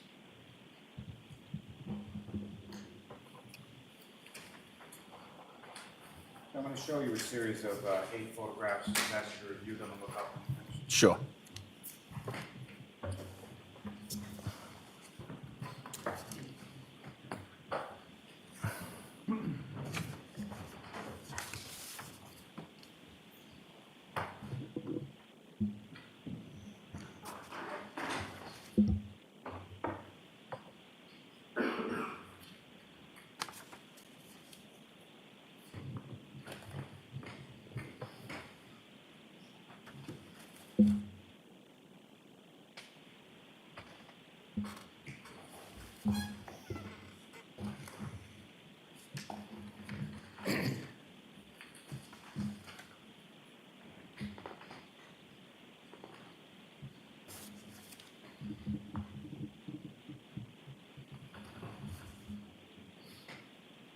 Sir, what I've just presented you what's been previously marked as exhibits 58 through 65, and generally speaking, do you recognize what's depicted in those photographs? Yes. And what do you recognize? So the photos appear to be the front yard in front of my old house at 34 Fairview Road. And from those photographs, they appear to be a fair and accurate portrayal of what your house and your yard looked like around that time, is that correct? Yes. Your Honor, with the court's permission, I would ask to publish those for the jury to discuss with the witness briefly. Okay, you can put them up, Ms. Gilman. Ms. Gilman, if you could start with exhibit 58.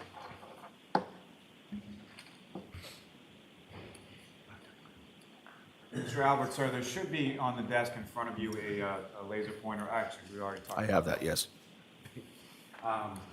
So what's up on the screen currently, do you recognize, is that what's depicted in exhibit 58? Let me see. I have them out of order here. Just give me 1 sec.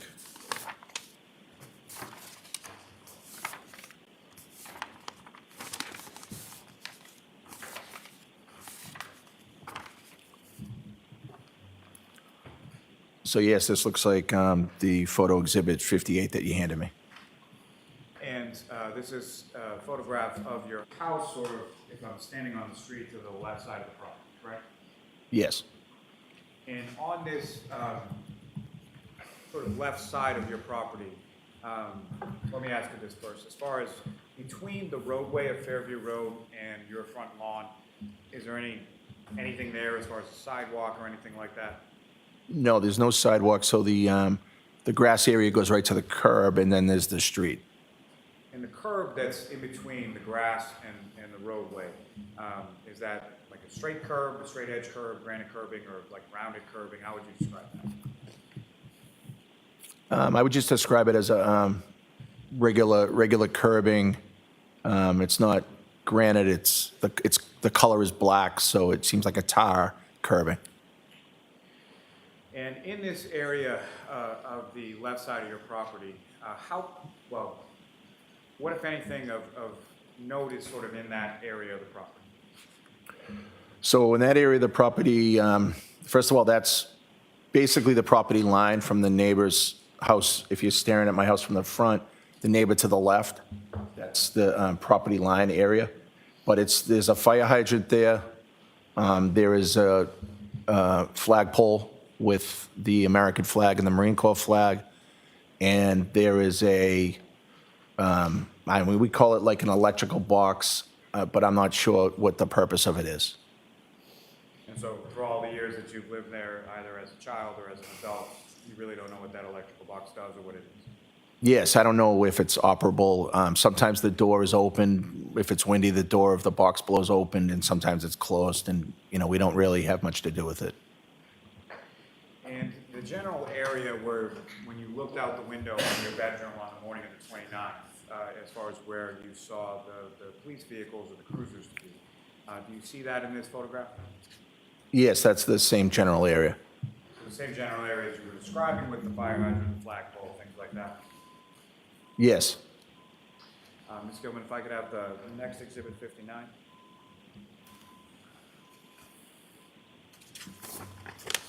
And again, sir, what's up on the screen? Is that what you have before you? What was it, 59? 58. Yes. And from this photograph, sir, this is again a picture of your residence around the time of January 29th, correct? Yes. Fair to say this is taken after some of the snow has sort of melted from the storm before? If you can tell. Yes, it appears that there's less snow in the front there. So less snow than what you saw when you looked out your window or at some later point on the 29th? Yes. And from this photograph, if you could just direct the jury's attention to the driveway and the garages and sort of where is that located on the plan? So my driveway was this area right here, and that's the garage doors. And from within this photograph as well, you mentioned that there were sort of two doors to the front of your house, one that leads into a foyer area and the other that leads into a living room of some kind. If you could direct the jury's attention to where each of those doors would be on the house, if you can see. Sure.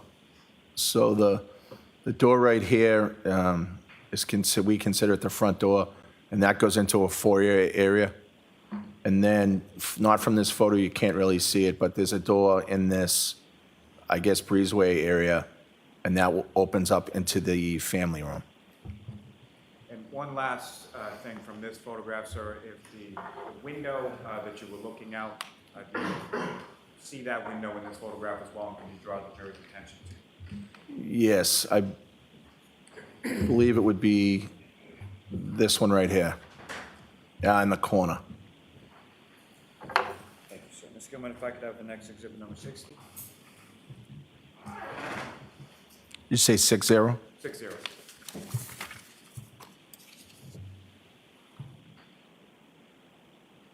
And sir, what's up on the screen, do you recognize that as what you have before you as exhibit 60?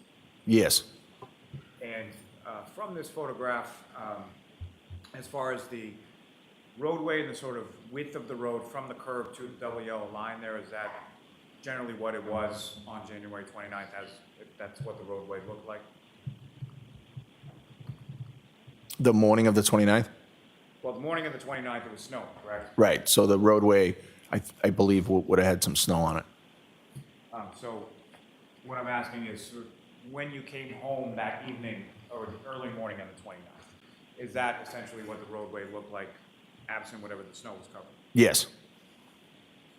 The next photograph, Ms. Gilman?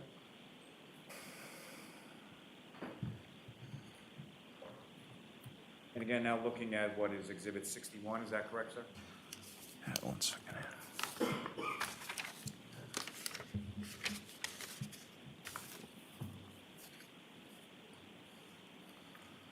Yes. This is essentially a closer-up image of the area of the fire hydrant and electrical box and the flagpole that you were talking about before. Yes. And Ms. Gilman, if I could have the next photograph. And again, what's up on the screen, this would be, and I'm sorry, I've lost my train of thought, is this 62? 62. It appears to be, yes, 62. So you were mentioning earlier in your testimony that the area where you saw the police cruisers when you looked out your window on the morning of the 29th was near sort of where your property abuts the neighboring property, correct? Yes. And do you happen to know what number that next door neighbor's house is? Up or down from 34? I honestly don't. I don't know what number that is. And do you see sort of the property line in between your house and the next door neighbor's house? Yes, I believe that row of trees is the property line.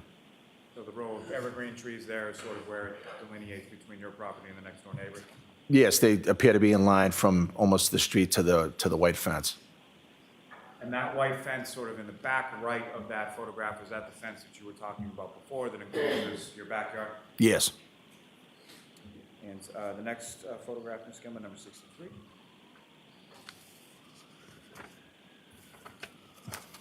Again, this is just another photograph of sort of that area of your yard, is that correct? 1 second. Sorry. Yes. Now, with reference to this area of the yard at your house when you were living there at 34 Fairview Road, is that an area of the yard that would be of particular use, or did you go in that area of the yard all that much? No, we didn't really use that area too often. There's a large wood chip bed. You can't see it because of the snow, but it kind of covers that area. So we don't really go over there that often. And now, sir, with reference to this area of the yard, was there any sort of overhead, like ambient lighting, street lights, anything like that in that area? No, so that's a very dark part of the yard. There's no street light there at all. And the next photograph, Ms. Gilman, Mr. Albert, I believe this would be number 64, is that correct? Yes. And with reference to this, can you describe to the jury what are we looking at in this particular photograph, Exhibit 64? So that's the front right door, I guess you could say, to the house. And again, you can't see the door, but it's inside that breezeway area to the left. And if you could, just using the laser pointer and direct Oh, yeah. attention to what you're talking about. So the door would be right in here. And from the driveway leading up to that front door area you were talking about with the foyer once you get in, what if anything is sort of leading you up to the steps there? To the other door, To the other door, the front? there's a brick walkway. So brick walkway leading up the brick steps into the foyer area of your house? Yes. And the last in this set, Ms. Gilman, Mr. Albert, this would be number 65.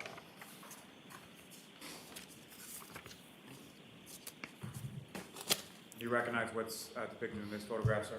Yes. And what do you recognize it to be? So that's the picture of the ground in front of the fire hydrant, which is to the left front of my yard. You can take that down. Thank you very much. Now, Mr. Albert, with the days that sort of followed from January 29th, as far as your home was concerned, what, if any, sort of police presence did you observe or notice sort of in that area in the front yard of your home? So over the course of the next couple of days, there were emergency vehicles and police personnel that day and days following in front of the house. So later on in the afternoon of the 29th and continuing on for days after, is that correct? Yes. And what, if anything, did you observe as far as the weather was concerned between the date of the 29th and the days that the police presence was outside of your house? I believe it rained a few times during that time. And as far as the snow that had been piled up on your front lawn, what, if anything, was occurring with the snow as the days went on following the 29th? I believe, so some of the snow was shoveled out, I believe, during the crime scene, and then some of the snow was just dissipating due to the fact that it was melting and it had rained a bunch of days. Now, sir, if I could turn your attention to your house, and obviously at some point you moved from the house on Fairview in Canton to Norwood, correct? Yes. And when was that sort of first discussed between you and your wife as far as selling the house? That was discussed in October, November of, it would have been 2021. And what was it that sort of precipitated that discussion as far as selling your house? Around that time, and it was post-COVID, the housing market seemed really good. And my brother, Chris, had sold his house, was in the process, and ultimately sold his house around that time. He got a great deal on it. I had known some other people that had sold around that time. And it was a little early for us because our children weren't all necessarily gone yet, but it was close, and we thought we could get a good deal for the house, so that's when we started exploring it. And who, if anyone, did your brother Christopher put you in touch with? So he put me in touch with a realtor that ultimately sold his house. And at some point you sold the house? I did. And when was that? So we didn't end up selling until April of 2023. And as far as prior to selling the house, what, if any,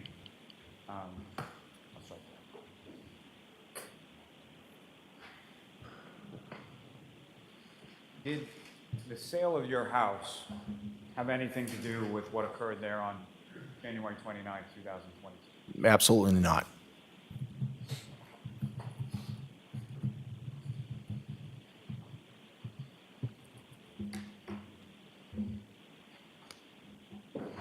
May I have just one moment, Your Honor? Yes.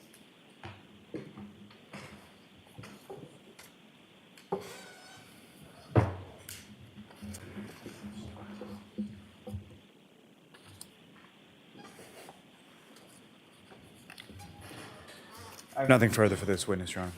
All right. Can I see Counsel Tybart for just a second, please?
Thank you, Your Honor. All right, so Joe's, rather than start cross-examination of Mr. Albert, we're going to let you break for the day. And I did want to give you some scheduling updates because there have been questions from you folks and requests. So originally, next week will be a full week with him, every day next week. Again, Monday, Wednesday, Friday will be full days. I'd like us to pick up the pace a little bit here, no repetitive testimony so that we can move things along, but we are moving things along. So Monday, Wednesday, and Friday will be full days, Tuesdays and Thursday. Next week will be half days.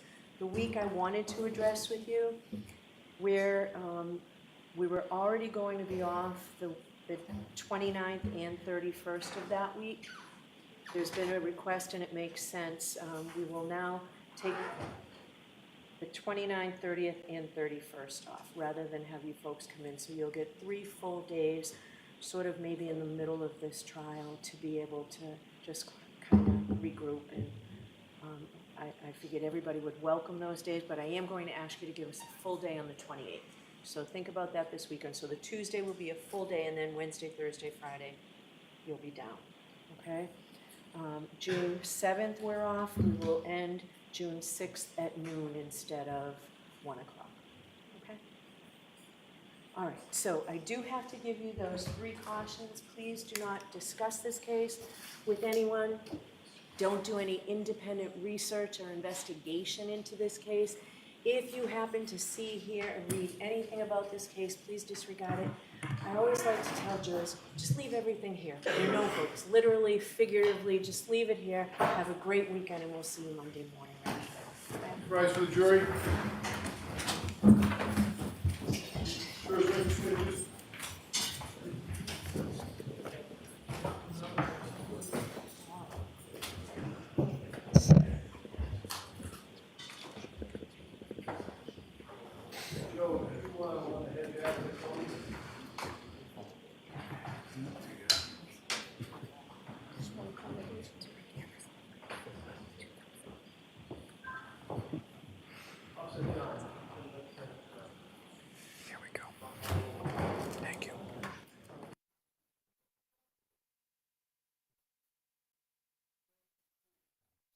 In session.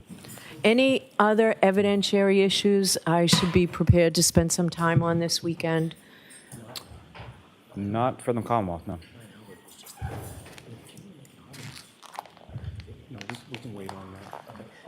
Well, I heard you say we can wait on that, but I'd like to know, is there anything that I should be taking a look at? Right, no, I wasn't, I was talking about something different. I think with regard to Brian Albert, there's really nothing other than I wanted to talk to my co-counsel over the weekend to get the court to potentially revisit the ruling that you just made, which, whether you do or you don't, Your Honor, I think you've heard, we can hear more potentially. But with regard to Caitlin Albert, Your Honor, there is the issue of the photos between her and Katie McLaughlin. I just wanted to flag that for the court. I think we've addressed that already, and I think the court had said we'd take them on a photo-by-photo basis. No, what I said is you need to approach. So Yes. before she testifies, let me know where we stand. Will do. Okay? Or before your cross-examination. Will do. All right. Do we expect to hear from her next week? Yes, Okay. I think probably Monday. probably Monday. Okay. All right. Anything else? Nope. All right. Thank No, you. Your Honor, thank you. Court